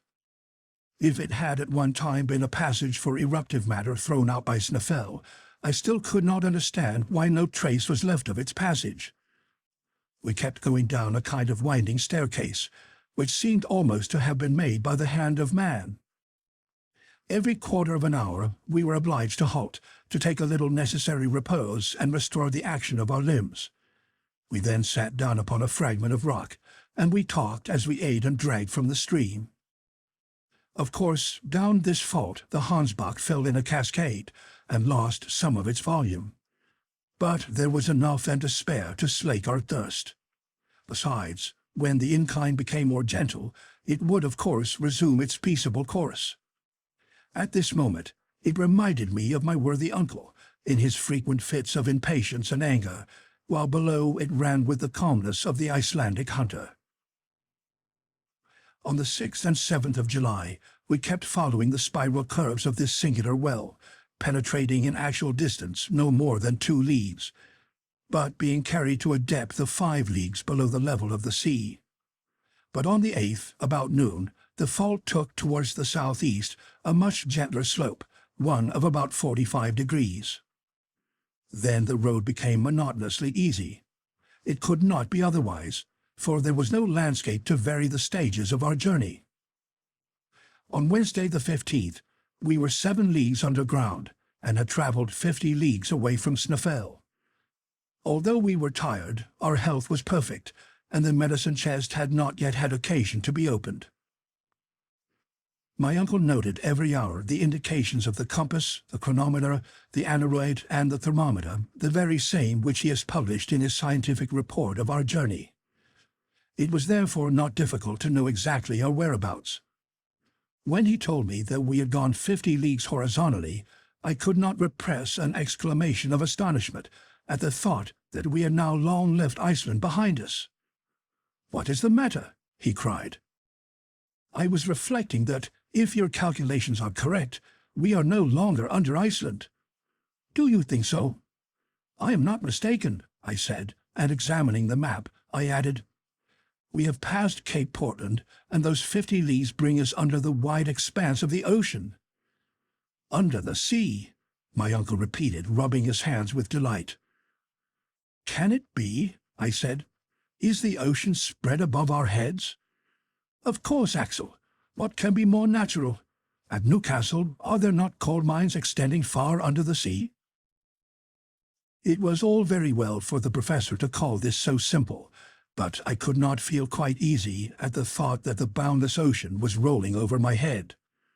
And yet it really mattered very little whether it was the plains and mountains that covered our heads, or the Atlantic waves, as long as we were arched over by solid granite. And besides, I was getting used to this idea. For the tunnel, now running straight, now winding as capriciously in its inclines as in its turnings, but constantly preserving its southeasterly direction and always running deeper, was gradually carrying us to very great depths indeed.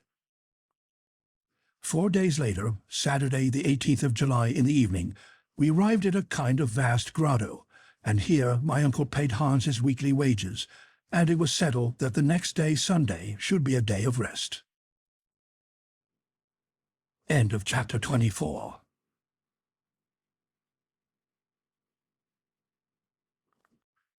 Chapter 25. De Profundis. I therefore awoke next day relieved from the preoccupation of an immediate start. Although we were in the very deepest of known depths, there was something not unpleasant about it. And besides, we were beginning to get accustomed to this troglodyte life. I no longer thought of sun, moon, and stars, trees, houses, and towns, nor of any of those terrestrial superfluities which are necessaries of men who live upon the earth's surface. Being fossils, we looked upon all those things as mere jokes. The grotto was an immense apartment. Along its granite floor ran a faithful stream. At this distance from its spring the water was scarcely tepid, and we drank of it with pleasure. After breakfast, the professor gave a few hours to the arrangement of his daily notes. "First," said he, "I will make a calculation to ascertain our exact position. I hope, after our return, to draw a map of our journey, which will be in reality a vertical section of the globe containing the track of our expedition." "That will be curious, uncle, but are your observations sufficiently accurate to enable you to do this correctly?" "Yes. I have everywhere observed the angles and the inclines. I am sure there is no error. Let us see where we are now. Take your compass and take the direction." I looked and replied carefully, "Southeast by east." "Well," answered the professor after a rapid calculation, "I infer that we have gone 85 leagues since we started." "Therefore we are under mid-Atlantic?" "To be sure we are." "And perhaps at this very moment there is a storm above, and ships over our heads are being rudely tossed by the tempest." "Quite probable." "And whales are lashing the roof of our prison with their tails." "It may be, Axel, but they won't shake us here. But let us go back to our calculation. Here we are 85 leagues southeast of Snæfellsjökull, and I reckon that we are at a depth of 16 leagues. 16 leagues? I cried. No doubt. Why, this is the very limit assigned by science to the thickness of the crust of the earth. I don't deny it. And here, according to the law of increasing temperature, there ought to be a heat of 2,732 degrees Fahrenheit. So there should, my lad. and all this solid granite ought to be running in fusion. You see that it is not so, and that, as so often happens, facts come to overthrow theories. I am obliged to agree, but after all, it is surprising. What does the thermometer say? 27/6.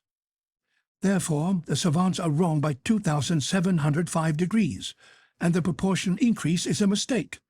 Therefore, Humphrey Davy was right, and I am not wrong in following him. What do you say now? Nothing. In truth, I had a good deal to say. I gave way in no respect to Davy's theory. I still held to the central heat, although I did not feel its effects.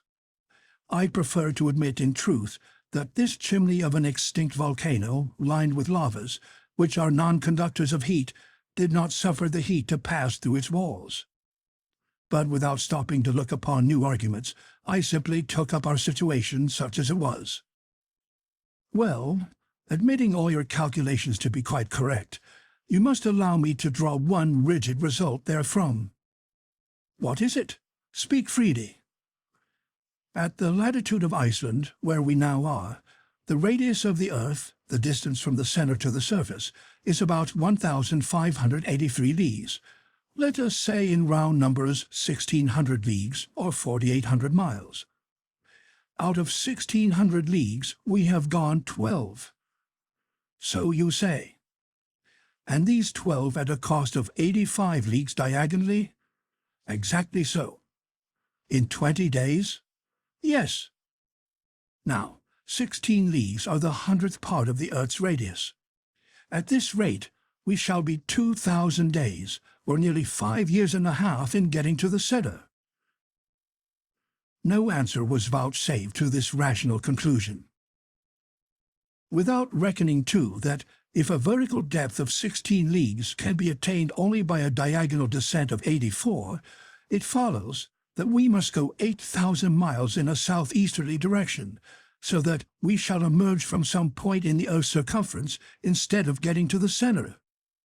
Confusion to all your figures, and all your hypotheses besides, shouted my uncle in a sudden rage. What is the basis of them all? How do you know that this passage does not run straight to our destination? Besides, there is a precedent. What one man has done, another may do. I hope so, but still I may be permitted— You shall have my leave to hold your tongue, Axel, but not to talk in that irrational way. I could see the awful professor bursting through my uncle's skin, and I took timely warning. Now, look at your aneroid. What does that say? It says we are under considerable pressure. Very good. So you see that by going gradually down and getting accustomed to the density of the atmosphere, we don't suffer at all. Nothing except a little pain in the ears. That's nothing, and you may get rid of even that by quick breathing whenever you feel the pain. Exactly so, I said, determined not to say a word that might cross my uncle's prejudices. There is even positive pleasure in living in this dense atmosphere. Have you observed how intense sound is down here? No doubt it is. A deaf man would soon learn to hear perfectly. But won't this density augment? Yes, according to a rather obscure law. It is well known that the weight of bodies diminishes as fast as we descend. You know that it is at the surface of the globe that weight is most sensibly felt, and that at the center there is no weight at all. I am aware of that. But tell me, will not air at last acquire the density of water? Of course, under a pressure of 710 atmospheres. And how lower down still? Lower down, the density will still increase. But how shall we go down, then? Why, we must fill our pockets with stones. Well, indeed, my worthy uncle, you are never at a loss for an answer. I dared venture no farther into the region of probabilities, for I might presently have stumbled upon an impossibility, which would have brought the professor on the scene when he was not wanted. Still, it was evident that the air, under a pressure which might reach that of thousands of atmospheres, would at last reach the solid state, and then, even if our bodies could resist the strain, we should be stopped, and no reasonings would be able to get us on any farther. But I did not advance this argument. My uncle would have met it with his inevitable Saknussemm, a precedent which possessed no weight with me. For even if the journey of the learned Icelander were really attested, there was one very simple answer, that in the 16th century there was neither barometer nor aneroid, and therefore Saknussemm could not tell how far he had gone. But I kept this objection to myself, and waited the course of events. The rest of the day was passed in calculations and in conversations. I remained a steadfast adherent of the opinions of Professor Lidenbrock, and I envied the stolid indifference of Hans, who, without going into causes and effects, went on with his eyes shut wherever his destiny guided him. End of chapter 25.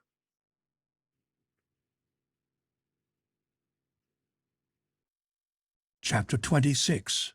The worst peril of all. It must be confessed that hitherto things had not gone on so badly, and that I had small reason to complain. If our difficulties became no worse, we might hope to reach our end, and to what a height of scientific glory we should then attain. I had become quite a Lidenbrock in my reasonings. Seriously, I had. But would this state of things last in the strange place we had come to? Perhaps it might.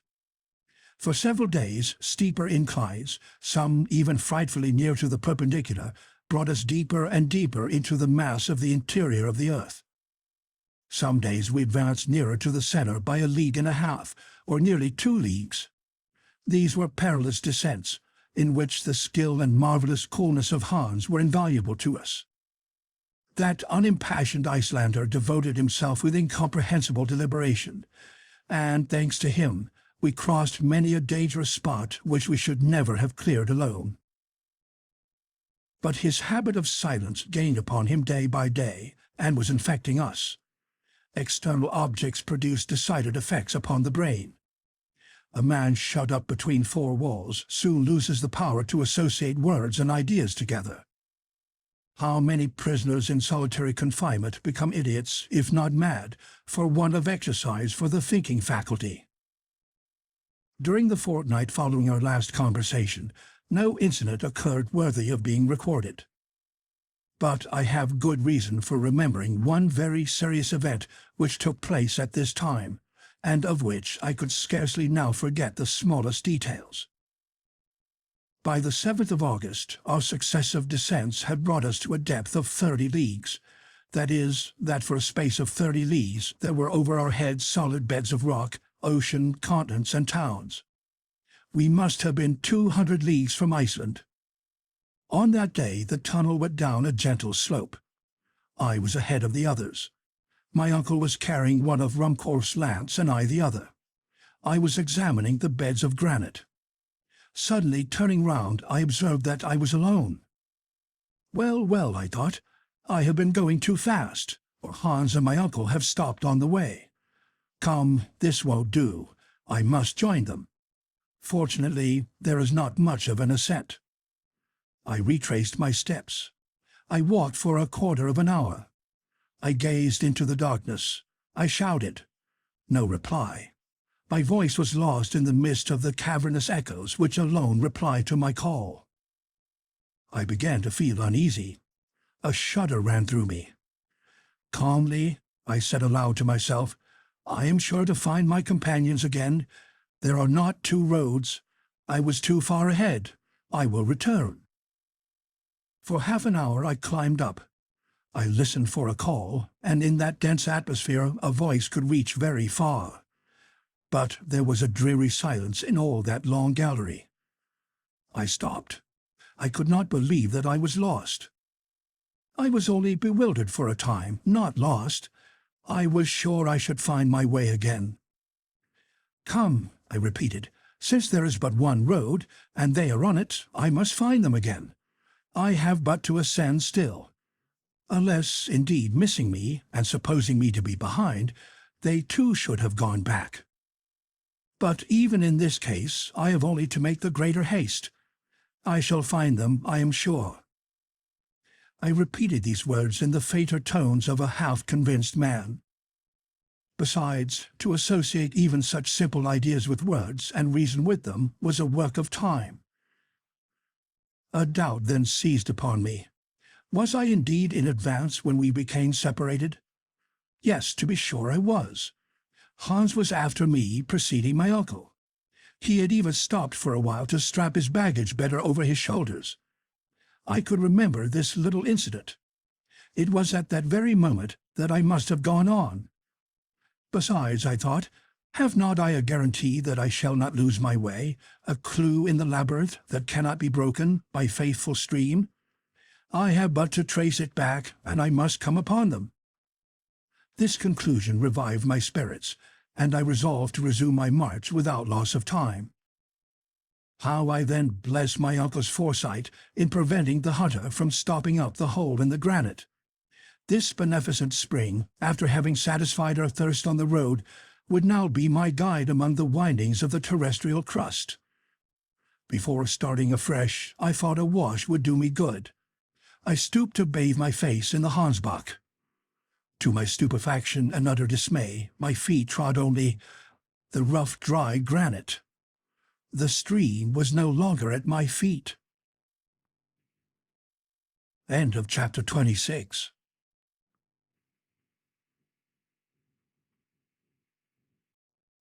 Chapter 27. Lost in the bowels of the earth. To describe my despair would be impossible. No words could tell it. I was buried alive, with the prospect before me of dying of hunger and thirst. Mechanically, I swept the ground with my hands. How dry and hard the rock seemed to me! But how had I left the course of the stream? For it was a terrible fact that it no longer ran at my side. Then I understood the reason of that fearful silence, when for the last time I listened to hear if any sound from my companions could reach my ears. At the moment when I left the right road, I had not noticed the absence of the stream. It is evident that at that moment a deviation had presented itself before me, whilst the Hansbach, following the caprice of another incline, had gone with my companions away into unknown depths. How was I to return? There was not a trace of their footsteps or of my own, for the foot left no mark upon the granite floor. I racked my brain for a solution of this impracticable problem. One word described my position: lost. Lost at an immeasurable depth. 30 leagues of rock seemed to weigh upon my shoulders with a dreadful pressure. I felt crushed. I tried to carry back my ideas to things on the surface of the earth. I could scarcely succeed. Hamburg, the house in the Königstrasse, my poor Grauben, all that busy world underneath which I was wandering about, was passing in rapid confusion before my terrified memory. I could revive with vivid reality all the incidents of our voyage: Iceland, Monsieur Fridriksson, Snæfell. I said to myself that, if in such a position as I was in now, I was fool enough to cling to one glimpse of hope, it would be madness, and that the best thing I could do was to despair. What human power could restore me to the light of the sun by rending asunder the huge arches of rock which united over my head, buttressing each other with impregnable strength? Who could place my feet on the right path and bring me back to my company? "Oh, my uncle," burst from my lips in the tone of despair. It was my only word of reproach, for I knew how much he must be suffering in seeking me wherever he might be. When I saw myself thus far removed from all earthly help, I had recourse to heavenly succor. The remembrance of my childhood, the recollection of my mother, whom I had only known in my tender early years, came back to me, and I knelt in prayer, imploring for the divine help of which I was so little worthy. This return of trust in God's providence allayed the turbulence of my fears, and I was enabled to concentrate upon my situation all the force of my intelligence. I had 3 days' provisions with me, and my flask was full. But I could not remain alone for long. Should I go up or down? Up, of course. Up continually. I must thus arrive at the point where I had left the stream, that fatal turn in the road.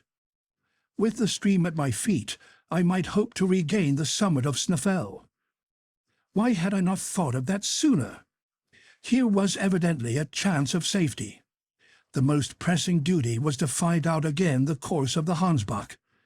I rose, and leaning upon my iron-pointed stick, I ascended the gallery. The slope was rather steep. I walked on without hope, but without indecision, like a man who has made up his mind. For half an hour I met with no obstacle.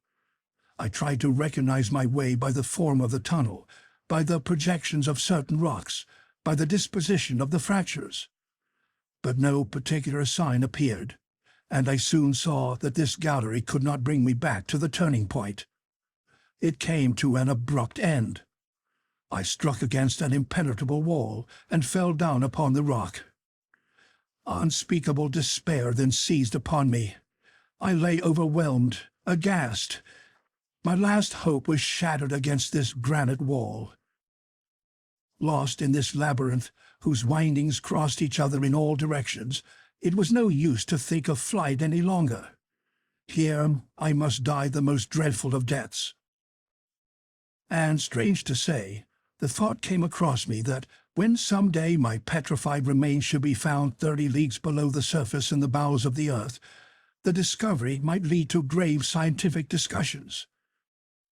I tried to speak aloud, but hoarse sounds alone passed my dry lips. I panted for breath. In the midst of my agony, a new terror laid hold of me. In falling, my lamp had got wrong. I could not set it right, and its light was paling and would soon disappear altogether. I gazed painfully upon the luminous current growing weaker and weaker in the wire coil. A dim procession of moving shadows seemed slowly unfolding down the darkening walls. I scarcely dared to shut my eyes for one moment, for fear of losing the least glimmer of this precious light. Every instant it seemed about to vanish, and the dense blackness to come rolling in palpably upon me. One last trembling glimmer shot feebly up. I watched it in trembling and anxiety. I drank it in as if I could preserve it, concentrating upon it the full power of my eyes, as upon the very last sensation of light which they were ever to experience. And the next moment I lay in the heavy gloom of deep, thick, unfathomable darkness. A terrible cry of anguish burst from me. Upon earth, in the midst of the darkest night, light never abdicates its functions altogether. It is still subtle and diffusive, but whatever little there may be, the eye still catches that little. Here there was not an atom.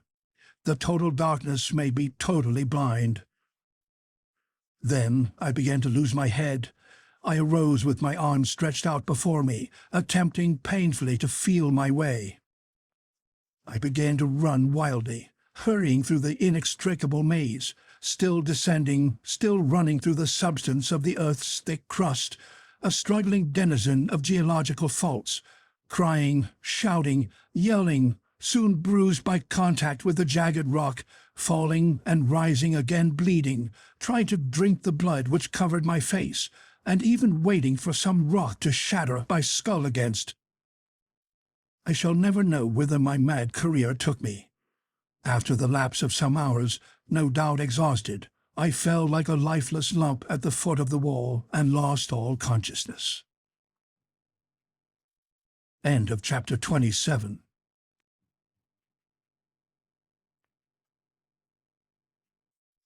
Chapter 28. The Rescue in the Whispering Gallery. When I returned to partial life, my face was wet with tears. How long that state of insensibility had lasted, I cannot say. I had no means now of taking account of time. Never was solitude equal to this. Never had any living being been so utterly forsaken. After my fall, I had lost a good deal of blood. I felt it flowing over me. Ah, how happy I should have been could I have died, and if death were not yet to be gone through. I would think no longer. I drove away every idea, and conquered by my grief, I rolled myself to the foot of the opposite wall. Already I was feeling the approach of another fate, and was hoping for complete annihilation, when a loud noise reached me. It was like the distant rumble of continuous thunder, and I could hear its sounding undulations rolling far away into the remote recesses of the abyss. Whence could this noise proceed? It must be from some phenomenon proceeding in the great depths amidst which I lay helpless. Was it an explosion of gas? Was it the fall of some mighty pillar of the globe? I listened still. I wanted to know if the noise would be repeated. A quarter of an hour passed away. Silence reigned in this gallery. I could not hear even the beating of my heart. Suddenly, my ear, resting by chance against the wall, caught, or seemed to catch, certain vague, indescribable, distant, articulate sounds, as of words. This is a delusion, I thought. But it was not. Listening more attentively, I heard in reality a murmuring of voices. But my weakness prevented me from understanding what the voices said. Yet it was language, I was sure of it. For a moment, I feared the words might be my own, brought back by the echo. Perhaps I had been crying out unknown to myself. I closed my lips firmly and laid my ear against the wall again. Yes, truly, someone is speaking. Those are words. Even a few feet from the wall I could hear distinctly. I succeeded in catching uncertain, strange, undistinguishable words. They came as if pronounced in low, murmured whispers. The word "Forlarad" was several times repeated in a tone of sympathy and sorrow. "Help!" I cried with all my might. "Help!" I listened. I watched in the darkness for an answer, a cry, a mere breath of sound, but nothing came. Some minutes passed. A whole world of ideas had opened in my mind. I thought that my weakened voice could never penetrate to my companions. "It is they," I repeated. "What other men can be 30 leagues underground?" I again began to listen. Passing my ear over the wall from one place to another, I found the point where the voices seemed to be best heard. The word "Forlarad" again returned, then the rolling of thunder which had roused me from my lethargy. "No," I said, "no, it is not through such a mass that a voice can be heard. I am surrounded by granite walls, and the loudest explosion could never be heard here. This noise comes along the gallery. There must be here some remarkable exercise of acoustic laws." I listened again, and this time, yes, this time, I did distinctly hear my name pronounced across the wide interval. It was my uncle's own voice. He was talking to the guide, and "Forlarad" is a Danish word. Then I understood it all. To make myself heard, I must speak along this wall, which would conduct the sound of my voice just as a wire conducts electricity. But there was no time to lose. If my companions moved but a few steps away, the acoustic phenomenon would cease. I therefore approached the wall and pronounced these words as clearly as possible. "Uncle Lidenbrock!" I waited with the deepest anxiety. Sound does not travel with great velocity. Even increased density air has no effect upon its rate of traveling. It merely augments its intensity. Seconds, which seemed ages, passed away, and at last these words reached me. "Axel! Axel! Is it you?" "Yes, yes," I replied. "My boy, where are you?" "Lost in the deepest darkness." "Where is your lamp?" "It is out." "And the stream?" "Disappeared." "Axel, Axel, take courage." "Wait, I am exhausted. I can't answer. Speak to me." "Courage," resumed my uncle. "Don't speak. Listen to me. We have looked for you up the gallery and down the gallery. Could not find you.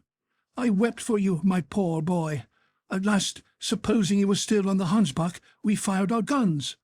Our voices are audible to each other, but our hands cannot touch. But don't despair, Axel. It is a great thing that we can hear each other." During this time I had been reflecting. A vague hope was returning to my heart. There was one thing I must know to begin with.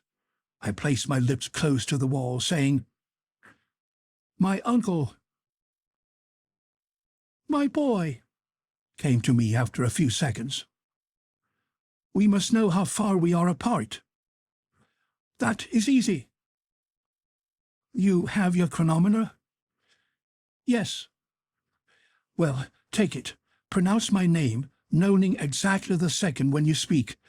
I will repeat it as soon as it shall come to me, and you will observe the exact moment when you get my answer." "Yes, and half the time between my call and your answer will exactly indicate that which my voice would take in coming to you." "Just so, my uncle." "Are you ready?" "Yes." "Now, attention. I am going to call your name." I put my ear to the wall, and as soon as the name Axel came, I immediately replied, "Axel," then waited. 40 seconds, said my uncle. 40 seconds between the two words. "So, the sound takes 20 seconds in coming. Now, at the rate of 1,120 feet in a second, this is 22,400 feet, or 4 miles and a quarter nearly." "4 miles and a quarter," I murmured. "It will soon be over, Axel."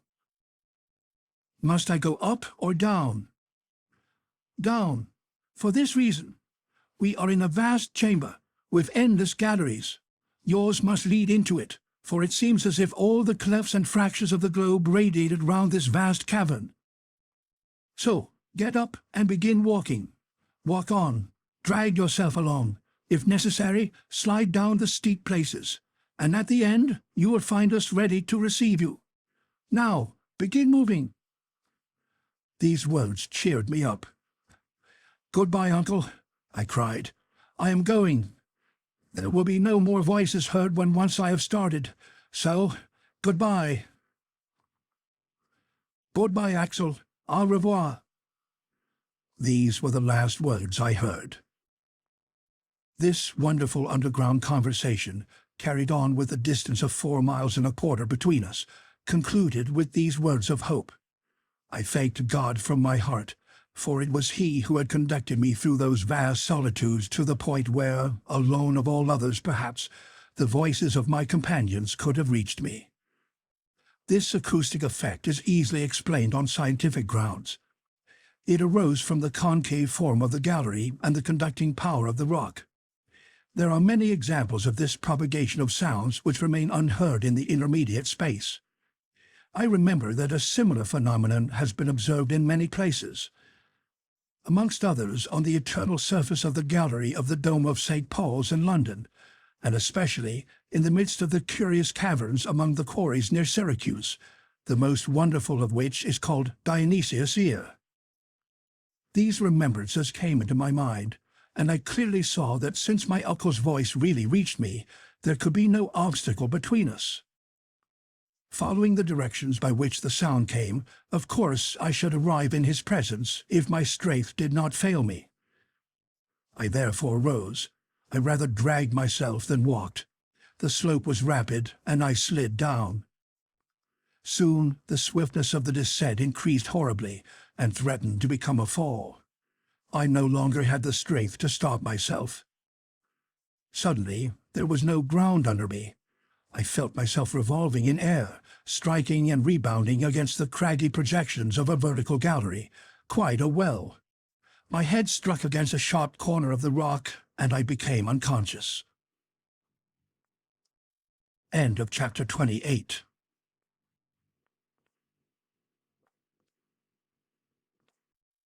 Chapter 29. The Ladder. When I came to myself, I was stretched in half-darkness, covered with thick coats and blankets. My uncle was watching over me to discover the least sign of life. At my first sigh, he took my hand. When I opened my eyes, he uttered a cry of joy. "He lives! He lives!" he cried. Yes, I am still alive, I answered feebly. My dear nephew, said my uncle, pressing me to his breast, you are saved. I was deeply touched with the tenderness of his manner as he uttered these words, and still more with the care with which he watched over me. But such trials were wanted to bring out the professor's tenderer qualities. At this moment Hans came. He saw my hand in my uncle's, and I may safely say that there was joy in his countenance. "Goddag," said he. "How do you do, Hans? How are you? And now, uncle, tell me where we are at the present moment." "Tomorrow, Axel, tomorrow. Now you are too faint and weak. I have bandaged your head with compresses which must not be disturbed. Sleep now, and tomorrow I will tell you all." "But do tell me what time it is, and what day." "It is Sunday, the 8th of August, and it is 10 at night. You must ask me no more questions until the 10th. In truth, I was very weak, and my eyes involuntarily closed. I wanted a good night's rest, and I therefore went off to sleep, with the knowledge that I had been 4 long days alone in the heart of the earth. Next morning, on awakening, I looked round me. My couch, made up of all our travelling gear, was in a charming grotto, adorned with splendid stalactites, and the soil of which was a fine sand. It was half light. There was no torch, no lamp, yet certain mysterious glimpses of light came from without through a narrow opening in the grotto. I heard, too, a vague and indistinct noise, something like the murmuring of waves breaking upon a shingly shore, and at times I seemed to hear the whistling of wind. I wondered whether I was awake, whether I was dreaming, whether my brain, crazed by my fall, was not affected by imaginary noises. Yet neither eyes nor ears could be so utterly deceived.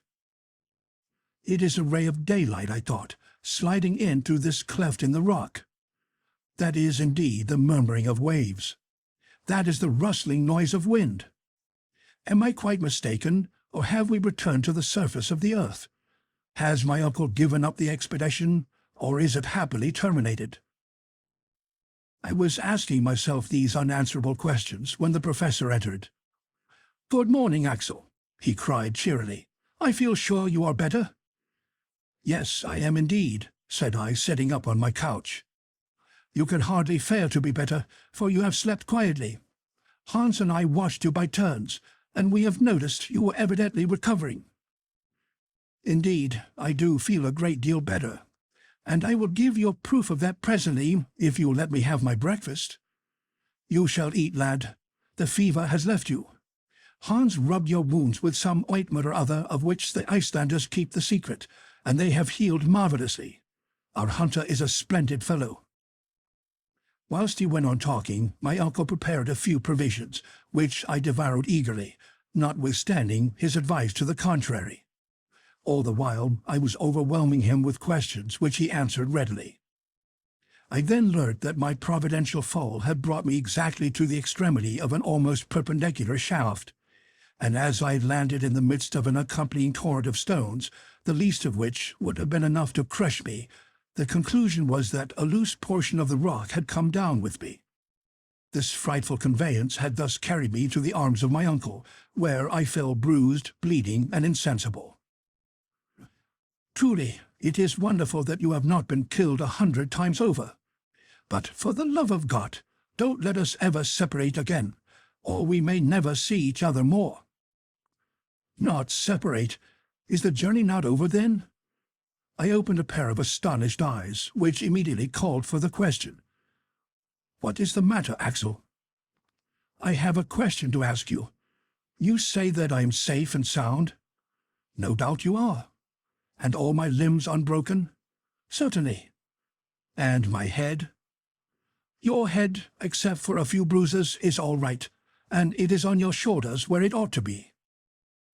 "Well, I'm afraid my brain is affected." "Your mind affected?" "Yes, I fear so." "Are we again on the surface of the globe?" "No, certainly not." "Then I must be mad, for don't I see the light of day, and don't I hear the wind blowing and the sea breaking on the shore?" Ah, is that all? Do tell me all about it. I can't explain the inexplicable, but you will soon see and understand that geology has not yet learned all it has to learn. Then let us go, I answered quickly. No, Axel, the open air might be bad for you. Open air? Yes, the wind is rather strong. You must not expose yourself. But I assure you I am perfectly well. A little patience, my nephew. A relapse might get us into trouble, and we have no time to lose, for the voyage may be a long one. The voyage? Yes, rest today, and tomorrow we will set sail. Set sail? And I almost leaped up. What did it all mean? Had we a river, a lake, a sea to depend upon? Was there a ship at our disposal in some underground harbor? My curiosity was highly excited. My uncle vainly tried to restrain me. When he saw that my impatience was doing me harm, he yielded. I dressed in haste. For greater safety, I wrapped myself in a blanket and came out of the grotto.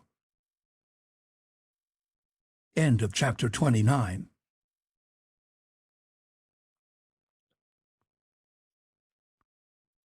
Chapter 30. A New Mare Internum. At first, I could hardly see anything. My eyes, unaccustomed to the light, quickly closed. When I was able to reopen them, I stood more stupefied even than surprised. "The sea!" I cried. "Yes," my uncle replied, "the Lidenbrock Sea, and I don't suppose any other discoverer will ever dispute my claim to name it after myself as its first discoverer. A vast sheet of water, the commencement of a lake or an ocean, spread far away beyond the range of the eye, reminding me forcibly of that open sea which drew from Xenophon's 10,000 Greeks, after their long retreat, the simultaneous cry, "Thalata, Thalata, the sea, the sea." The deeply indented shore was lined with a breadth of fine shining sand, softly lapped by the waves, and strewn with the small shells which have been inhabited by the first of created beings. The waves broke on this shore with the hollow echoing murmur peculiar to vast enclosed spaces. A light foam flew over the waves before the breath of a moderate breeze, and some of the spray fell upon my face. On this slightly inclining shore, about 100 fathoms from the limit of the waves, came down the foot of a huge wall of vast cliffs, which rose majestically to an enormous height. Some of these, dividing the beach with their sharp spurs, formed capes and promontories, worn away by the ceaseless action of the surf. Farther on, the eye discerned their massive outlines sharply defined against the hazy, distant horizon. It was quite an ocean, with the irregular shores of earth, but desert and frightfully wild in appearance. If my eyes were able to range afar over this great sea, it was because a peculiar light brought to view every detail of it. It was not the light of the sun, with his dazzling shouts of brightness and the splendor of his rays, nor was it the pale and uncertain shimmer of the moonbeams, the dim reflection of a nobler body of light. No, the illuminating power of this light, its trembling diffusiveness, its bright, clear whiteness, and its low temperature, showed that it must be of electric origin. It was like an aurora borealis, a continuous cosmical phenomenon, filling a cavern of sufficient extent to contain an ocean. The vault that spanned the space above, the sky, if it could be called so, seemed composed of vast plains of cloud, shifting and variable vapors, which, by their condensation, must at certain times fall in torrents of rain. I should have thought that, under so powerful a pressure of the atmosphere, there could be no evaporation. And yet, under a law unknown to me, there were broad tracts of vapor suspended in the air. But then the weather was fine. The play of the electric light produced singular effects upon the upper strata of cloud. Deep shadows reposed upon their lower wreaths, and often, between two separated fields of cloud, there glided down a ray of unspeakable luster. But it was not solar light, and there was no heat. The general effect was sad, supremely melancholy. Instead of the shining firmament, spangled with its innumerable stars shining singly or in clusters, I felt that all these subdued and shaded lights were ribbed in by vast walls of granite, which seemed to overpower me with their weight, and that all this space, great as it was, would not be enough for the march of the humblest of satellites. Then I remembered the theory of an English captain, who likened the earth to a vast hollow sphere, in the interior of which the air became luminous because of the vast pressure that weighed upon it, while two stars, Pluto and Proserpine, rolled within upon the circuit of their mysterious orbits. We were in reality shut up inside an immeasurable excavation. Its width could not be estimated, since the shore ran widening as far as the eye could reach, nor could its length, for the dim horizon bounded the new. As for its height, it must have been several leagues.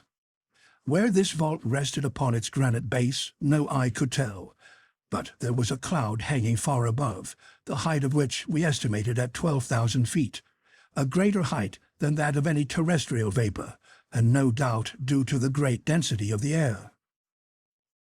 The word cavern does not convey any idea of this immense space. Words of human tongue are inadequate to describe the discoveries of him who ventures into the deep abysses of earth. Besides, I could not tell upon what geological theory to account for the existence of such an excavation. Had the cooling of the globe produced it? I knew of celebrated caverns from the descriptions of travelers, but had never heard of any of such dimensions as this. If the grotto of Wahara in Colombia, visited by Humboldt, had not given up the whole of the secret of its depth to the philosopher, who investigated it to the depth of 2,500 feet, it probably did not extend much farther. The immense Mammoth Cave in Kentucky is of gigantic proportions, since its vaulted roof rises 500 feet above the level of an unfathomable lake, and travelers have explored its ramifications to the extent of 40 miles. But what were these cavities compared to that in which I stood with wonder and admiration, with its sky of luminous vapors, its bursts of electric light, and a vast sea filling its bed? My imagination fell powerless before such immensity. I gazed upon these wonders in silence. Words failed me to express my feelings. I felt as if I was in some distant planet, Uranus or Neptune, and in the presence of phenomena of which my terrestrial experience gave me no cognizance. For such novel sensations, new words were wanted, and my imagination failed to supply them. I gazed, I thought, I admired, with a stupefaction mingled with a certain amount of fear. The unforeseen nature of this spectacle brought back the color to my cheeks. I was under a new course of treatment with the aid of astonishment, and my convalescence was promoted by this novel system of therapeutics. Besides, the dense and breezy air invigorated me, supplying more oxygen to my lungs. It will be easily conceived that after an imprisonment of 47 days in a narrow gallery, it was the height of physical enjoyment to breathe a moist air impregnated with saline particles. I was delighted to leave my dark grotto. My uncle, already familiar with these wonders, had ceased to feel surprised. "You feel strong enough to walk a little way now?" he asked. "Yes, certainly, and nothing could be more delightful." "Well, take my arm, Axel, and let us follow the windings of the shore." I eagerly accepted, and we began to coast along this new sea. On the left, huge pyramids of rock, piled one upon another, produced a prodigious titanic effect. Down their sides flowed numberless waterfalls, which went on their way in brawling but pellucid streams. A few light vapors, leaping from rock to rock, denoted the place of hot springs, and streams flowed softly down to the common basin, gliding down the gentle slopes with a soft murmur. Against these streams I recognized our faithful traveling companion, the Hansbach, coming to lose its little volume quietly in the mighty sea, just as if it had done nothing else since the beginning of the world. "We shall see it no more," I said with a sigh. "What matters," replied the philosopher, "whether this or another serves to guide us?" I thought him rather ungrateful. But at that moment my attention was drawn to an unexpected sight. At a distance of 500 paces, at the turn of a high promontory, appeared a high, tufted, dense forest. It was composed of trees of moderate height, formed like umbrellas, with exact geometrical outlines. The currents of wind seemed to have had no effect upon their shape, and in the midst of the windy blast they stood unmoved and firm, just like a clump of petrified cedars. I hastened forward. I could not give any name to these singular creations. Were they some of the 200,000 species of vegetables known hitherto, and did they claim a place of their own in the lacustrine flora? No. When we arrived under their shade, my surprise turned into admiration. There stood before me productions of earth, but of gigantic stature, which my uncle immediately named. "It is only a forest of mushrooms," said he. And he was right. Imagine the large development attained by these plants, which prefer a warm, moist climate. I knew that the Lycopodon giganteum attains, according to Bulliard, a circumference of 8 or 9 feet. But here were pale mushrooms, 30 to 40 feet high, and crowned with a cap of equal diameter. There they stood in thousands. No light could penetrate between their huge cones, and complete darkness reigned beneath these giants. They formed settlements of domes placed in close array, like the round, thatched roofs of a Central African city. Yet I wanted to penetrate farther underneath, though a chill fell upon me as soon as I came under those cellular vaults. For half an hour we wandered from side to side in the damp shades, and it was a comfortable and pleasant change to arrive once more upon the seashore. But the subterranean vegetation was not confined to these fungi. Farther on rose groups of tall trees of colorless foliage and easy to recognize. They were lowly shrubs of earth, here attaining gigantic size. Lycopodiums 100 feet high, the huge sigillaria found in our coal mines. Tree ferns as tall as our fir trees in northern latitudes. Lepidodendra with cylindrical forked stems, terminated by long leaves and bristling with rough hairs like those of the cactus. "Wonderful! Magnificent! Splendid!" cried my uncle. "Here is the entire flora of the second period of the world, the transition period. These humble garden plants with us were tall trees in the early ages. Look, Axel, and admire it all. Never had a botanist such a feast as this." "You are right, my uncle. Providence seems to have preserved in this immense conservatory the antediluvian plants which the wisdom of philosophers has so sagaciously put together again. It is a conservatory, Axel, but is it not also a menagerie?" "Surely not a menagerie?" "Yes, no doubt of it. Look at that dust under your feet. See the bones scattered on the ground." "So there are," I cried, "bones of extinct animals." I had rushed upon these remains, formed of indestructible phosphates of lime, and without hesitation I named these monstrous bones, which lay scattered about like decayed trunks of trees.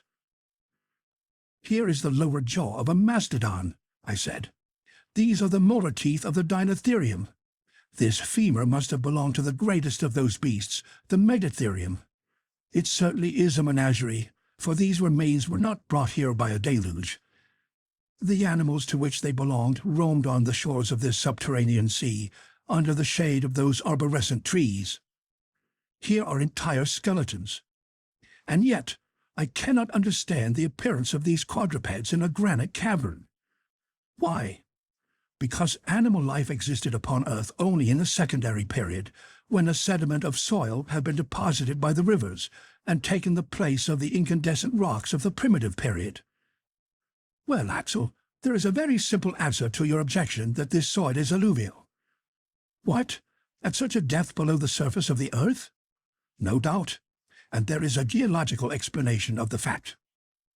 At a certain period, the earth consisted only of an elastic crust or bark, alternately acted on by forces from above or below, according to the laws of attraction and gravitation. Probably there were subsidences of the outer crust, when a portion of the sedimentary deposits was carried down sudden openings.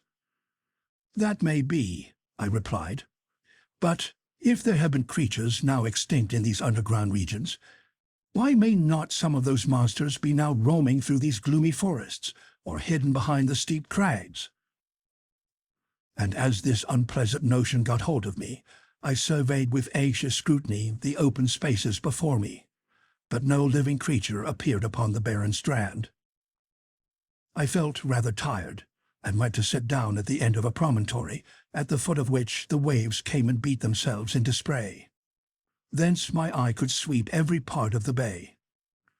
Within its extremity, a little harbour was formed between the pyramidal cliffs, where the still water slept untouched by the boisterous winds. A brig and 2 or 3 schooners might have moored within it in safety. I almost fancied I should presently see some ship issue from it, full sail, and take to the open sea under the southern breeze. But this illusion lasted a very short time. We were the only living creatures in this subterranean world.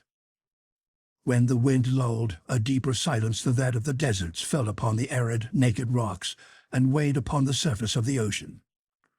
I then desired to pierce the distant haze and to rend asunder the mysterious curtain that hung across the horizon. Anxious queries arose to my lips. Where did that sea terminate? Where did it lead to? Should we ever know anything about its opposite shores? My uncle made no doubt about it at all. I both desired and feared.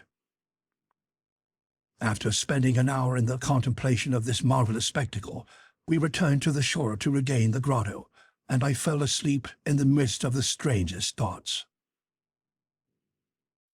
End of chapter 30.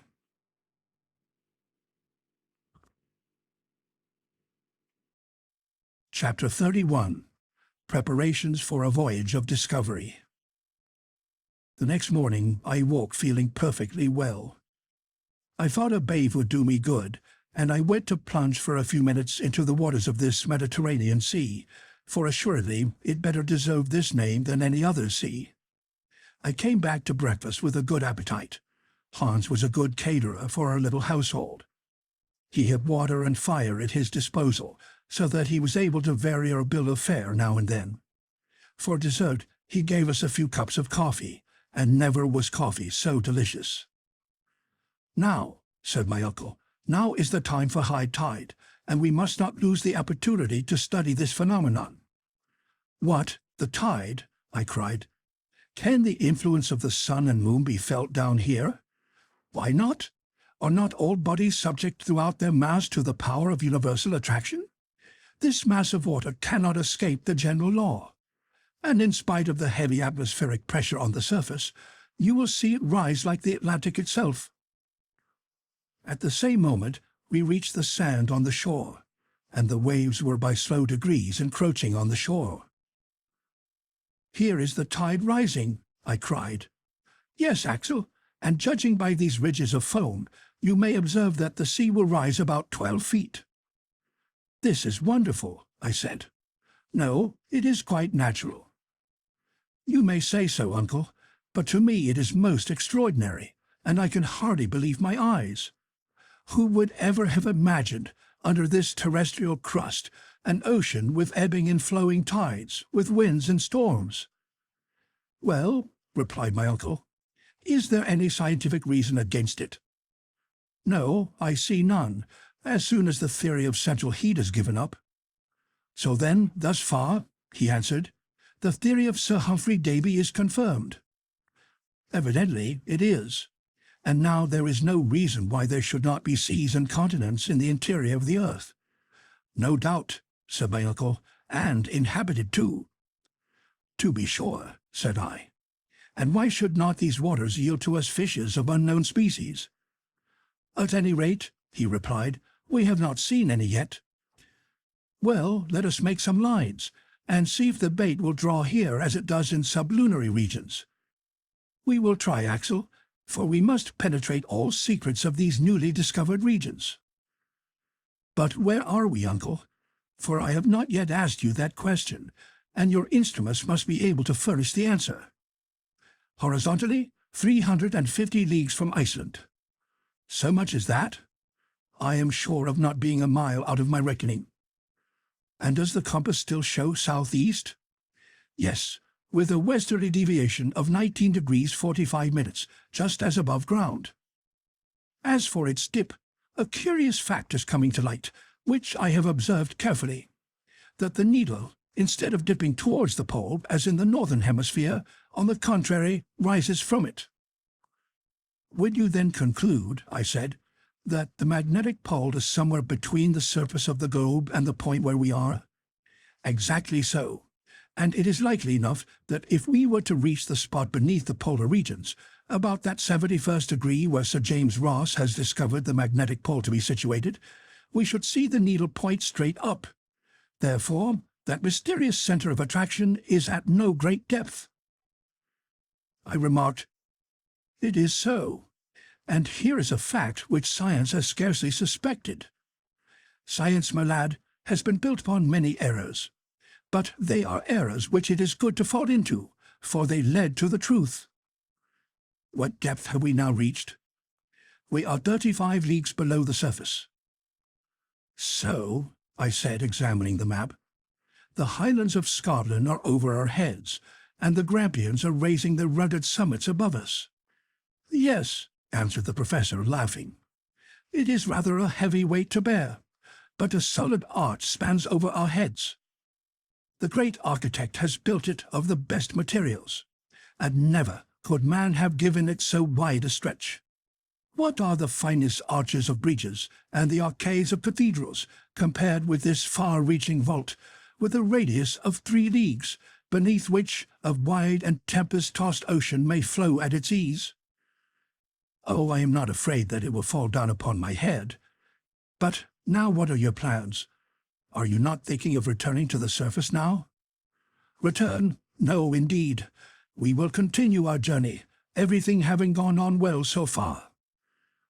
But how are we to get down below this liquid surface? Oh, I am not going to dive head foremost. But if all oceans are properly speaking but lakes, since they are encompassed by land, of course this internal sea will be surrounded by a coast of granite, and on the opposite shores we shall find fresh passages opening. How long do you suppose the sea to be? 30 or 40 leagues, so that we have no time to lose, and we shall set sail tomorrow. I looked about for a ship. Set sail, shall we? But I should like to see my boat first. It will not be a boat at all, but a good, well-made raft. Why, I said, a raft would be just as hard to make as a boat, and I don't see— I know you don't see, but you might hear if you would listen. Don't you hear the hammer at work? Hans is already busy at it. What? Has he already felled the trees? Oh, the trees were already down. Come, and you will see for yourself. After half an hour's walking, on the other side of the promontory which formed the little natural harbour, I perceived Hans at work. In a few more steps I was at his side. To my great surprise, a half-finished raft was already lying on the sand, made of a peculiar kind of wood, and a great number of planks, straight and bent, and of frames, were covering the ground enough almost for a little fleet. "Uncle, what wood is this?" I cried. "It is fir, pine or birch, or other northern coniferæ, mineralized by the action of the sea. It is called surturbrand, a variety of brown coal or lignite found chiefly in Iceland."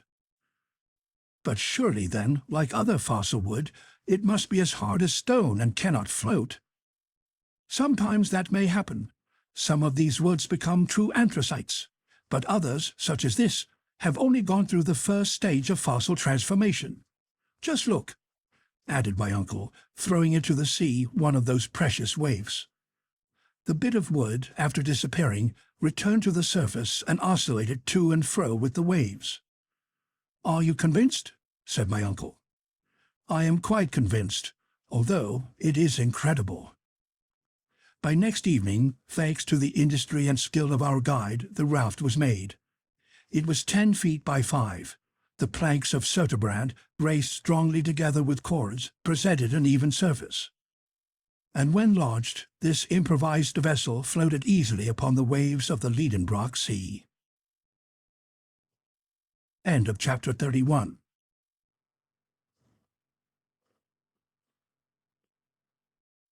Chapter 32. Wonders of the Deep.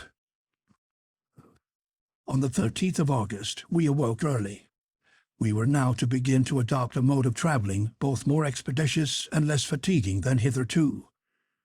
A mast was made of 2 poles spliced together, a yard was made of a third, a blanket borrowed from our coverings made a tolerable sail. There was no want of cordage for the rigging, and everything was well and firmly made.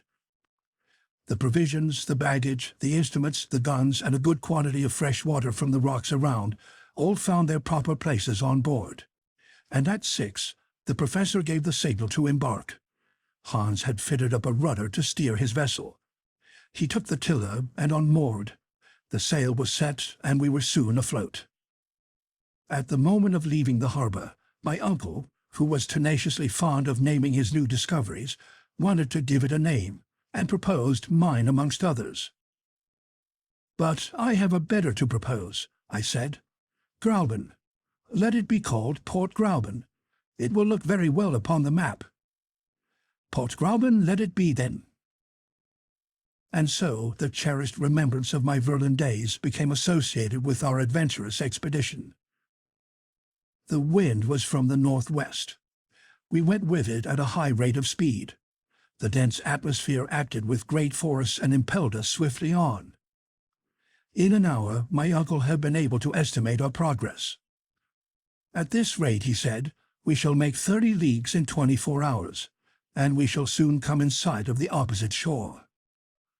I made no answer, but went and sat forward. The northern shore was already beginning to dip under the horizon. The eastern and western strands spread wide as if to bid us farewell.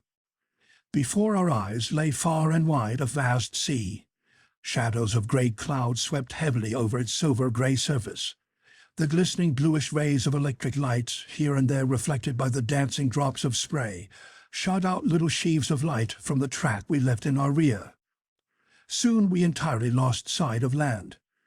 No object was left for the eye to judge by, and but for the frothy track of the raft, I might have thought we were standing still.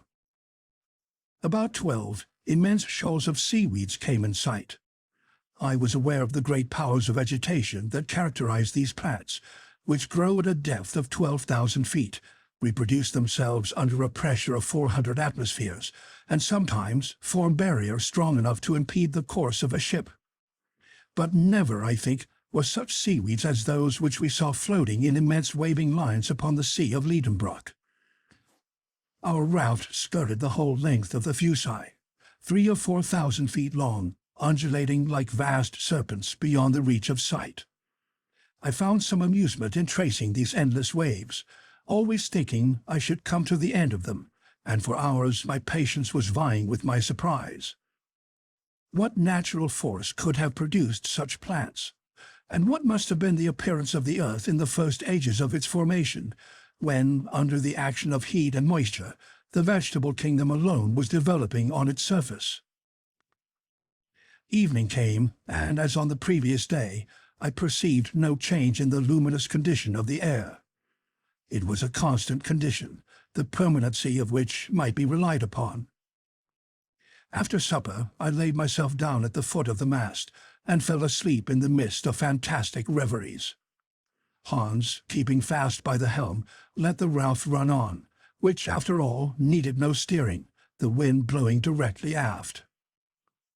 Since our departure from Port Grauben, Professor Lidenbrock had entrusted the log to my care. I was to register every observation, make entries of interesting phenomena, the direction of the wind, the rate of sailing, the way we made, in a word, every particular of our singular voyage. I shall therefore reproduce here these daily notes, written, so to speak, as the course of events directed, in order to furnish an exact narrative of our passage. Friday, August 14. Wind steady, northwest. The raft makes rapid way in a direct line. Coast 30 leagues to leeward. Nothing in sight before us. Intensity of light the same. Weather fine. That is to say that the clouds are flying high, are light, and bathed in a white atmosphere resembling silver in a state of fusion. Thermometer 89 degrees Fahrenheit. At noon, Hans prepared a hook at the end of a line. He baited it with a small piece of meat and flung it into the sea. For 2 hours nothing was caught. Are these waters then bare of inhabitants? No, there's a pull at the line. Hans draws it in and brings out a struggling fish. "A sturgeon," I cried, "a small sturgeon." The professor eyes the creature attentively, and his opinion differs from mine. The head of this fish was flat, but rounded in front, and the interior part of its body was plated with bony angular scales. It had no teeth, its pectoral fins were large, and of tail there was none.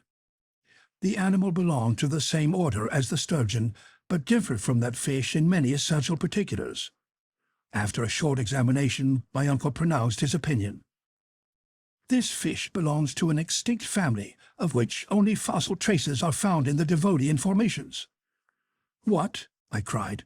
"Have we taken alive an inhabitant of the seas of primitive ages?" "Yes, and you will observe that these fossil fishes have no identity with any living species. To have in one's possession a living specimen is a happy event for a naturalist."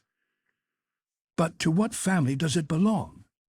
"It is of the order of ganoids, of the family of the Cephalaspidae, and a species of Pteryctis. But this one displays a peculiarity confined to all fishes that inhabit subterranean waters. It is blind, and not only blind, but actually has no eyes at all." I looked. Nothing could be more certain. But supposing it might be a solitary case, we baited afresh and threw out our line.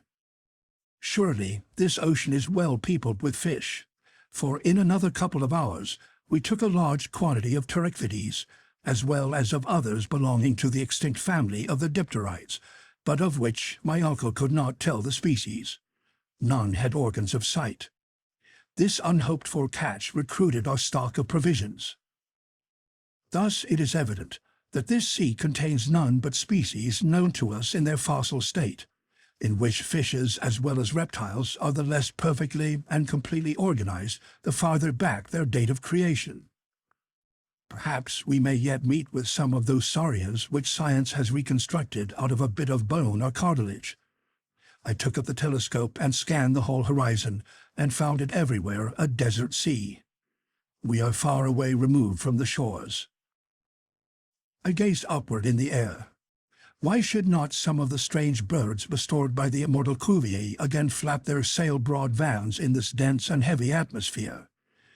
There are sufficient fish for their support. I surveyed the whole space that stretches overhead. It is as desert as the shore was. Still, my imagination carried me away amongst the wonderful speculations of paleontology. Though awake, I fell into a dream. I thought I could see floating on the surface of the waters enormous colonia, pre-Adamite tortoises, resembling floating islands. Over the dimly lighted strand there trod the huge mammals of the first ages of the world, the Leptotherium, slender beast, found in the caverns of Brazil; the Merycotherium, ruminating beast, found in the drift of ice-clad Siberia.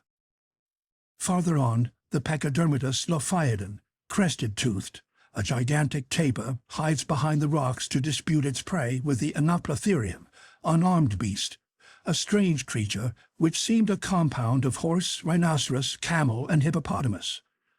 The colossal mastodon, nipple-toothed, twists and untwists its trunk, and brays and pounds with its huge tusks the fragments of rock that covered the shore, whilst the Megatherium, huge beast, buttressed upon his enormous hinder paws, grubs in the soil, awaking the sonorous echoes of the granite rocks with its tremendous roarings. Higher up, the Protopitheca, the first monkey that appeared on the globe, is climbing up the steep ascents. Higher yet, the pterodactyl, wing-fingered, darts in irregular zigzags to and fro in the heavy air. In the uppermost regions of the air, immense birds, more powerful than the cassowary and larger than the ostrich, spread their vast breadth of wings and strike with their heads the granite vault that bounds the sky. All this fossil world rises to life again in my vivid imagination. I return to the scriptural periods or ages of the world, conventionally called days, long before the appearance of man, when the unfinished world was as yet unfitted for his support. Then my dream back even farther still into the ages before the creation of living beings. The mammals disappear, then the birds vanish, then the reptiles of the secondary period, and finally the fish, the crustaceans, mollusks, and articulated beings. Then the zoophytes of the transition period also return to nothing. I am the only living thing in the world. All life is concentrated in my beating heart alone. There are no more seasons. Climates are no more. The heat of the globe continually increases and neutralizes that of the sun. Vegetation becomes accelerated. I glide like a shade amongst arborescent ferns, treading with unsteady feet the colored marls and the party-colored clays. I lean for support against the trunks of immense conifers. I lie in the shade of sphenophylla, wedge-leaved, astrophylla, star-leaved, and lycopods 100 feet high. Ages seem no more than days. I am passed, against my will in retrograde order, through the long series of terrestrial changes. Plants disappear. Granite rocks soften. Intense heat converts solid bodies into thick fluids. The waters again cover the face of the earth. They boil. They rise in whirling eddies of steam. White and ghastly mists wrap around the shifting forms of the earth, which by imperceptible degrees dissolves into a gaseous mass, glowing fiery red and white, as large and as shining as the sun. And I myself am floating with wild caprice in the midst of this nebulous mass of 1,400,000 times the volume of the earth into which it will one day be condensed, and carried forward amongst the planetary bodies. My body is no longer firm and terrestrial. It is resolved into its constituent atoms, subtilized, volatilized. Sublimed into imponderable vapor, I mingle and am lost in the endless foods of those vast globular volumes of vaporous mists, which roll upon their flaming orbits through infinite space. But is it not a dream? Whither is it carrying me? My feverish hand has vainly attempted to describe upon paper its strange and wonderful details. I have forgotten everything that surrounds me. The professor, the guide, the raft, are all gone out of my ken. An illusion has laid hold upon me. "What is the matter?" my uncle breaks in. My staring eyes are fixed vacantly upon him. "Take care, Axel, or you will fall overboard." At that moment I felt the sinewy hand of Hans seizing me vigorously. But for him, carried away by my dream, I should have thrown myself into the sea. "Is he mad?" cried the professor. "What is it all about?" at last I cried, returning to myself. "Do you feel ill?" my uncle asked. "No, but I have had a strange hallucination. It is over now. Is all going on right?" "Yes, it is a fair wind and a fine sea. We are sailing rapidly along, and if I am not out in my reckoning, we shall soon land." At these words I rose and gazed round upon the horizon, still everywhere bounded by clouds alone. End of chapter 32.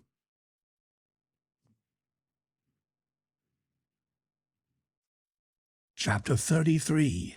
A Battle of Monsters. Saturday, August 15th. The sea unbroken all round. No land in sight.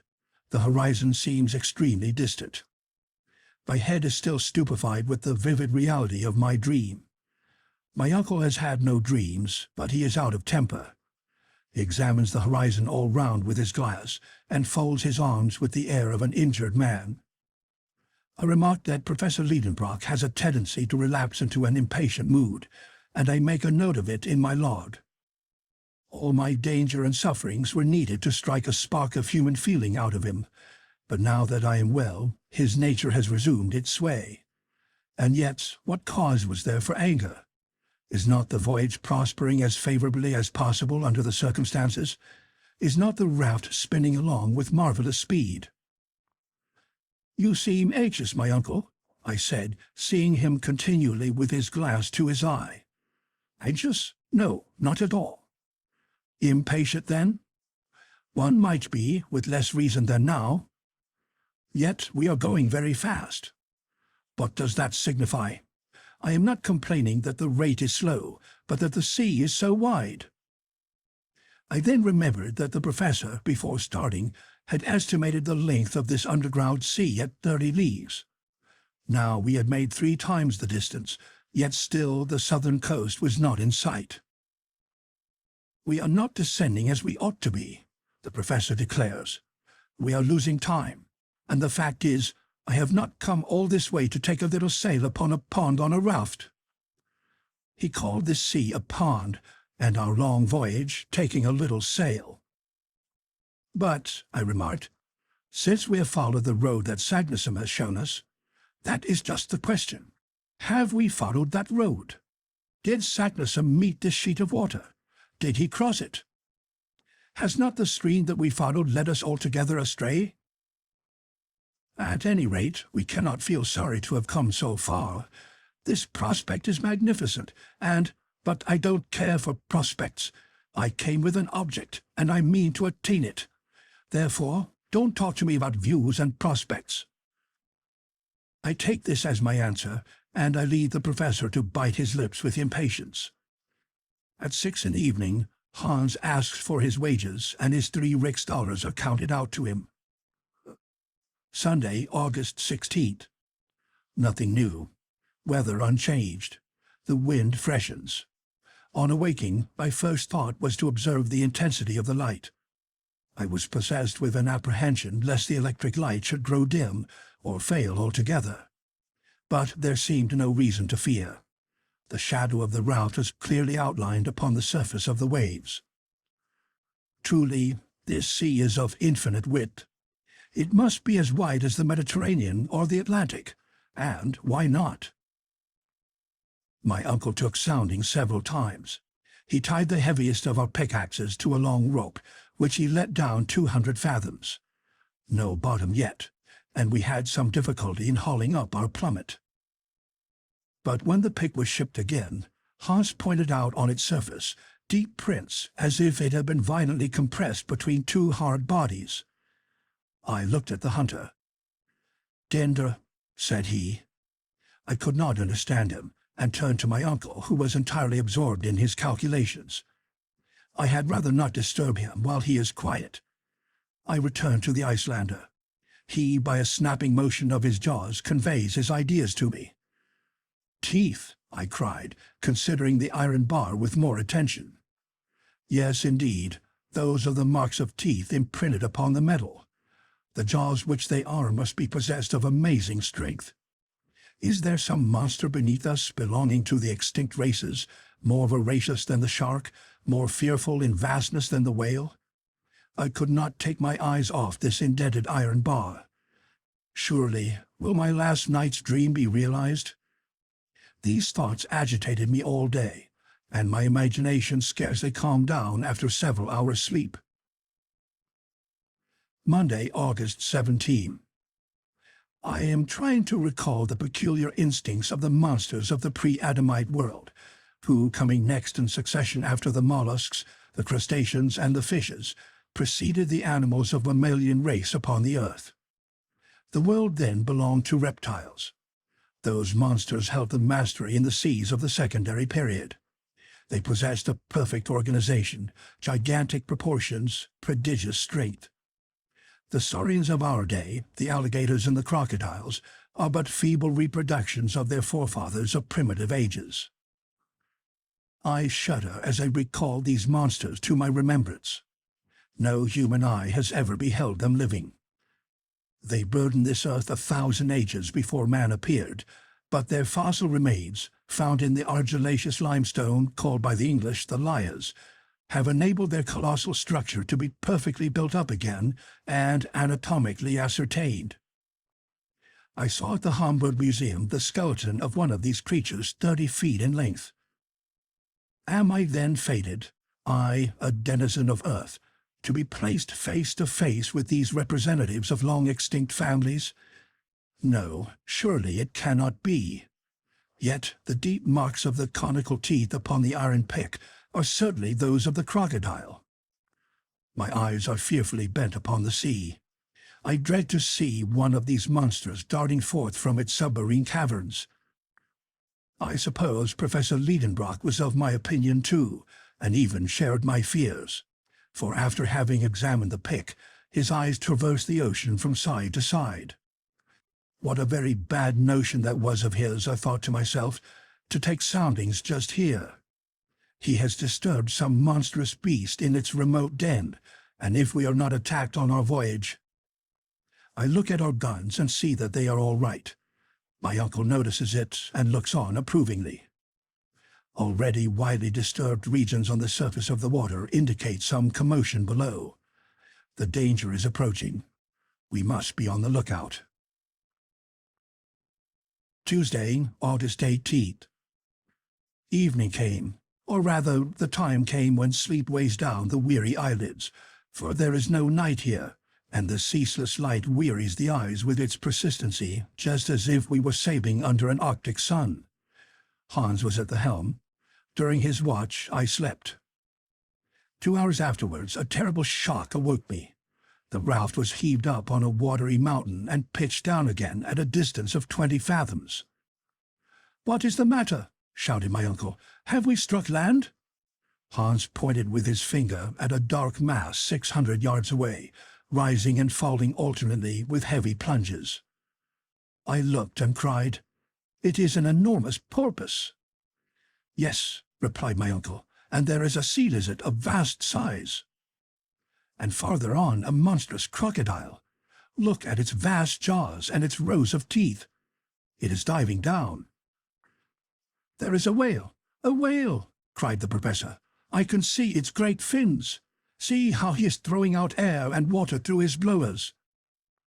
And in fact, 2 liquid columns were rising to a considerable height above the sea. We stood amazed, thunderstruck, at the presence of such a herd of marine monsters. They were of supernatural dimensions. The smallest of them would have crunched our raft, crew and all, at one snap of its huge jaws. Hans must attack to get away from this dangerous neighborhood, but he sees on the other hand enemies not less terrible. A tortoise 40 feet long, and a serpent of 30, lifting its fearful head and gleaming eyes above the flood. Flight was out of the question now. The reptiles rose. They wheeled around our little raft with a rapidity greater than that of express trains. They described around us gradually narrowing circles. I took up my rifle. But what could a ball do against the scaly armor with which these enormous beasts were clad? We stood dumb with fear. They approached us close. On one side the crocodile, on the other the serpent. The remainder of the sea monsters have disappeared. I prepare to fire. Hans stops me by a gesture. The 2 monsters pass within 150 yards of the raft and hurl themselves the one upon the other, with a fury which prevents them from seeing us. At 300 yards from us the battle was fought. We could distinctly observe the 2 monsters engaged in deadly conflict. But it now seems to me as if the other animals were taking part in the fray: the porpoise, the whale, the lizard, the tortoise. Every moment I seem to see one or other of them. I point them to the Icelander. He shakes his head negatively. "Tva," says he. "What 2? Does he mean that there are only 2 animals?" "He is right," said my uncle, whose glass has never left his eye. "Surely you must be mistaken," I cried. "No, the first of those monsters has a porpoise's snout, a lizard's head, a crocodile's teeth, and hence our mistake. It is the ichthyosaurus, the fish lizard, the most terrible of the ancient monsters of the deep." "And the other?" "The other is a plesiosaurus, almost lizard, a serpent, armored with the carapace and the paddles of a turtle. He is the dreadful enemy of the other." Hans has spoken truly. 2 monsters only were creating all this commotion. And before my eyes are 2 reptiles of the primitive world. I can distinguish the eye of the ichthyosaurus glowing like a red-hot coal, and as large as a man's head. Nature has endowed it with an optical apparatus of extreme power, and capable of resisting the pressure of the great volume of water in the depths it inhabits. It has been appropriately called the saurian whale, for it has both the swiftness and the rapid movements of this monster of our own day. This one is not less than 100 feet long, and I can judge of its size when it sweeps over the waters the vertical coils of its tail. Its jaw is enormous, and according to naturalists, it is armed with no less than 182 teeth. The plesiosaurus, a serpent with a cylindrical body and a short tail, has 4 flappers or paddles to act like oars. Its body is entirely covered with a thick armor of scales, and its neck, as flexible as a swan's, rises 30 feet above the waves. Those huge creatures attacked each other with the greatest animosity.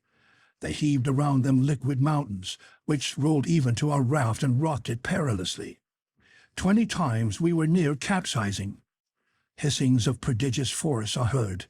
The 2 beasts are fast locked together. I cannot distinguish one from the other. The probable range of the conqueror inspires us with intense fear. 1 hour, 2 hours pass away. The struggle continues with unabated ferocity. The combatants alternately approach and recede from our raft. We remain motionless, ready to fire. Suddenly, the ichthyosaurus and the plesiosaurus disappear below, leaving a whirlpool eddying in the water. Several minutes pass by while the fight goes on underwater. All at once, an enormous head is darted up, the head of the plesiosaurus. The monster is wounded to death. I no longer see his scaly armor. Only his long neck shoots up, drops again, coils and uncoils, droops, lashes the water like a gigantic whip, and writhes like a worm that you tread on. The water is splashed for a long way around. The spray almost blinds us. But soon the reptile's agony draws to an end. Its movements become fainter, its contortions cease to be so violent, and the long serpentine form lies a lifeless log on the laboring deep. As for the ichthyosaurus, has he returned to his submarine cavern, or will he reappear on the surface of the sea? End of chapter 33.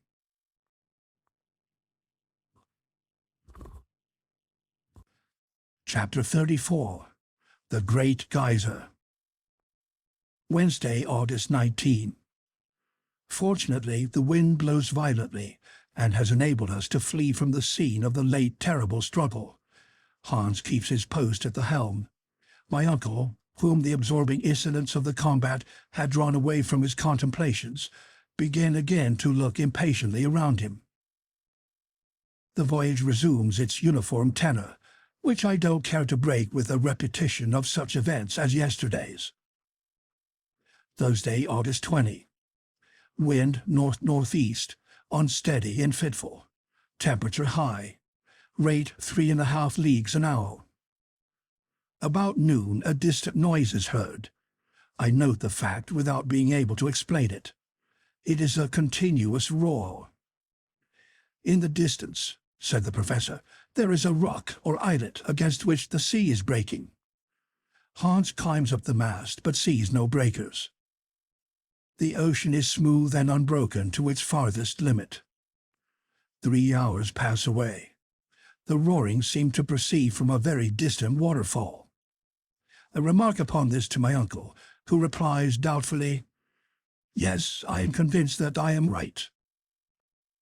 Are we then speeding forward to some cataract which will cast us down an abyss? This method of getting on may please the professor because it is vertical, but for my part I preferred the more ordinary modes of horizontal progression. At any rate, some leagues to the windward there must be some noisy phenomenon, for now the roarings are heard with increasing loudness. Do they proceed from the sky or the ocean? I look up to the atmospheric vapors and try to fathom their depths. The sky is calm and motionless. The clouds have reached the utmost limit of the lofty vault, and there lies still bathed in the bright glare of the electric light. It is not there that we must seek for the cause of this phenomenon. Then I examine the horizon, which is unbroken and clear of all mist. There is no change in its aspect. But if this noise arises from a fall, a cataract, if all this ocean flows away headlong into a lower basin yet, if that deafening roar is produced by a mass of falling water, the current must needs accelerate. and its increasing speed will give me the measure of the peril that threatens us. I consult the current. There is none. I throw an empty bottle into the sea. It lies still. About 4, Hans rises, lays hold of the mast, climbs to its top. Thence his eye sweeps a large area of sea, and it is fixed upon a point. His countenance exhibits no surprise, but his eye is immovably steady. "He sees something," says my uncle. I believe he does. Hans comes down, then stretches his arm to the south, saying, "Der nere." "Down there," repeated my uncle. Then, seizing his glass, he gazes attentively for a minute, which seems to me an age. "Yes, yes," he cried.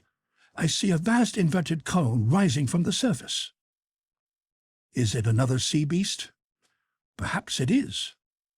"Then let us steer farther westward, for we know something of the danger of coming across monsters of that sort." "Let us go straight on," replied my uncle. I appealed to Hans. He maintained his course inflexibly. Yet, if at our present distance from the animal, a distance of 12 leagues at least, the column of water driven through its blowers may be distinctly seen, it must needs be of vast size. The commonest prudence would counsel immediate flight, but we did not come so far to be prudent. Imprudently, therefore, we pursue our way.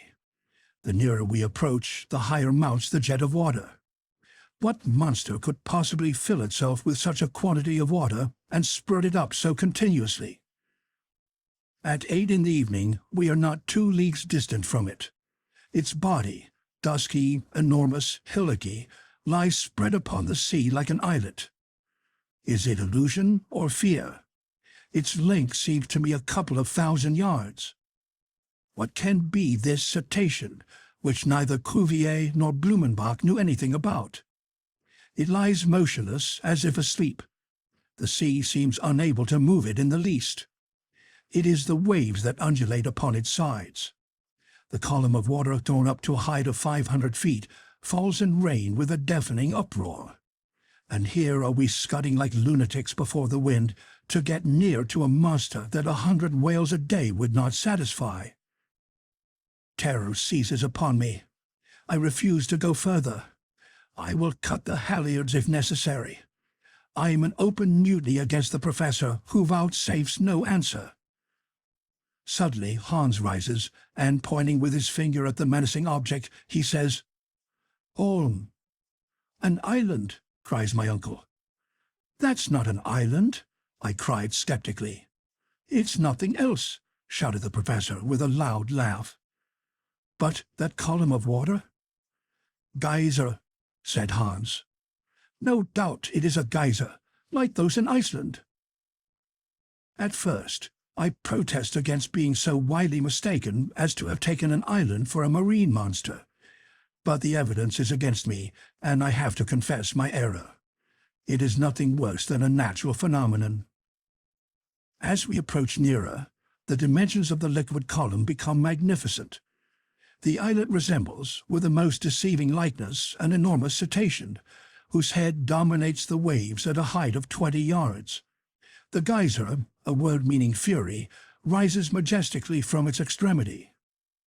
Deep and heavy explosions are heard from time to time, when the enormous jet, possessed with more furious violence, shakes its plumy crest and springs with a bound till it reaches the lowest stratum of the clouds. It stands alone. No steam vents, no hot springs surround it, and all the volcanic power of the region is concentrated here. Sparks of electric fire mingle with the dazzling sheaf of lighted fluid, every drop of which refracts the prismatic colors. "Let us land," said the professor, "but we must carefully avoid this waterspout, which would sink our raft in a moment." Hans, steering with his usual skill, brought us to the other extremity of the islet. I leaped up on the rock. My uncle lightly followed, while our hunter remained at his post, like a man too wise ever to be astonished. We walked upon granite mingled with siliceous tufa. The soil shivers and shakes under our feet, like the sides of an overheated boiler filled with steam struggling to get loose. We come in sight of a small central basin, out of which the geyser springs. I plunge a register thermometer into the boiling water. It marks an intense heat of 325 degrees, which is far above the boiling point. Therefore, this water issues from an ardent furnace, which is not at all in harmony with Professor Lidenbrock's theories. I cannot help making the remark. "Well," he replied, "how does that make against my doctrine?" "Oh, nothing at all," I said, seeing that I was going in opposition to immovable obstinacy. "Still, I am constrained to confess that hitherto we have been wonderfully favored, and that for some reason unknown to myself we have accomplished our journey under singularly favorable conditions of temperature. But it seems manifest to me that some day we shall reach a region where the central heat attains its highest limits and goes beyond a point that can be registered by our thermometers. That is what we shall see." So says the professor, who, having named this volcanic islet after his nephew, gives the signal to embark again. For some minutes I am still contemplating the geyser. I notice that it throws up its column of water with variable force, sometimes sending it to a great height, then again to a lower, which I attribute to the variable pressure of the steam accumulated in its reservoir. At last we leave the island, rounding away past the low rocks on its southern shore. Hans has taken advantage of the halt to refit his rudder. But before going any farther, I make a few observations, to calculate the distance we have gone over and note them in my journal. We have crossed 270 leagues of sea since leaving Port Gräuben, and we are 620 leagues from Iceland, under England. End of chapter 34.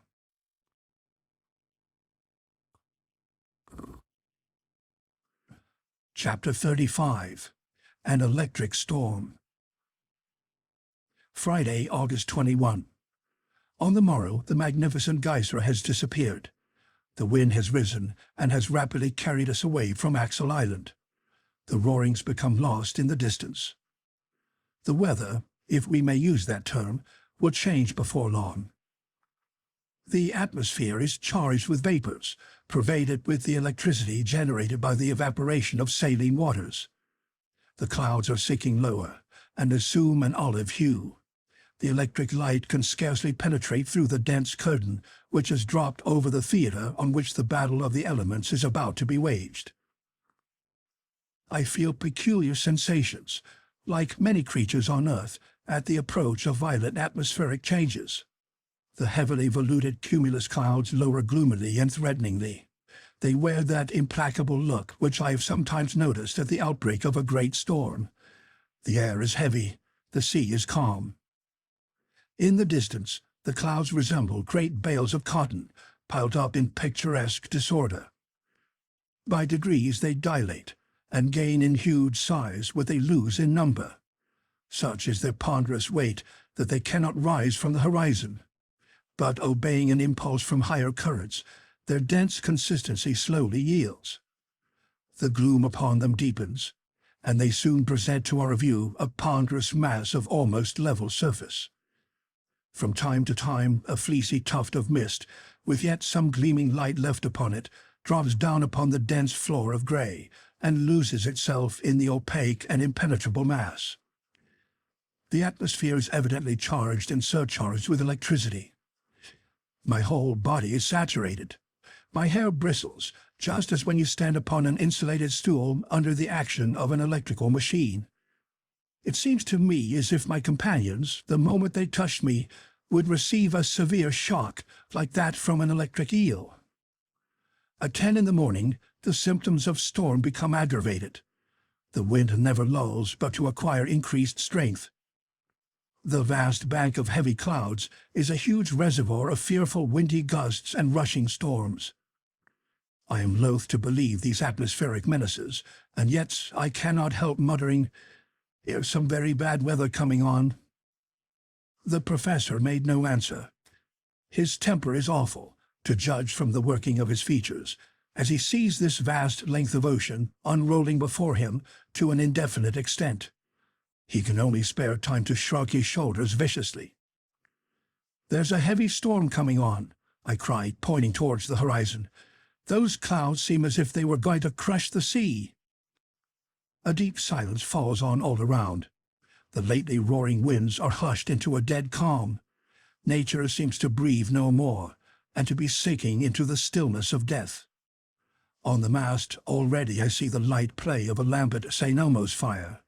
The outstretched sail catches not a breath of wind, and hangs like a sheet of lead. The rudder stands motionless in a sluggish, waveless sea. But if we have now ceased to advance, why do we yet leave that sail loose, which at the first shock of the tempest may capsize us in a moment? "Let us reef the sail and cut the mast down," I cried. "That will be safest." "No, no, never," shouted my impetuous uncle. "Never. Let the wind catch us if it will. What I want is to get the least glimpse of a rock or shore, even if our raft should be smashed into shivers." The words were hardly out of his mouth when a sudden change took place in the southern sky. The piled-up vapors condense into water, and the air, put into violent action to supply the vacuum left by the condensation of the mists, rouses itself into a whirlwind. It rushes on from the farthest recesses of the vast cavern. The darkness deepens. Scarcely can I jot down a few hurried notes. The helm makes a bound. My uncle falls full length. I creep close to him. He has laid a firm hold upon a rope, and appears to watch with grim satisfaction this awful display of elemental strife. Hans stirs not. His long hair, blown by the pelting storm and laid flat across his immovable countenance, makes him a strange figure, for the end of each lock of loose flowing hair is tipped with little luminous radiations. This frightful mask of electric sparks suggests to me, even in this dizzy excitement, a comparison with pre-Adamite man, the contemporary of the ichthyosaurus and the megatherium. The mast yet holds firm. The sail stretches tight like a bubble ready to burst. The raft flies at a rate that I cannot reckon, but not so fast as the foaming clouds of spray which it dashes from side to side in its headlong speed. "The sail! The sail!" I cry, motioning to lower it. "No," replies my uncle. "Nay," repeats Hans, leisurely shaking his head. But now the rain forms a rushing cataract in front of that horizon toward which we are running with such maddening speed. But before it has reached us, the rain cloud parts asunder, the sea boils, and the electric fires are brought into violent action by a mighty chemical power that descends from the higher regions. The most vivid flashes of lightning are mingled with the violent crash of a continuous thunder. Ceaseless fiery arrows dart in and out amongst the flying thunderclouds. The vaporous mass soon glows with incandescent heat. Hailstones rattle fiercely down, and as they dash upon our iron tools, they too emit gleams and flashes of lurid light. The heavy waves resemble fiery volcanic hills, each belching forth its own interior flames, and every crest is plumed with dancing fire. My eyes fail under the dazzling light. My ears are stunned with the incessant crash of thunder. I must be bound to the mast, which bows like a reed before the mighty strength of the storm. Here my notes become vague and indistinct. I have only been able to find a few which I seem to have jotted down almost unconsciously, but their very brevity and their obscurity reveal the intensity of the excitement which dominated me and describe the actual position even better than my memory could do. Sunday, the 23rd. Where are we? Driven forward with a swiftness that cannot be measured. The night was fearful. No abatement of the storm. The din and uproar were incessant. Our ears are bleeding. To exchange a word is impossible. The lightning flashes with intense brilliancy and never seems to cease for a moment. Zigzag streams of bluish-white fire dash down upon the sea and rebound, and then take an upward flight till they strike the granite vault that overarches our heads. Suppose that solid roof should crumble down upon our heads. Other flashes with incessant play cross their vivid fires. while others again roll themselves into balls of living fire which explode like bombshells, but the music of which scarcely adds to the din of the battle strife that almost deprives us of our senses of hearing and sight. The limit of intense loudness has been passed within which the human ear can distinguish one sound from another. If all the powder magazines in the world were to explode at once, we should hear no more than we do now. From under the surface of the clouds, there are continual emissions of lurid light. Electric matter is in continual evolution from their component molecules. The gaseous elements of the air need to be slaked with moisture. For innumerable columns of water rush upwards into the air and fall back again in white foam. Whither are we flying? My uncle lies full length across the raft. The heat increases. I refer to the thermometer. It indicates the figure is obliterated. Monday, August 24. Will there be an end to it? Is the atmospheric condition, having once reached this density, to become final? We are prostrated and worn out with fatigue, but Hans is as usual. The raft bears on still to the southeast. We have made 200 leagues since we left Axel Island. At noon, the violence of the storm redoubles.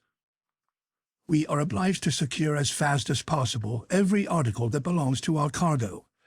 Each of us is lashed to some part of the raft. The waves rise above our heads.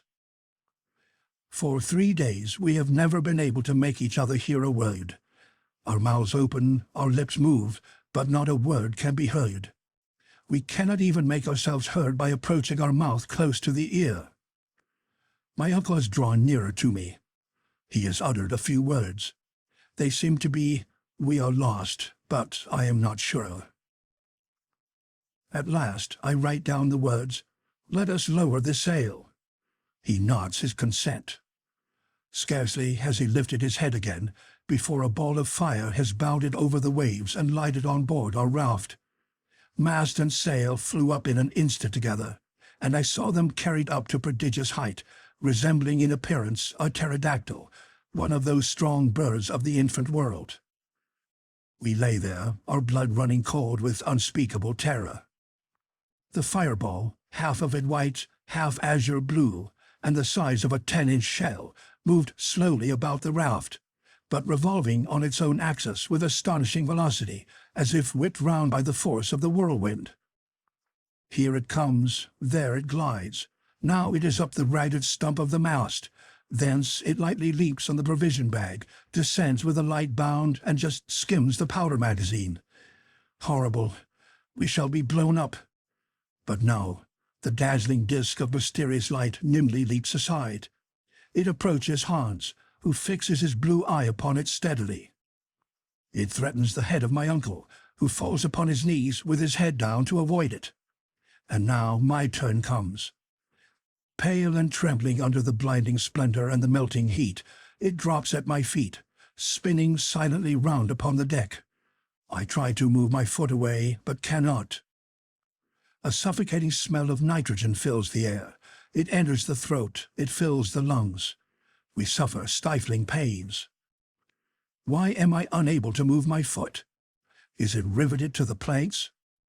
Alas, the fall upon our fated raft of this electric globe has magnetized every iron article on board.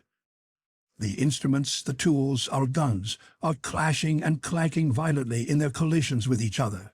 The nails of my boot cling tenaciously to a plate of iron let into the timbers, and I cannot draw my foot away from the spot. At last, by a violent effort, I release myself at the instant when the ball in its gyrations was about to seize upon it and carry me off my feet.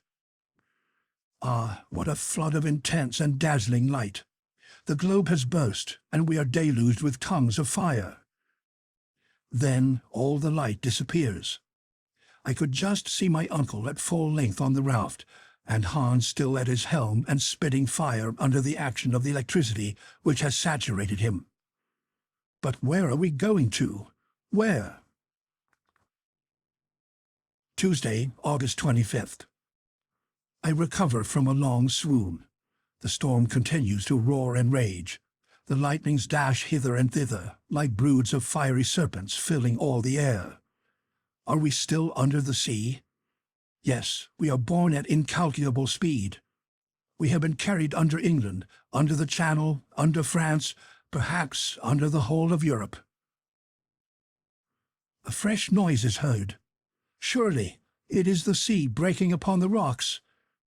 But then... End of chapter 35.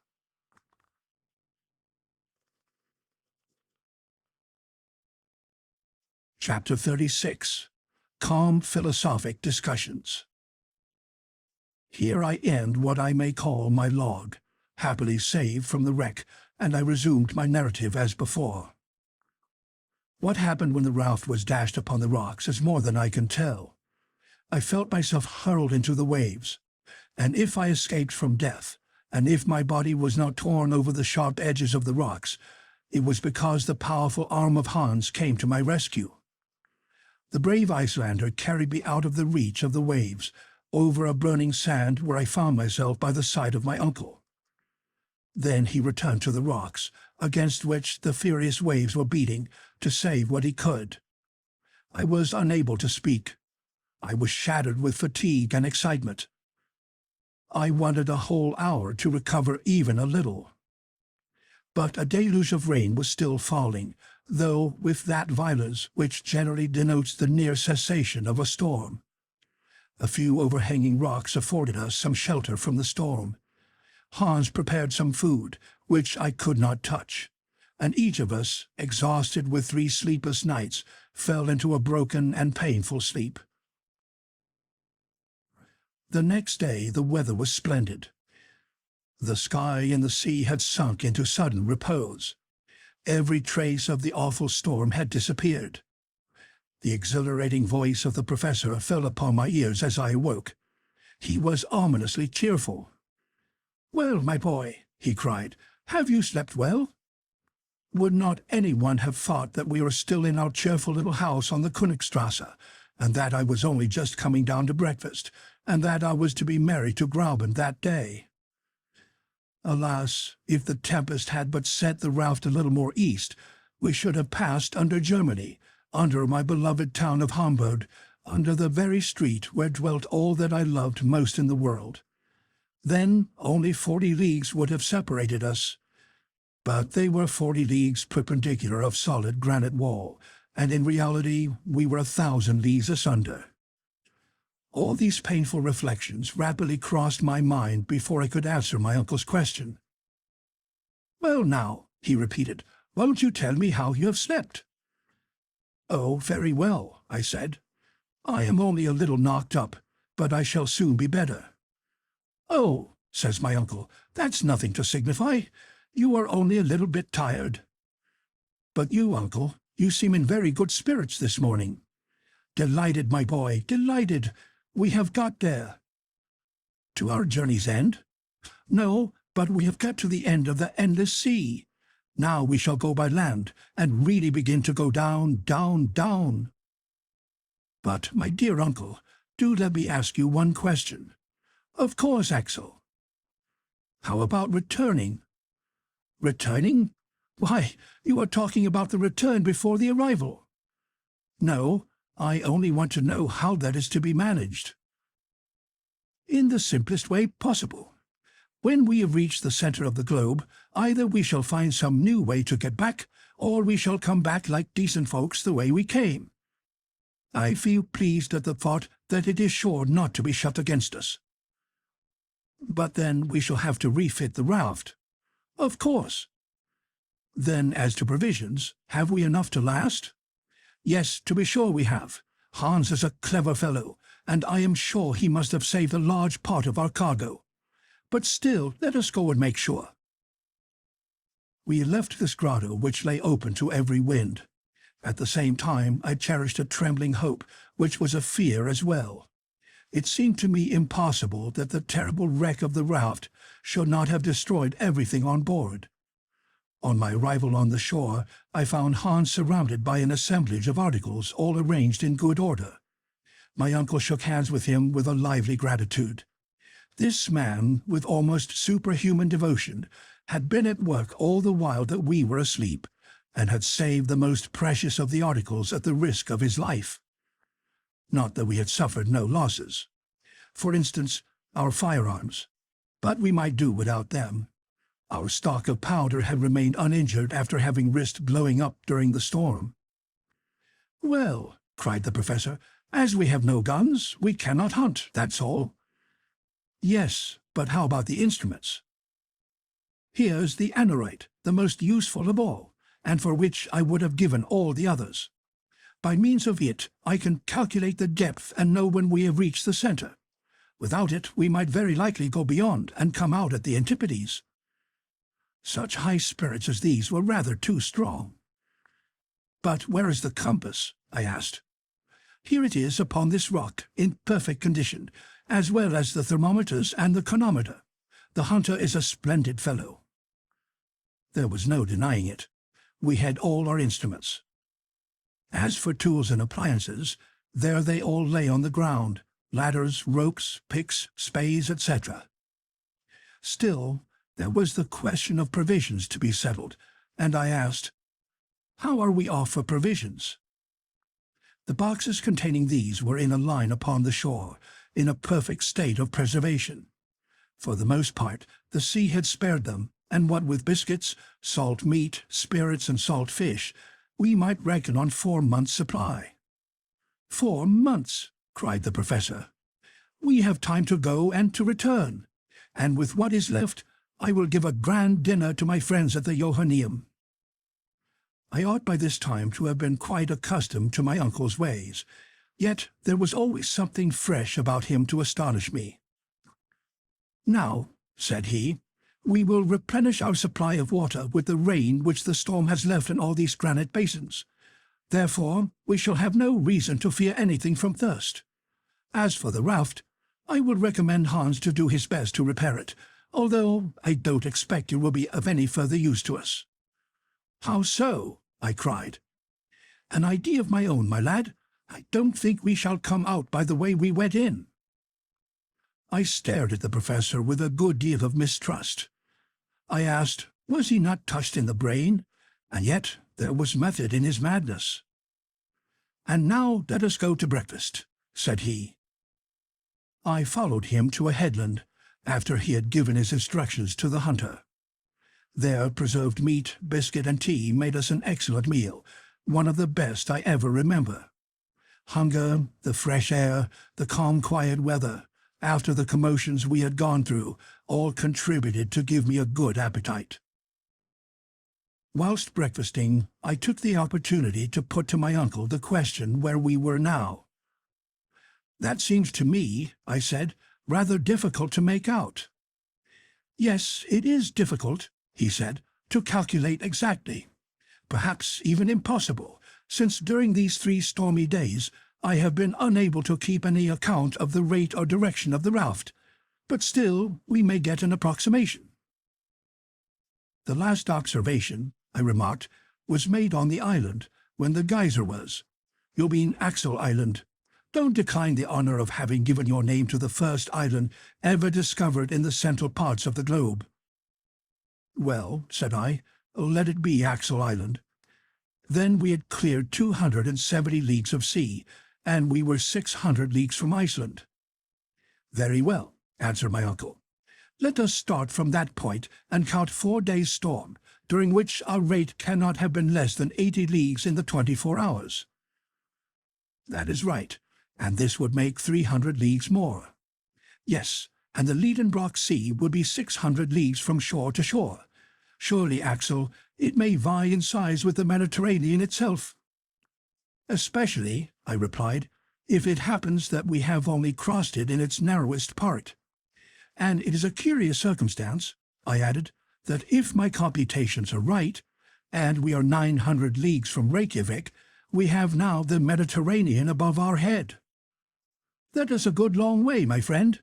But whether we are under Turkey or the Atlantic depends very much upon the question in what direction we have been moving. Perhaps we have deviated." "No, I think not. Our course has been the same all along, and I believe this shore is southeast of Port Gräuben."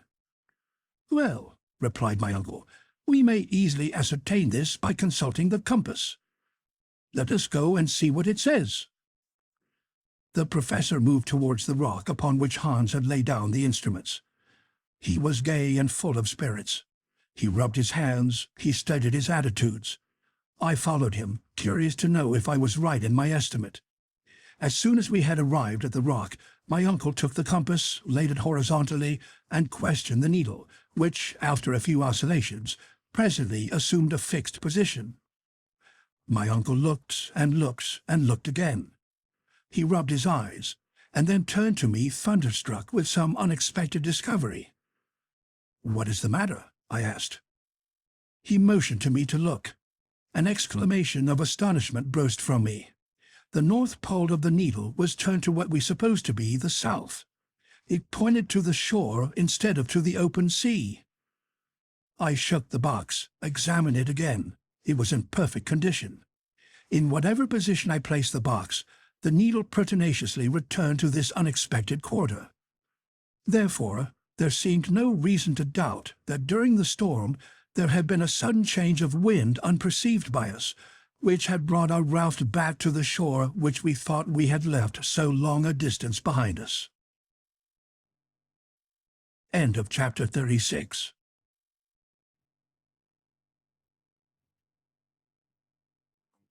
Chapter 37.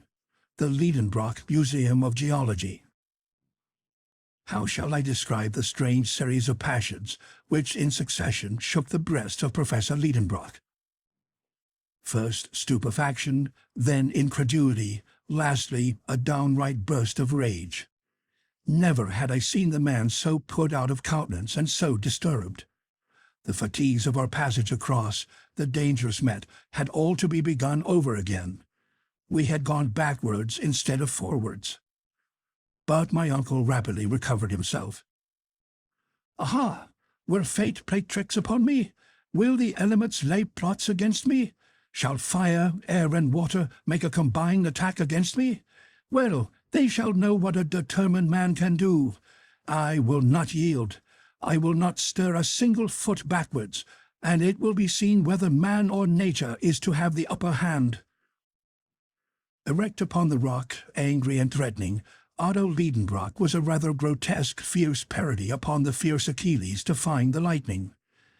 But I thought it my duty to interpose and attempt to lay some restraint upon this unmeasured fanaticism. "Just listen to me," I said firmly. "Ambition must have a limit somewhere. We cannot perform impossibilities. We are not at all fit for another sea voyage. Who would dream of undertaking a voyage of 500 leagues upon a heap of rotten planks, with a blanket and rags for a sail, a stick for a mast, and fierce winds in our teeth? We cannot steer. We shall be buffeted by the tempests, and we shall be fools and madmen to attempt to cross a second time." I was able to develop this series of unanswerable reasons for 10 minutes without interruption.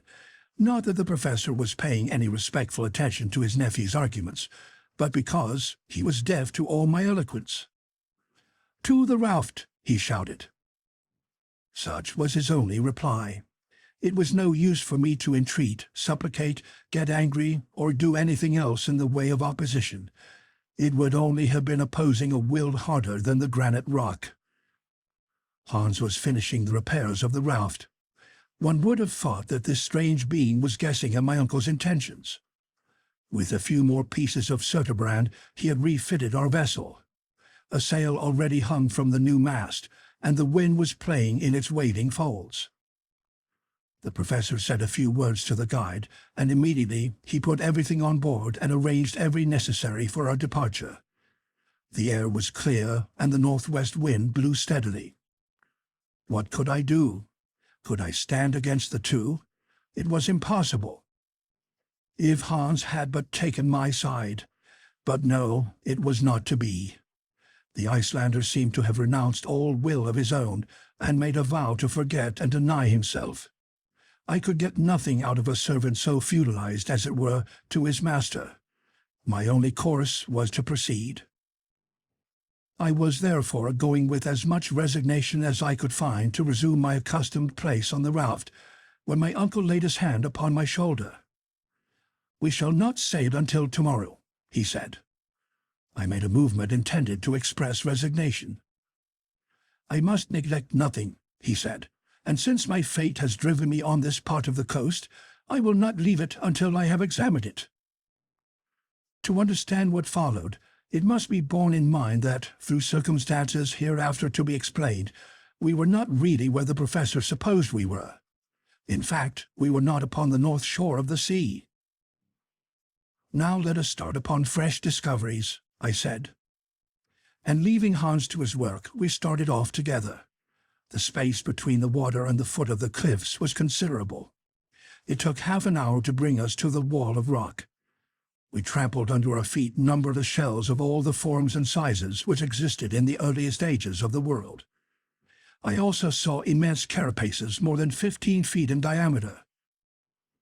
They had been the coverings of those gigantic glyptodons or armadillos of the Pliocene period, of which the modern tortoise is but a miniature representative.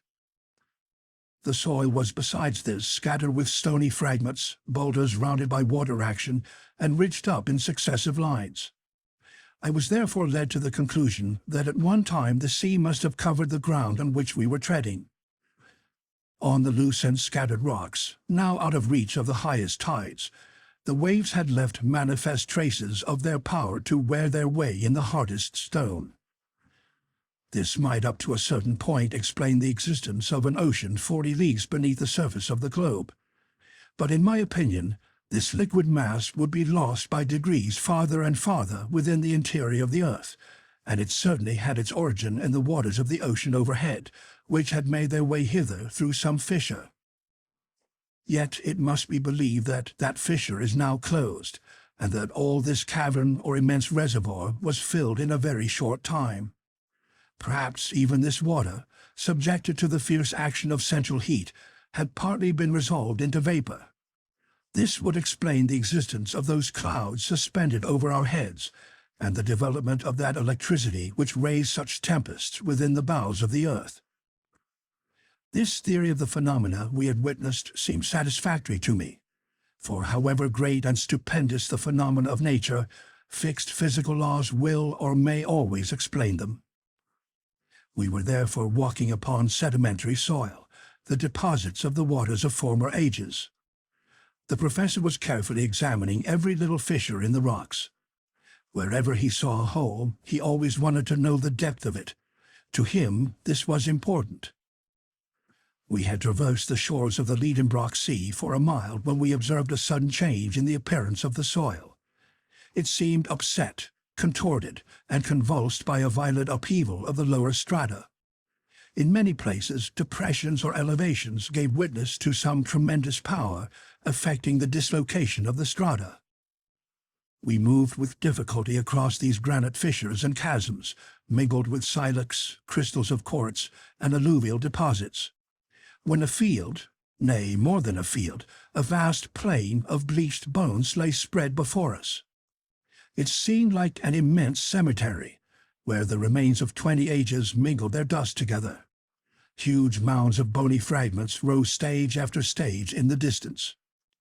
They undulated away to the limits of the horizon, and melted in the distance in a faint haze. There, within 3 miles, were accumulated the materials for a complete history of the animal life of ages, a history scarcely outlined in the 2 recent strata of the inhabited world. But an impatient curiosity impelled our steps. Crackling and rattling, our feet were trampling on the remains of prehistoric animals and interesting fossils, the possession of which is a matter of rivalry and contention between the museums of great cities.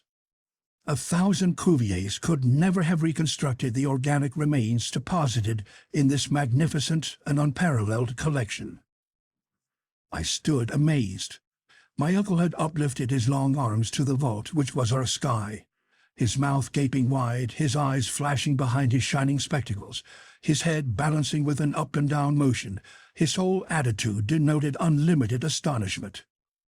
Here he stood, facing an immense collection of scattered Leptotheria, Merycotheria, Lophiodium, Anoplotheria, Megatheria, mastodons, Protopitheci, pterodactyls, and all sorts of extinct monsters here assembled together for his special satisfaction. Fancy an enthusiastic bibliomaniac suddenly brought into the midst of the famous Alexandrian library burnt by Omar and restored by a miracle from its ashes. Just such a crazed enthusiast was my uncle, Professor Lidenbrock. But more was to come, when, with a rush through clouds of bone dust, he laid his hand upon a bear's skull and cried with a voice trembling with excitement, "Axel, Axel, a human head!" "A human skull?" I cried, no less astonished. "Yes, nephew. Aha, Monsieur Milne Edwards. Ah, Monsieur de Quatrefages, how I wish he was standing here at the side of Otto Lidenbrock." End of chapter 37.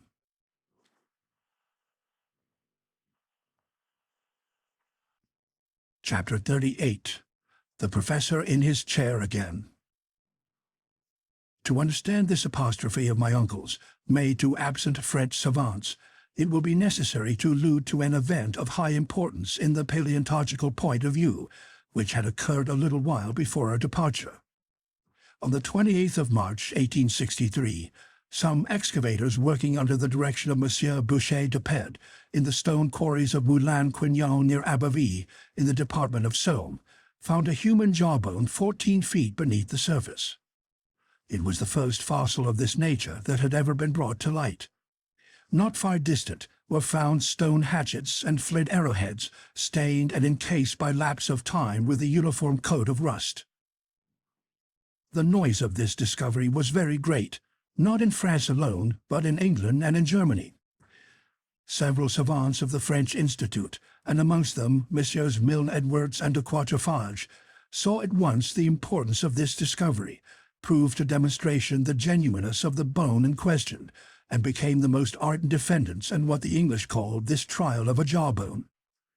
To the geologists of the United Kingdom, who believed in the certainty of the fact, Messrs. Falconer, Busk, Carpenter, and others, scientific Germans were soon joined, and amongst them the forwardest, the most fiery, and the most enthusiastic was my uncle Lidenbrock.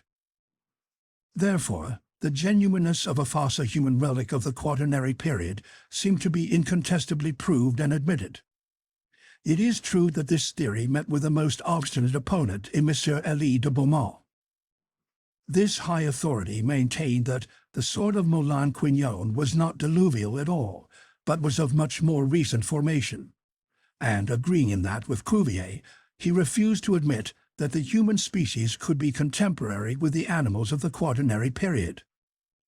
My uncle Lidenbrock, along with the great body of the geologists, had maintained his ground, disputed and argued, until Monsieur Elie de Beaumont stood almost alone in his opinion. We knew all these details, but we were not aware that, since our departure, the question had advanced to farther stages.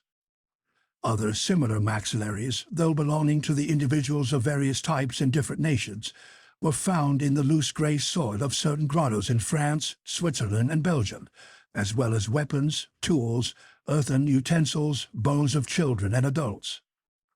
The existence, therefore, of man in the Quaternary period seemed to become daily more certain. Nor was this all. Fresh discoveries of remains in the Pliocene formation had emboldened other geologists to refer back to the human species to a higher antiquity still. It is true that these remains were not human bones, but objects bearing the traces of his handiwork, such as fossil leg bones of animals, sculptured and carved evidently by the hand of man. Thus, at one bound, the record of the existence of man receded far back into the history of ages past. He was a predecessor of the mastodon. He was a contemporary of the southern elephant. He lived 100,000 years ago, when, according to geologists, the Pliocene formation was in progress. Such then was the state of paleontological science, and what we knew of it was sufficient to explain our behavior in the presence of this stupendous Golgotha. Anyone may now understand the frenzied excitement of my uncle, when, 20 yards farther on, he found himself face to face with a primitive man. It was a perfectly recognizable human body. Had some particular soil, like that of the cemetery Saint-Michel at Bordeaux, preserved it thus for so many ages? It might be so. But this dried corpse, with its parchment-like skin drawn tightly over the bony frame, the limbs still preserving their shape, sound teeth, abundant hair, and finger and toenails of frightful length, this desiccated mummy startled us by appearing just as it had lived countless ages ago. I stood mute before this apparition of remote antiquity. My uncle, usually so garrulous, was struck dumb likewise. We raised the body. We stood it up against a rock. It seemed to stare at us out of its empty orbits. We sounded with our knuckles his hollow frame. After some moments' silence, the professor was himself again. Otto Lidenbrock, yielding to his nature, forgot all the circumstances of our eventful journey, forgot where we were standing, forgot the vaulted cavern which contained us. No doubt he was in mind back again in his Johanneum, holding forth to his pupils, for he assumed his learned air, and addressing himself to an imaginary audience, he proceeded thus. "Gentlemen, I have the honor to introduce to you a man of the quaternary or post-tertiary system. Eminent geologists have denied his existence. Others, no less eminent, have affirmed it. The St. Thomases of paleontology, if they were here, might now touch him with their fingers, and would be obliged to acknowledge their error. I am quite aware that science has to be on its guard with discoveries of this kind. I know what capital enterprising individuals like Barnum have made out of fossil men. I have heard the tale of the knee-pan of Ajax, the pretended body of Orestes, claimed to have been found by the Spartans, and of the body of Asterius, 10 cubits long, of which Pausanias speaks. I have read the reports of the skeleton of Trapani, found in the 14th century, and which was at the time identified as that of Polyphemus, and the history of the giant unearthed in the 16th century near Palermo. You know, as well as I do, gentlemen, the analysis made at Lucerne in 1577 of those huge bones which the celebrated Dr. Fidus Plater affirmed to be those of a giant 19 feet high. I have gone through the treatises of Cassanion, and all those memoirs, pamphlets, answers, and rejoinders published respecting the skeleton of Teutobochus, the invader of Gaul, dug out of a sandpit in the Dauphiné in 1613. In the 18th century, I would have stood up for Schweitzer's pre-Adamite man against Peter Campet. I have perused a writing entitled Here my uncle's unfortunate infirmity met him, that of being unable in public to pronounce hard words. The pamphlet entitled He can go no further. Gigantia. It was not to be done. The unlucky word would not come out. At the Johanneum there would have been a laugh. Gigantos theology. At last the professor burst out between two words which I shall not record here. Then, rushing on with renewed vigor and with great animation, "Yes, gentlemen, I know all these things and more. I know that Cuvier and Bruenbach have recognized in these bones nothing more remarkable than the bones of the mammoth and other mammals of the post-tertiary period. But in the presence of this specimen, to doubt would be to insult science. There stands the body. You may see it, touch it. It is not a mere skeleton, it is an entire body, preserved for a purely anthropological end and purpose." I was good enough not to contradict this startling assertion. "If I could only wash it in a solution of sulfuric acid," pursued my uncle, "I should be able to clear it from all the earthly particles and the shells which are encrusted about it. But I do not possess that valuable solvent. Yet, such as it is, the body shall tell us its own wonderful story." Here the professor laid hold of the fossil skeleton and handled it with the skill of a dexterous showman. "You see," he said, "that it is not 6 feet long, and that we are still separated by a long interval from the pretended race of giants. As for the family to which it belongs, it is evidently Caucasian. It is the white race, our own. The skull of this fossil is a regular oval, or rather ovoid. It exhibits no prominent cheekbones, no projecting jaws. It presents no appearance of that prognatism which diminishes the facial angle. Measure that angle. It is nearly 90 degrees. But I will go further in my deductions, and I will affirm that this specimen of the human family is of the Japhetic race, which has since spread from the Indies to the Atlantic. Don't smile, gentlemen." Nobody was smiling, but the learned professor was frequently disturbed by the broad smiles provoked by his learned eccentricities. "Yes," he pursued with animation, "this is a fossil man, the contemporary of the mastodons whose remains filled this amphitheatre. But if you ask me how he came here, how those strata on which he lay slipped down into this enormous hollow in the globe, I confess I cannot answer that question. No doubt, in the post-tertiary period, considerable commotions were still disturbing the crust of the earth. The long-continued cooling of the globe produced chasms, fissures, clefts, and faults, into which, very probably, portions of the upper earth may have fallen.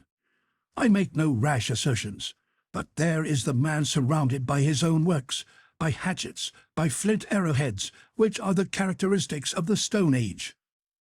And unless he came here, like myself, as a tourist on a visit and as a pioneer of science, I can entertain no doubt of the authenticity of his remote origin." The professor ceased to speak, and the audience broke out into loud and unanimous applause.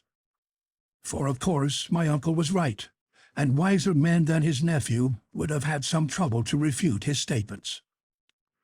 Another remarkable thing. This fossil body was not the only one in this immense catacomb. We came upon other bodies at every step amongst this mortal dust, and my uncle might select the most curious of these specimens to demolish the incredulity of skeptics. In fact, it was a wonderful spectacle, that of these generations of men and animals commingled in a common cemetery.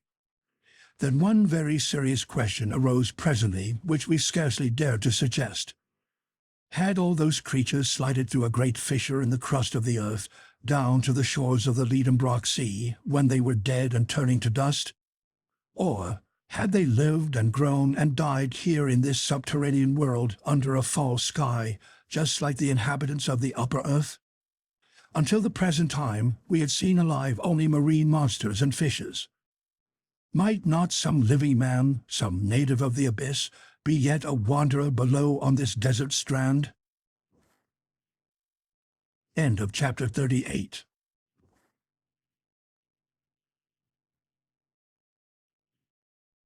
Chapter 39.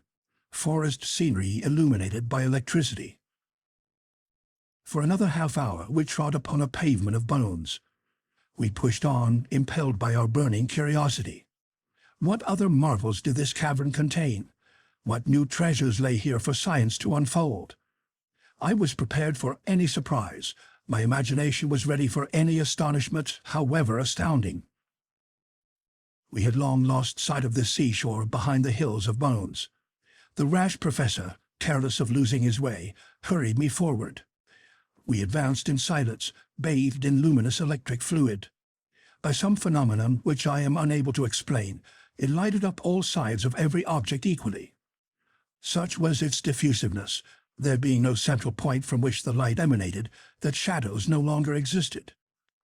You might have thought yourself under the rays of a vertical sun in a tropical region at noonday and the height of summer. No vapor was visible. The rocks, the distant mountains, a few isolated clumps of forest trees in the distance, presented a weird and wonderful aspect under these totally new conditions of a universal diffusion of light.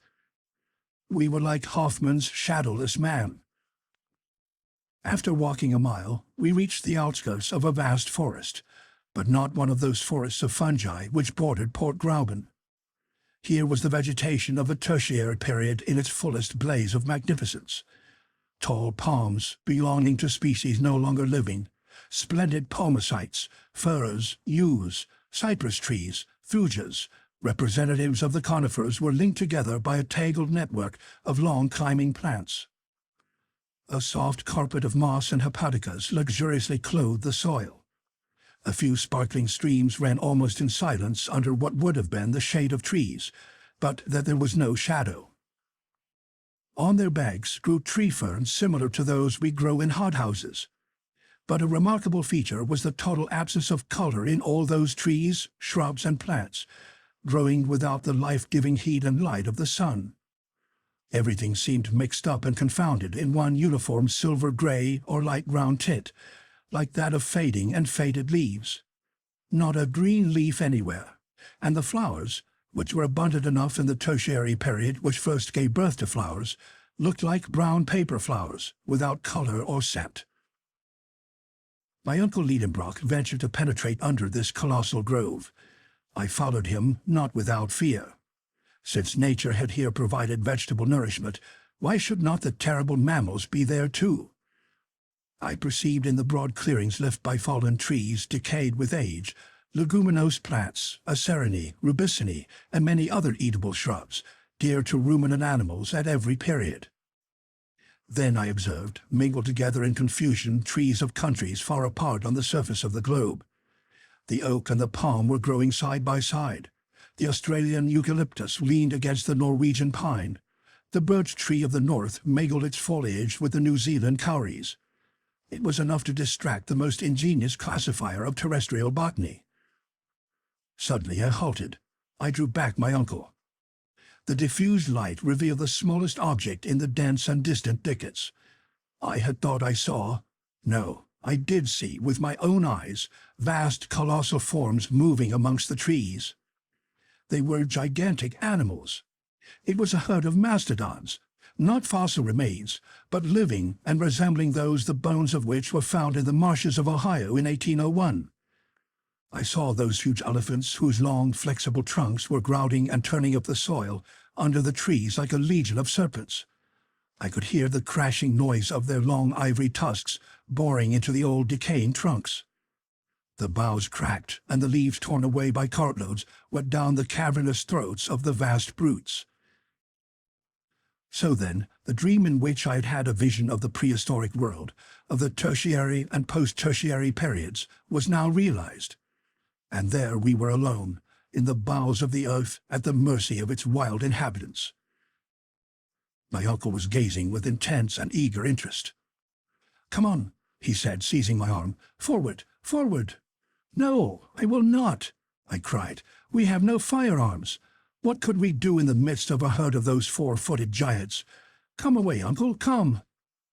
No human being may with safety dare the anger of these monstrous beasts." "No human creature," replied my uncle in a lower voice. "You are wrong, Axel.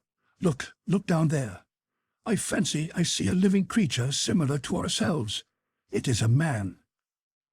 I looked, shaking my head incredulously. But though at first I was unbelieving, I had to yield to the evidence of my senses. In fact, at a distance of a quarter of a mile, leaning against the trunk of a gigantic kauri, stood a human being, the Proteus of those subterranean regions, a new son of Neptune, watching this countless herd of mastodons. The manus pecoris custos immanior ipsi, the shepherd of giant herds, and huger still himself. Yes, truly huger still himself. It was no longer a fossil being like him whose dry remains we had easily lifted up in the field of bones. It was a giant, able to control those monsters. In stature, he was at least 12 feet high. His head, huge and unshapely as a buffalo's, was half hidden in the thick and tangled growth of his unkempt hair. It most resembled the mane of the primitive elephant. In his hand he wielded with ease an enormous bow, a staff worthy of this shepherd of the geologic period. We stood petrified and speechless with amazement. But he might see us. We must fly. "Come, do come," I said to my uncle, who for once allowed himself to be persuaded. In another quarter of an hour our nimble heels had carried us beyond the reach of this horrible monster.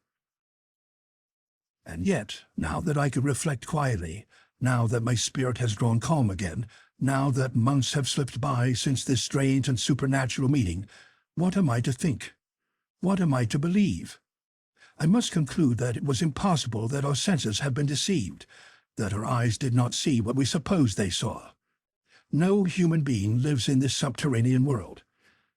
No generation of men dwells in those inferior caverns of the globe, unknown to and unconnected with the inhabitants of its surface. It is absurd to believe it.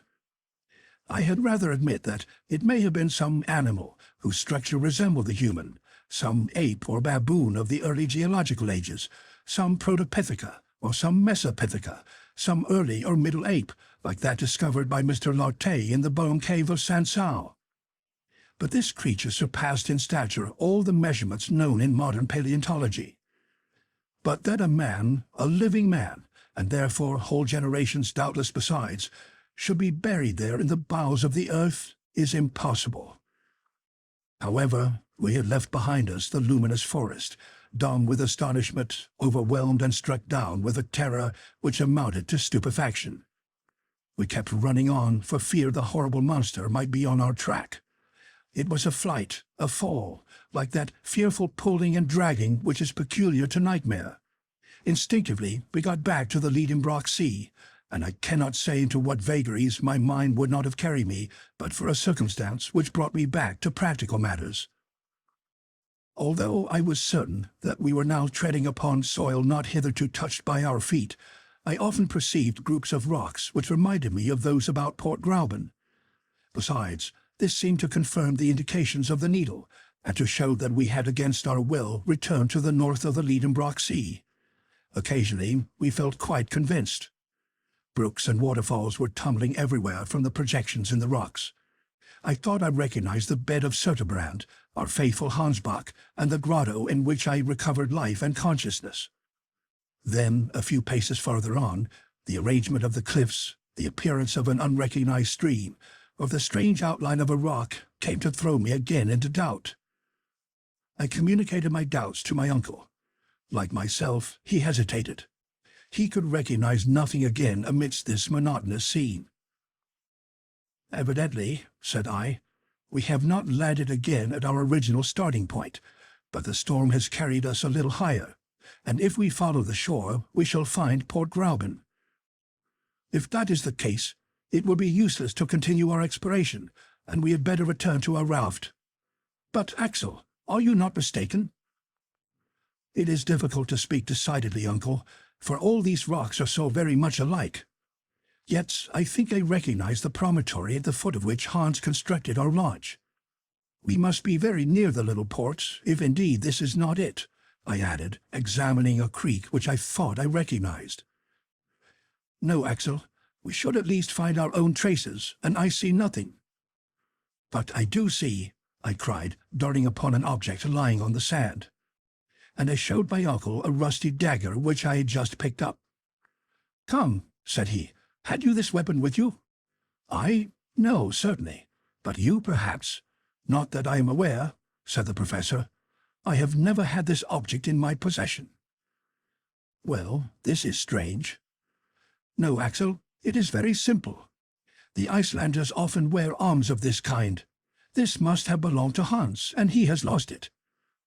I shook my head. Hans had never had an object like this in his possession. "Did it not belong to some pre-Adamite warrior?" I cried. "To some living man, contemporary with the huge cattle driver? But no, this is not a relic of the Stone Age. It is not even of the Iron Age. This blade is steel." My uncle stopped me abruptly on my way to a dissertation which would have taken me a long way, and said coolly, "Be calm, Axel, and reasonable. This dagger belongs to the 16th century. It is a poniard, such as gentlemen carried in their belts to give the coup de grace. Its origin is Spanish. It was never either yours or mine or the hunter's, nor did it belong to any of those human beings who may or may not inhabit this inner world. See, it was never jagged like this by cutting men's throats. Its blade is coated with a rust neither a day, nor a year, nor 100 years old." The professor was getting excited according to his wont, and was allowing his imagination to run away with him. "Axel, we are on the way towards the grand discovery. This blade has been left on the strand for from 100 to 300 years, and has blunted its edge upon the rocks that fringe this subterranean sea. But it has not come alone. It has not twisted itself out of shape. Someone has been here before us. Yes, a man has. And who was that man? A man who has engraved his name somewhere with that dagger. That man wanted once more to mark the way to the center of the earth. Let us look about, look about. And, wonderfully interested, we peered all along the high wall, peeping into every fissure which might open out into a gallery. And so we arrived at a place where the shore was much narrower. Here the sea came to lap the foot of the steep cliff, leaving a passage no wider than a couple of yards. Between two boldly projecting rocks appeared the mouth of a dark tunnel. There, upon a granite slab, appeared two mysterious graven letters, half eaten away by time. They were the initials of the bold and daring traveller. "A.S.," shouted my uncle. "Arne Saknussemm! Arne Saknussemm everywhere!" End of chapter 39.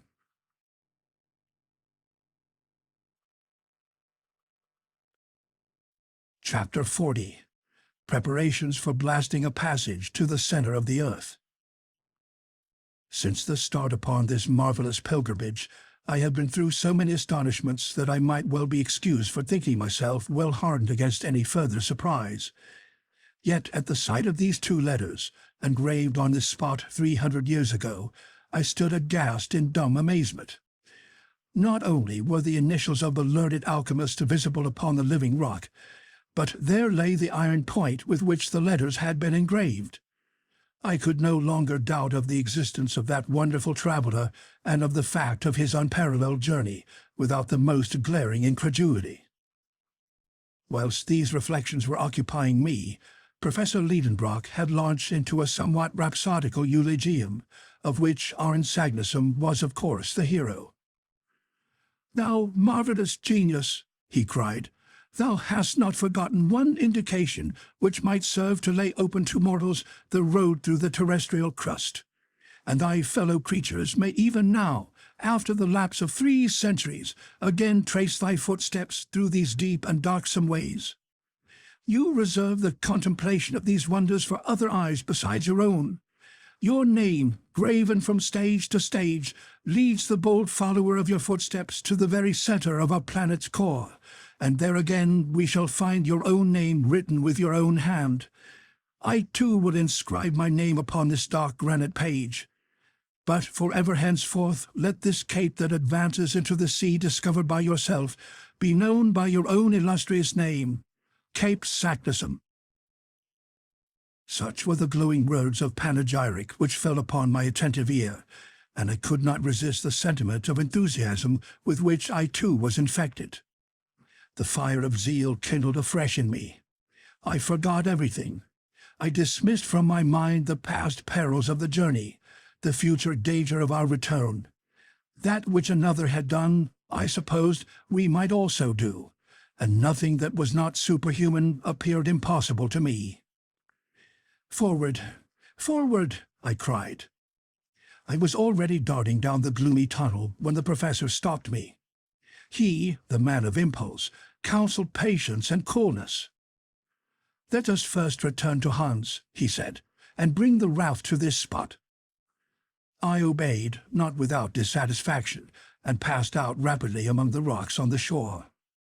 I said, "Uncle, do you know it seems to me that circumstances have wonderfully befriended us hitherto?"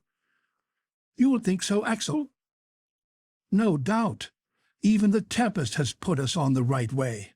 Blessings on that storm. It has brought us back to this coast from which fine weather would have carried us far away. Suppose we had touched with our prow, the prow of a rudder, the southern shore of the Lidenbrock Sea, what would have become of us? We should never have seen the name of Saknussemm, and we should at this moment be imprisoned on a rock-bound, impassable coast. Yes, Axel, it is providential that, whilst supposing we were steering south, we should have just got back north at Cape Saknussemm. I must say that this is astonishing, and that I feel I have no way to explain it." "What does that signify, uncle? Our business is not to explain facts, but to use them." "Certainly, but, well, uncle, we are going to resume the northern route, and to pass under the north countries of Europe, under Sweden, Russia, Siberia, who knows where, instead of burrowing under the deserts of Africa, or perhaps the waves of the Atlantic, and that is all I want to know." Yes, Axel, you are right. It is all for the best, since we have left that weary horizontal sea, which led us nowhere. Now we shall go down, down, down. Do you know that it is now only 1,500 leagues to the center of the globe? Is that all? I cried. Why, that is nothing. Let us start. March! All this crazy talk was going on still when we met the hunter. Everything was made ready for our instant departure. Every bit of cordage was put on board. We took our places, and with our sails set, Hans steered us along the coast to Cape Saknussemm. The wind was unfavorable to a species of launch not calculated for shallow water. In many places we were obliged to push ourselves along with iron-ported sticks. Often the sunken rocks just beneath the surface obliged us to deviate from our straight course. At last, after 3 hours sailing, about 6 in the evening, we reached a place suitable for our landing. I jumped ashore, followed by my uncle and the Icelander. This short passage had not served to cool my ardor. On the contrary, I even proposed to burn our ship to prevent the possibility of return, but my uncle would not consent to that. I thought him singularly lukewarm. "At least," I said, "don't let us lose a minute." "Yes, yes, lad," he replied, "but first let us examine this new gallery to see if we shall require our ladders." My uncle put his Ruhmkorff's apparatus in action. The raft moored to the shore was left alone. The mouth of a tunnel was not 20 yards from us, and our party, with myself at the head, made for it without a moment's delay. The aperture, which was almost round, was about 5 feet in diameter. The dark passage was cut out in the live rock and lined with a coat of eruptive matter which formerly issued from it. The interior was level with the ground outside, so that we were able to enter without difficulty. We were following a horizontal plane when, only 6 paces in, our progress was interrupted by an enormous block just across our way. "A cursed rock!" I cried in a passion, finding myself suddenly confronted by an impassable obstacle. Right and left we searched in vain for a way up and down, side to side. There was no getting any farther. I felt fearfully disappointed, and I would not admit that the obstacle was final. I stopped. I looked underneath the block. No opening. Above, granite still.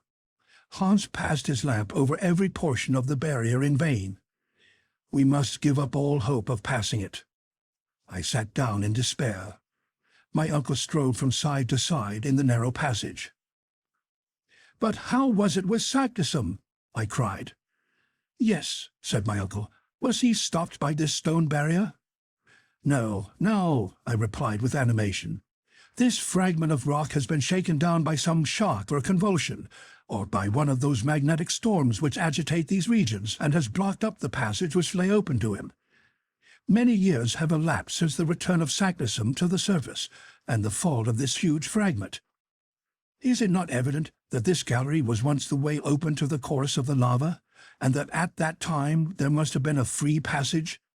See here are recent fissures grooving and channeling the granite roof. This roof itself is formed of fragments of rock carried down, of enormous stones, as if by some giant's hand. But at one time the expulsive force was greater than usual, and this block, like the falling keystone of a ruined arch, has slipped down to the ground and blocked up the way. It is only an accidental obstruction, not met by Saknussemm, and if we don't destroy it, we shall be unworthy to reach the center of the earth." Such was my sentence. The soul of the professor had passed into me. The genius of discovery possessed me wholly. I forgot the past, I scorned the future. I gave not a thought to the things of the surface of this globe into which I had dived, its cities and its sunny plains, Hamburg and the Königstrasse, even poor Grauben, who must have given us up for lost, all were for the time dismissed from the pages of my memory. "Well," cried my uncle, "let us make our way with pickaxes." "Too hard for the pickaxe." "Well then, the spade." "That would take us too long." "What then?" "Why, gunpowder, to be sure. Let us mine the obstacle and blow it up." "Oh, yes, it is only a bit of rock to blast." "Hans, to work!" cried my uncle. The Icelander returned to the raft and soon came back with an iron bar which he made use of to bore a hole for the charge. This was no easy work. A hole was to be made large enough to hold 50 pounds of gun cotton, whose expansive force is 4 times that of gunpowder. I was terribly excited. Whilst Hans was at work, I was actively helping my uncle to prepare a slow match of wetted powder encased in linen. "This will do it," I said. "It will," replied my uncle. By midnight, our mining preparations were over. The charge was rammed into the hole, and the slow match uncoiled along the gallery showed its end outside the open end. A spark would now develop the whole of our preparations into activity. "Tomorrow," said the professor. I had to be resigned and to wait 6 long hours. End of chapter 40.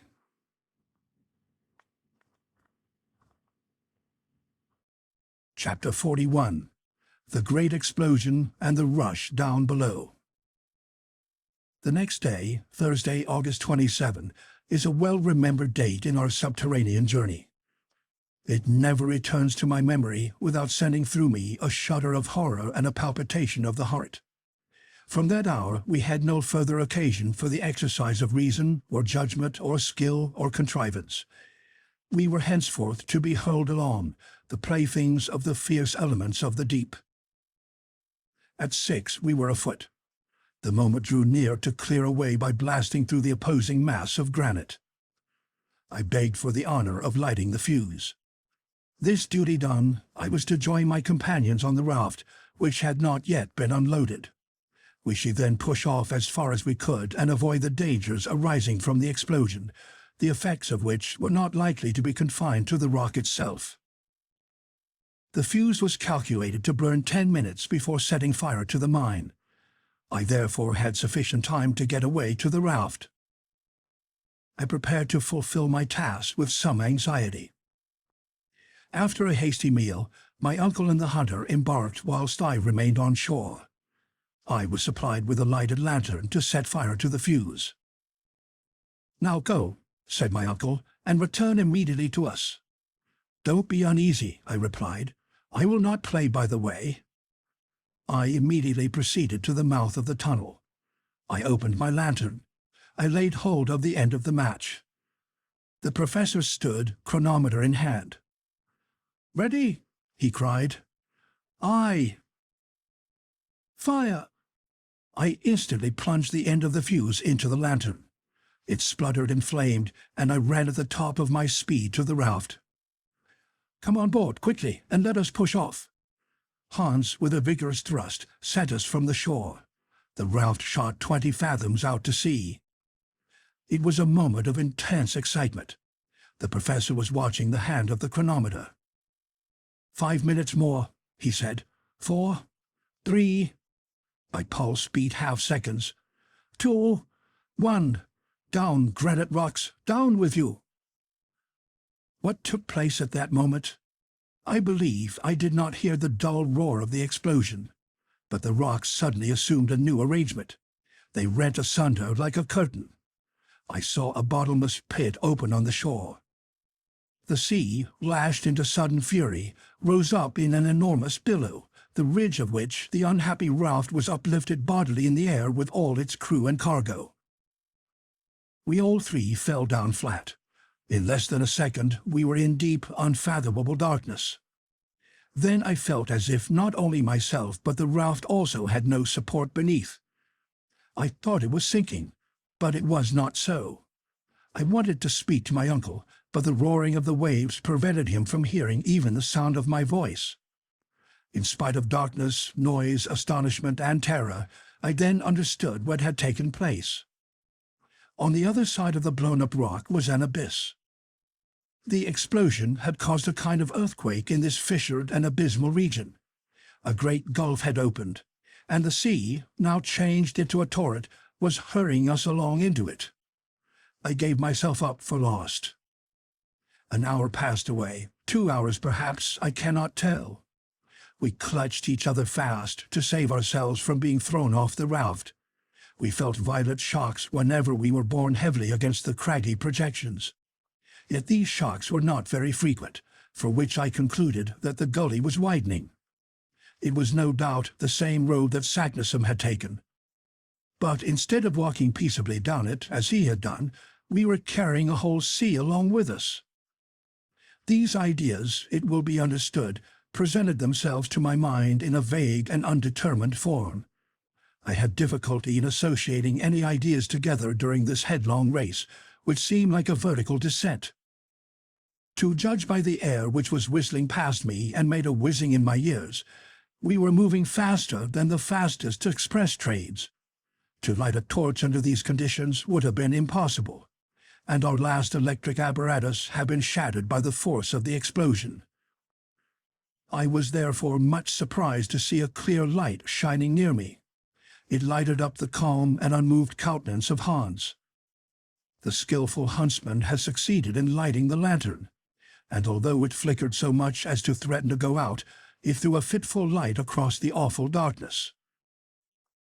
I was right in my supposition. It was a wide gallery. The dim light could not show us both its walls at once.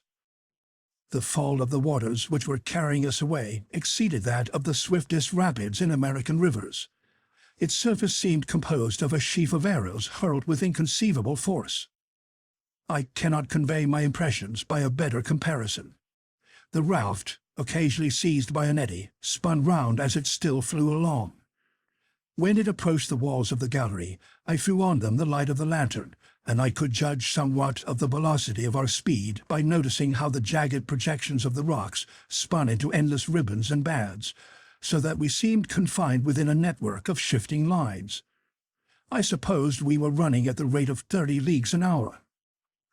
My uncle and I gazed on each other with haggard eyes, clinging to the stump of the mast, which had snapped asunder at the first shock of our great catastrophe.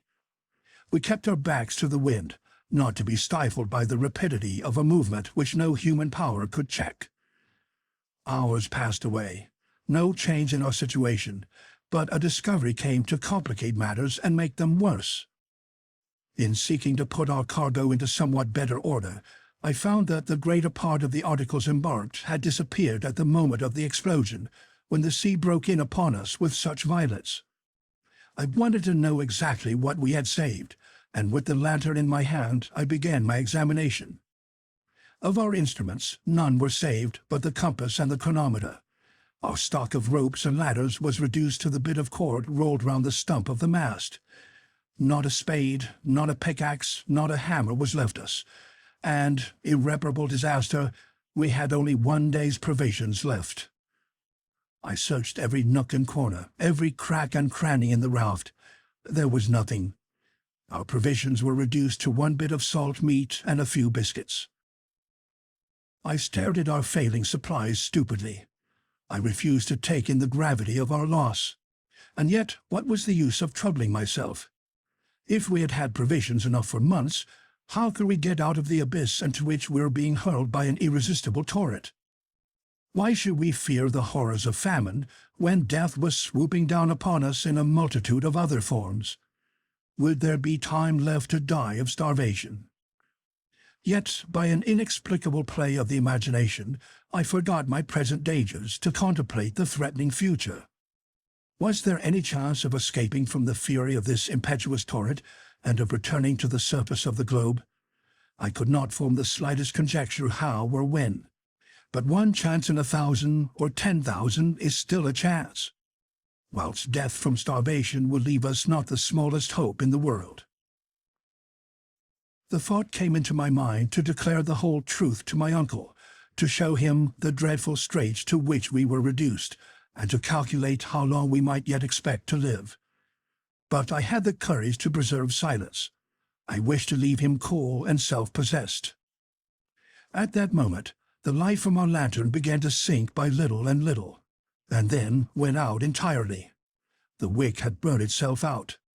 Black night reigned again, and there was no hope left of being able to dissipate the palpable darkness. We had yet a torch left, but we could not have kept it alight. Then, like a child, I closed my eyes firmly, not to see the darkness. After a considerable lapse of time, our speed redoubled. I could perceive it by the sharpness of the currents that blew past my face. The descent became steeper. I believed we were no longer sliding, but falling down. I had an impression that we were dropping vertically. My uncle's hand and the vigorous arm of Hans held me fast. Suddenly, after a space of time that I could not measure, I felt a shock. The raft had not struck against any hard resistance, but had suddenly been checked in its fall. A waterspout, an immense liquid column, was beating upon the surface of the waters. I was suffocating. I was drowning. But this sudden flood was not of long duration. In a few seconds I found myself in the air again, which I inhaled with all the force of my lungs. My uncle and Hans were still holding me fast by the arms, and the raft was still carrying us. End of chapter 41.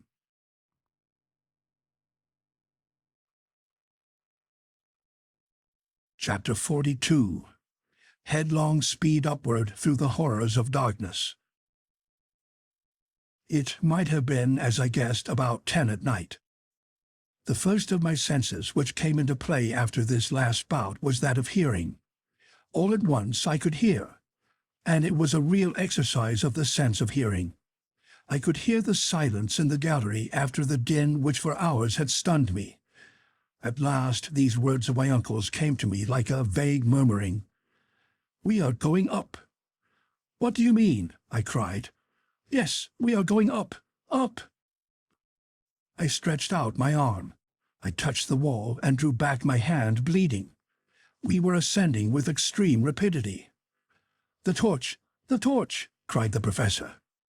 Not without difficulty, Hans succeeded in lighting the torch, and the flame, preserving its upward tendency, threw enough light to show us what kind of a place we were in.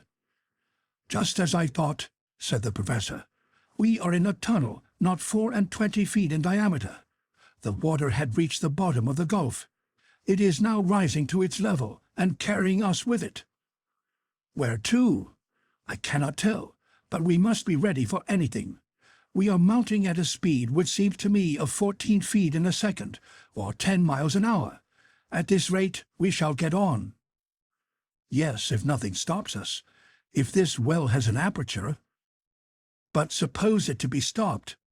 If the air is condensed by the pressure of this column of water, we shall be crushed." "Axel," replied the professor with perfect coolness, "our situation is almost desperate. But there are some chances of deliverance, and it is these that I am considering. If at every instant we may perish, so at every instant we may be saved. Let us then be prepared to seize upon the smallest advantage. But what shall we do now? Recruit our strength by eating." At these words I fixed a haggard eye upon my uncle. That which I had been so unwilling to confess at last had to be told. "Eat, did you say?" "Yes, at once." The professor added a few words in Danish, but Hans shook his head mournfully. "What?" cried my uncle. "Have we lost our provisions?"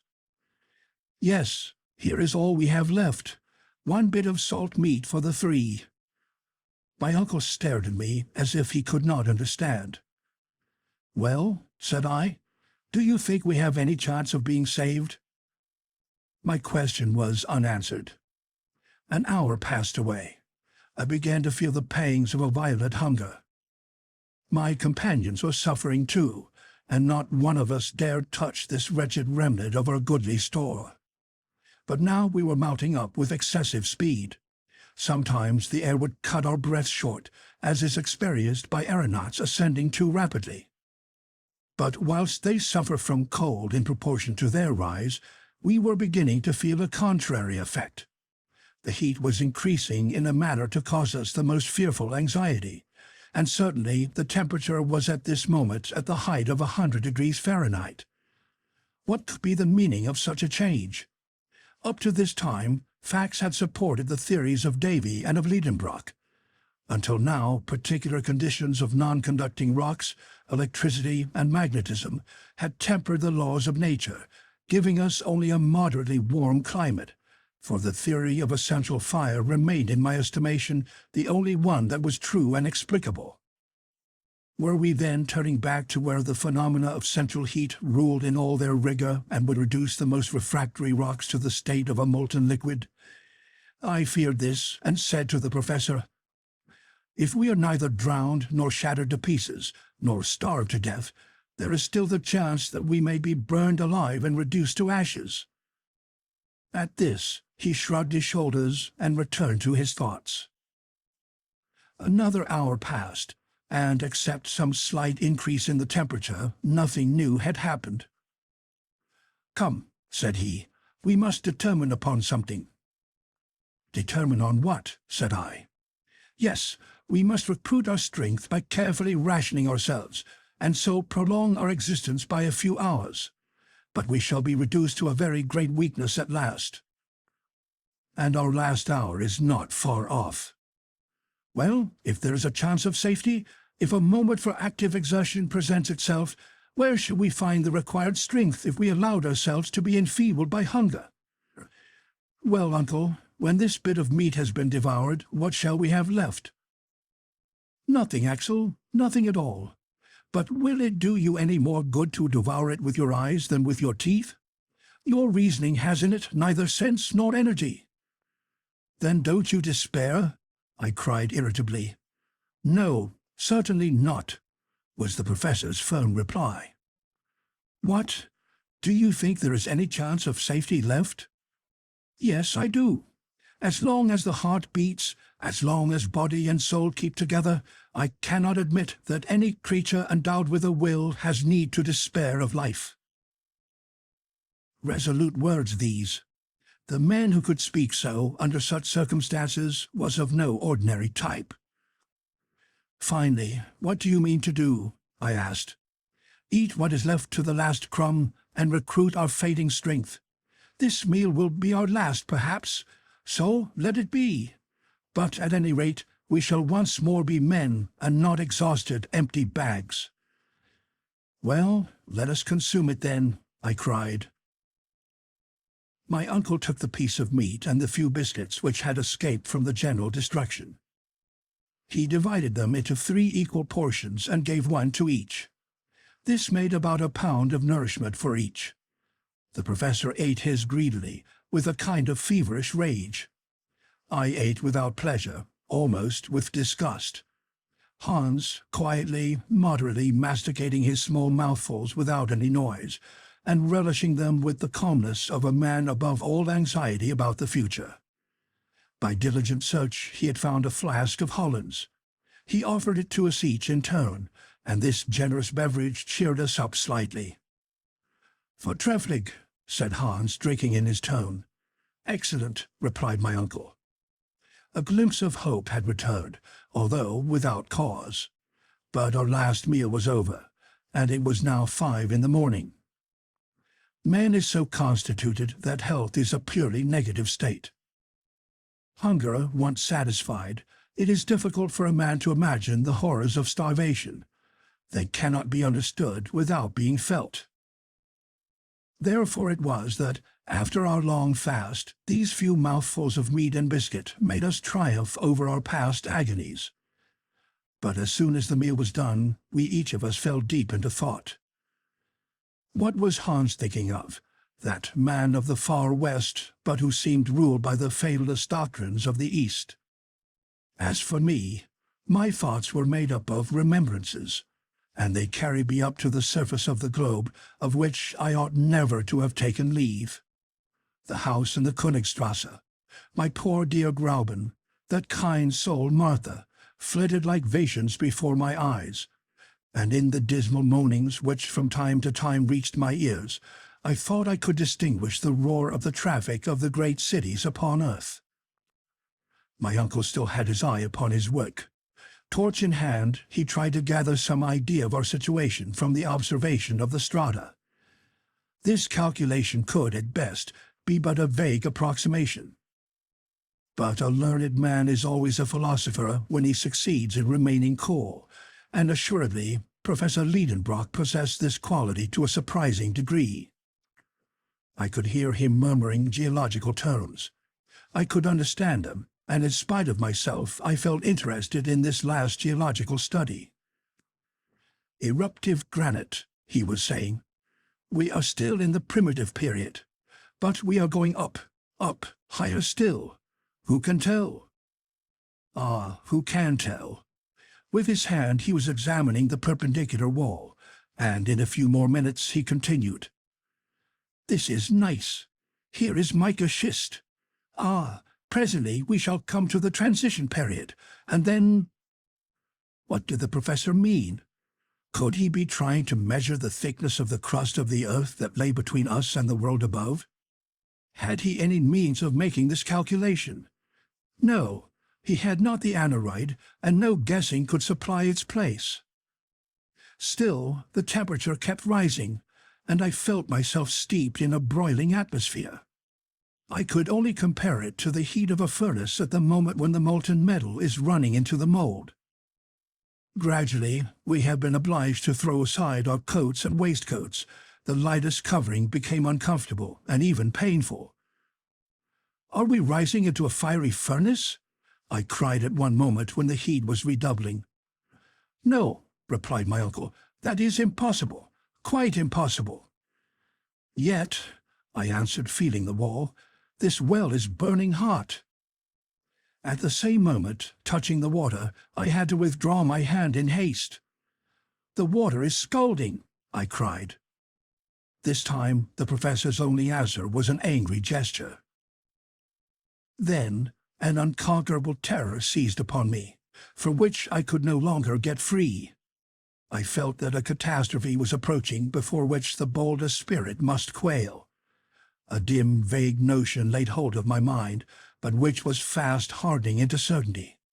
I tried to repel it, but it would return. I dared not express it in plain terms. Yet a few involuntary observations confirmed me in my view. By the flickering light of the torch, I could distinguish contortions in the granite beds. A phenomenon was unfolding in which electricity would play the principal part. Then this unbearable heat, this boiling water. I consulted the compass. The compass had lost its properties. It had ceased to act properly. End of chapter 42.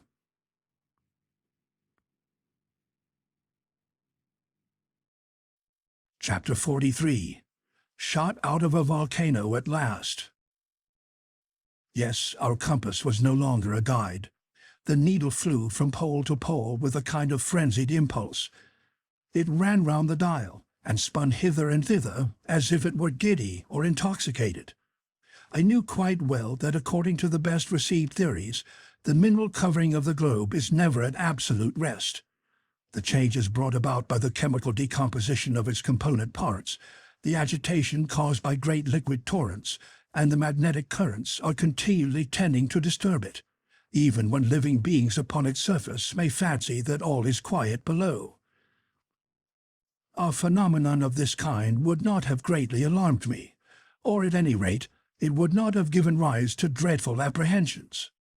But other facts, other circumstances of a peculiar nature, came to reveal to me by degrees the true state of the case. There came incessant and continuous explosions. I could only compare them to the loud rattle of a long train of chariots driven at full speed over the stones, or a roar of intermitting thunder. Then the disordered compass, thrown out of gear by the electric currents, confirmed me in a growing conviction. The mineral crust of the globe threatened to burst up, the granite foundations to come together with a crash. The fissure through which we were helplessly driven would be filled up. The void would be full of crushed fragments of rock, and we poor wretched mortals were to be buried and annihilated in this dreadful consummation. "My uncle," I cried, "we are lost now, utterly lost." "What are you in a fright about now?" was the calm rejoinder. "What is the matter with you?" "The matter? Look at those quaking walls. Look at those shivering rocks. Don't you feel the burning heat? Don't you see how the water boils and bubbles? Are you blind to the dense vapors and steam growing thicker and denser every minute? See this agitated compass needle? It is an earthquake that is threatening us." My undaunted uncle calmly shook his head. "Do you think," said he, "an earthquake is coming?" "I do." "Well, I think you are mistaken." "What? Don't you recognize the symptoms of an earthquake?" "No, I am looking out for something better." "What can you mean? Explain." "It is an eruption, Axel." "An eruption? Do you mean to affirm that we are running up the shaft of a volcano?" "I believe we are," said the indomitable professor with an air of perfect self-possession. "And it is the best thing that could possibly happen to us under our circumstances." The best thing? Was my uncle stark mad? What did the man mean? And what was the use of saying facetious things at a time like this? "What?" I shouted. "Are we being taken up in an eruption? Our fate has flung us here among burning lavas, molten rocks, boiling waters, and all kinds of volcanic matter. We are going to be pitched out, expelled, tossed up, vomited, spit out high into the air along with fragments of rock, showers of ashes and scoria, in the midst of a towering rush of smoke and flames, and it is the best thing that could happen to us?" "Yes," replied the professor, eyeing me over his spectacles. "I don't see any other way of reaching the surface of the earth." I passed rapidly over the 1,000 ideas which passed through my mind.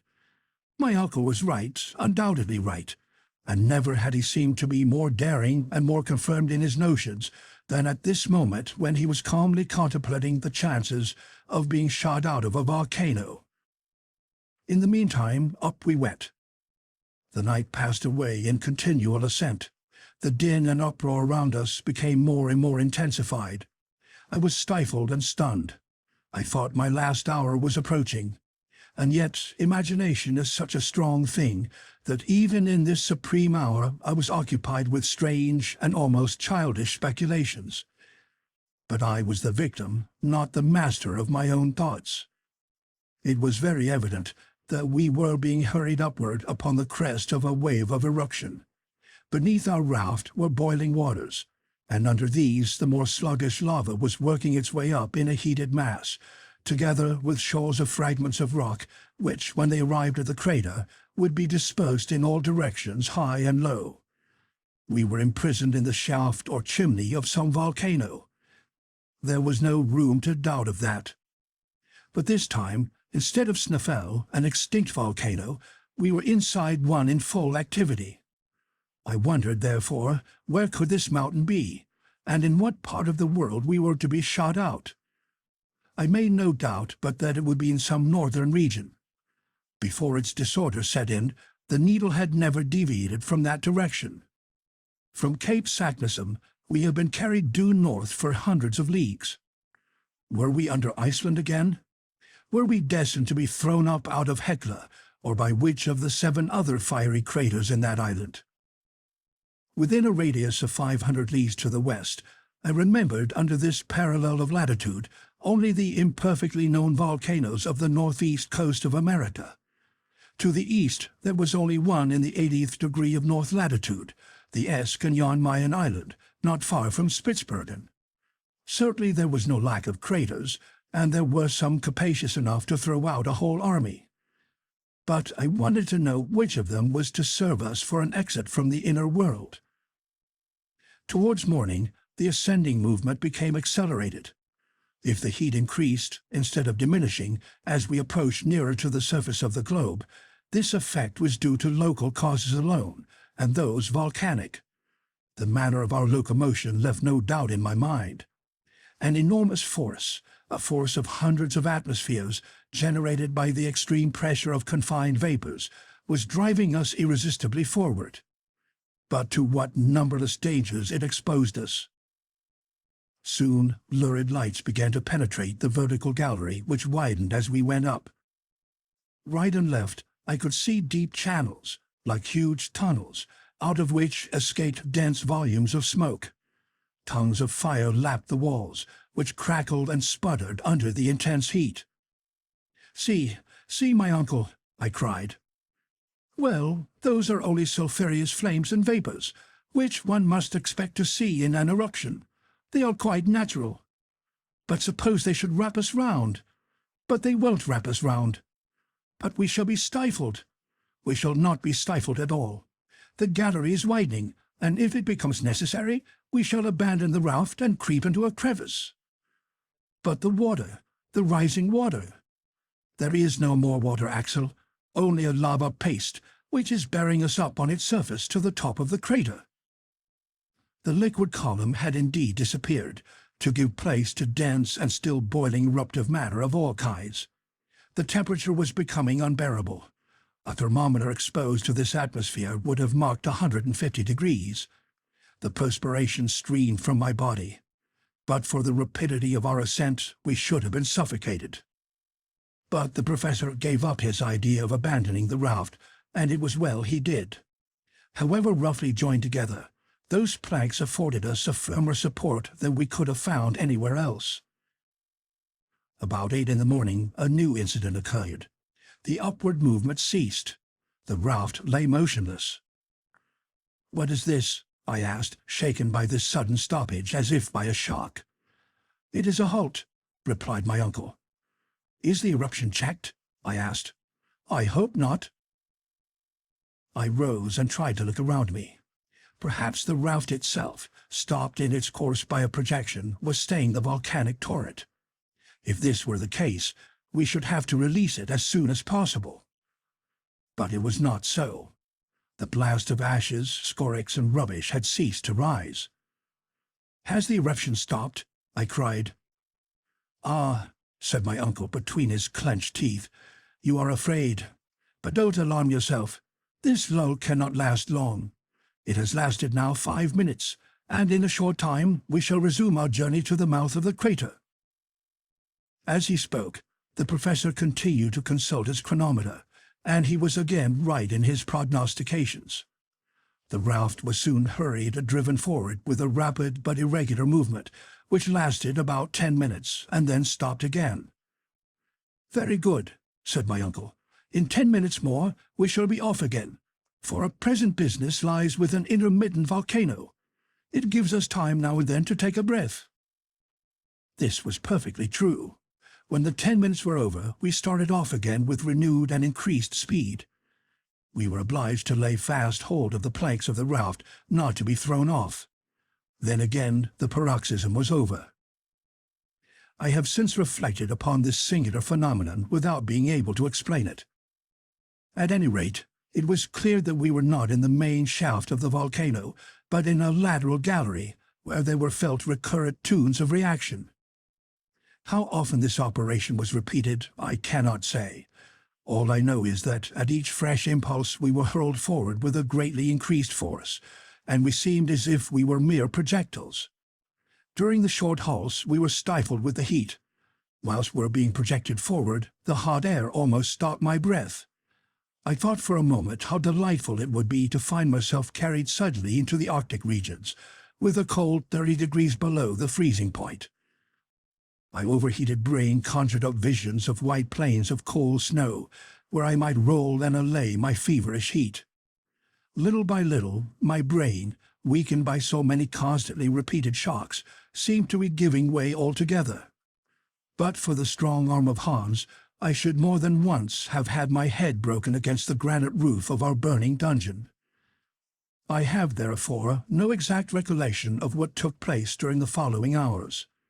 I have a confused impression left of continuous explosions, loud detonations, a general shaking of the rocks all round us, and of a spinny movement with which our raft was once whirled helplessly round. It rocked upon the lava torrent amidst a dense fall of ashes. Snorting flames darted their fiery tongues at us. There were wild, fierce puffs of stormy wind from below, resembling the blasts of vast iron furnaces blowing all at one time.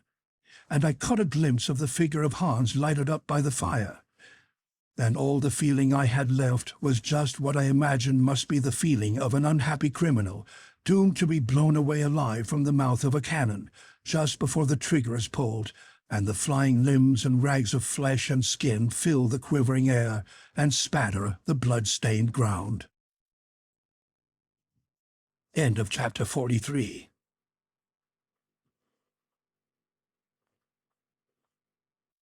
Chapter 44. Sunny Lands in the Blue Mediterranean. When I opened my eyes again, I felt myself grasped by the belt with the strong hand of our guide. With the other arm he supported my uncle. I was not seriously hurt, but I was shaken and bruised and battered all over. I found myself lying on the sloping side of a mountain only 2 yards from a gaping gulf, which would have swallowed me up had I leaned at all that way. Hans had saved me from death whilst I lay rolling in the edge of a crater. "Where are we?" asked my uncle irascibly, as if he felt much injured by being landed upon the earth again. The hunter shook his head in token of complete ignorance. "Is it Iceland?" I asked. "Nay," replied Hans. "What, not Iceland?" cried the professor. "Hans must be mistaken," I said, raising myself up. This was our final surprise after all the astonishing events of our wonderful journey. I expected to see a white cone covered with the eternal snow of ages rising from the midst of the barren deserts of the icy north, faintly lighted with the pale rays of the Arctic sun, far away in the highest latitudes known. But contrary to all our expectations, my uncle, the Icelander, and myself were sitting halfway down a mountain baked under the burning rays of a southern sun, which was blistering us with the heat and blinding us with the fierce light of its nearly vertical rays. I could not believe my own eyes, but the heated air and the sensation of burning left me no room for doubt. We had come out of the crater half naked, and the radiant orb to which we had been strangers for 2 months was lavishing upon us out of his blazing splendors more of his light and heat than we were able to receive with comfort. When my eyes had become accustomed to the bright light to which they had been so long strangers, I began to use them to set my imagination right. At least I would have it to be Spitzbergen, and I was in no humor to give up this notion. The professor was the first to speak, and said, "Well, this is not much like Iceland." "But is it Jan Mayen?" I asked. "Nor that either," he answered. "There is no northern mountain. Here are no granite peaks capped with snow. Look, Axel, look!" Above our heads, at a height of 500 feet or more, we saw the crater of a volcano, the which, at intervals of 15 minutes or so, there issued with loud explosions lofty columns of fire, mingled with pumice stones, ashes, and flowing lava. I could feel the heaving of the mountain, which seemed to breathe like a huge whale and puff out fire and wind from its vast blowholes. Beneath, down a pretty steep declivity, ran streams of lava for 800 or 900 feet, giving the mountain a height of about 1,300 or 1,400 feet. But the base of the mountain was hidden in a perfect bower of rich verdure, amongst which I was able to distinguish the olive, the fig, and vines, covered with their luscious purple bunches. I was forced to confess that there was nothing Arctic here. When the eye passed beyond these green surroundings, it rested on a wide blue expanse of sea or lake, which appeared to enclose this enchanting island, within a compass of only a few leagues. Eastward lay a pretty little white seaport town or village, with a few houses scattered around it. And in the harbour, of which a few vessels of peculiar rig were gently swayed by the softly swelling waves. Beyond it, groups of islets rose from the smooth blue waters, but in such numbers that they seemed to dot the sea like a shoal. To the west, distant coasts lined the dim horizon. On some rose blue mountains of smooth undulating forms. On a more distant coast arose a prodigious cone crowned on its summit with a snowy plume of white cloud. To the northward lay spread a vast sheet of water, sparkling and dancing under the hot, bright rays, the uniformity broken here and there by the topmast of a gallant ship appearing above the horizon, or a swelling sail moving slowly before the wind. This unforeseen spectacle was most charming to eyes long used to underground darkness. "Where are we? Where are we?" I asked faintly. Hans closed his eyes with lazy indifference. What did it matter to him? My uncle looked round with dumb surprise. "Well, whatever mountain this may be," he said at last, It is very hot here. The explosions are going on still, and I don't think it would look well to have come out by an eruption and then to get our heads broken by bits of falling rock. Let us get down, then we shall know better what we are about. Besides, I am starving and parching with thirst." Decidedly, the professor was not given to contemplation. For my part, I could for another hour or two have forgotten my hunger and my fatigue to enjoy the lovely scene before me, but I had to follow my companions. The slope of the volcano was in many places of great steepness. We slid down screes of ashes, carefully avoiding the lava streams which glided sluggishly by us like fiery serpents. As we went, I chattered and asked all sorts of questions as to our whereabouts, for I was too much excited not to talk a great deal. "We are in Asia," I cried, "on the coasts of India, in the Malay Islands, or in Oceania. We have passed through half the globe and come out nearly at the antipodes." "But the compass," said my uncle. "Aye, the compass," I said, greatly puzzled. "According to the compass, we have gone northward.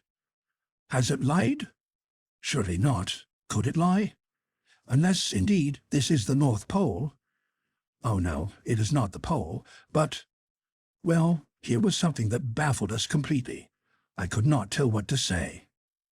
But now we were coming into that delightful greenery, and I was suffering greatly from hunger and thirst.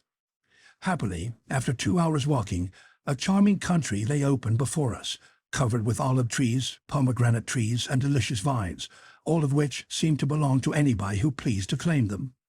Besides, in our state of destitution and famine, we were not likely to be particular. Oh, the inexpressible pleasure of pressing those cool, sweet fruits to our lips and eating grapes by mouthfuls off the rich, full bunches. Not far off in the grass, under the delicious shade of the trees, I discovered a spring of fresh cool water, in which we luxuriously bathed our faces, hands, and feet. Whilst we were thus enjoying the sweets of repose, a child appeared out of a grove of olive trees. "Ah," I cried, "here is an inhabitant of this happy land." It was but a poor boy, miserably ill-clad, a sufferer from poverty, and our aspect seemed to alarm him a great deal. In fact, only half-clothed, with ragged hair and beards, we were a suspicious-looking party. And if the people of the country knew anything about thieves, we were very likely to frighten them. Just as the poor little wretch was going to take to his heels, Hans caught hold of him and brought him to us, kicking and struggling. My uncle began to encourage him as well as he could, and said to him in good German, "Was heißt diesen Berg, mein Knablein? Sage mir geschwind." "What is this mountain called, my little friend?" The child made no answer. "Very well," said my uncle, "I infer that we are not in Germany." He put the same question in English. We got no forwarder. I was a good deal puzzled. "Is the child dumb?" cried the professor, who, proud of his knowledge of many languages, now tried French. "Comment appelle cette montagne, mon enfant?" Silence still. "Now let us try Italian," said my uncle, and he said, "Dove noi siamo?" "Yes, where are we?" I impatiently repeated. But there was no answer still. "Will you speak when you are told?" exclaimed my uncle, shaking the urchin by the ears. "Come si noma questa sola?" "Stromboli," replied the little herd boy, slipping out of Hans's hands and scudding into the plain across the olive trees. We were hardly thinking of that. Stromboli. What an effect this unexpected name produced upon my mind. We were in the midst of the Mediterranean Sea, on an island of the Aeolian archipelago, in the ancient Strangel, where Aeolus kept the winds and the storms chained up to be let loose at his will. And those distant blue mountains in the east were the mountains of Calabria, and that threatening volcano far away in the south was the fierce Etna. "Stromboli! Stromboli!" I repeated. My uncle kept time to my exclamations with hands and feet, as well as with words. We seemed to be chanting in chorus. What a journey we had accomplished! How marvelous! Having entered by one volcano, we had issued out of another more than 2,000 miles from Snæfell and from that barren, far-away Iceland.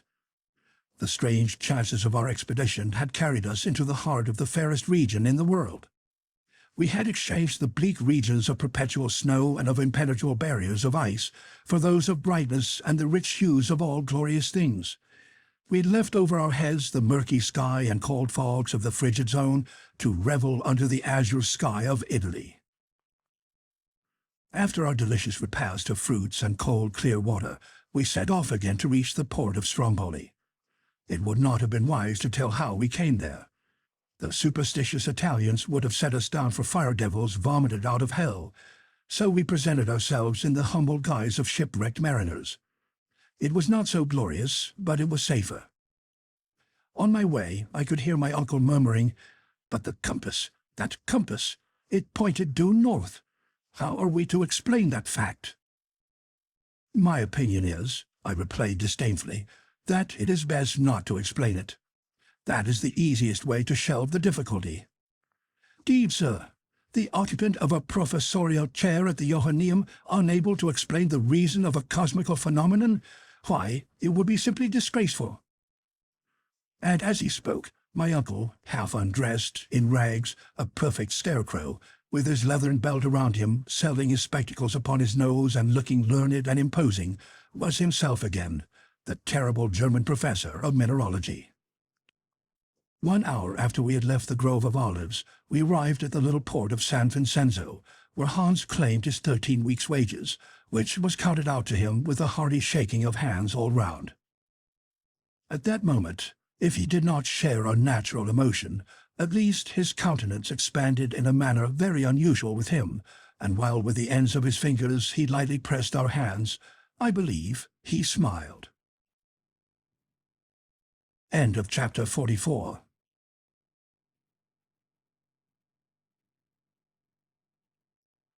Chapter 45. All's Well That Ends Well. Such is the conclusion of a history which I cannot expect everybody to believe, for some people will believe nothing against the testimony of their own experience. However, I am indifferent to their incredulity, and they may believe as much or as little as they please. The Stromboliotes received us kindly as shipwrecked mariners. They gave us food and clothing. After waiting 48 hours on the 31st of August, a small craft took us to Messina, where a few days' rest completely removed the effect of our fatigues. On Friday, September 4th, we embarked on the steamer Volcano, employed by the French Messageries Impériales, and in 3 days more we were at Marseille, having no care on our minds except that abominable deceitful compass, which we had mislaid somewhere and could not now examine. But its inexplicable behavior exercised my mind fearfully. On the 9th of September in the evening, we arrived at Hamburg. I cannot describe to you the astonishment of Martha or the joy of Grauben. "Now you are a hero, Axel," said to me my blushing fiancée, my betrothed. "You will not leave me again." I looked tenderly upon her, and she smiled through her tears. How can I describe the extraordinary sensation produced by the return of Professor Lidenbrock? Thanks to Martha's ineradicable tattling, the news that the professor had gone to discover a way to the center of the earth had spread over the whole civilized world. People refused to believe it, and when they saw him, they would not believe him any the more. Still, the appearance of Hans and sundry pieces of intelligence derived from Iceland tended to shake the confidence of the unbelievers. Then my uncle became a great man, and I was now the nephew of a great man, which is not a privilege to be despised. Hamburg gave a great fête in our honor. A public audience was given to the professor at the Johanneum, at which he told all about our expedition, with only one omission, the unexplained and inexplicable behavior of our compass. On the same day, with much state, he deposited in the archives of the city the now famous document of Saknussemm, and expressed his regret that circumstances over which he had no control had prevented him from following to the very center of the earth the track of the learned Icelander. He was modest notwithstanding his glory, and he was all the more famous for his humility. So much honor could not but excite envy. There were those who envied him his fame, and as his theories, resting upon known facts, were in opposition to the systems of science upon the question of the central fire, he sustained with his pen and by his voice remarkable discussions with the learned of every country. For my part, I cannot agree with his theory of gradual cooling. In spite of what I have seen and felt, I believe, and always shall believe, in the central heat. But I admit that certain circumstances, not yet sufficiently understood, may tend to modify in places the action of natural phenomena. While these questions were being debated with great animation, my uncle met with a real sorrow. Our faithful Hans, in spite of our entreaties, had left Hamburg. The man to whom we owed all our success and our lives too would not suffer us to reward him as we could have wished.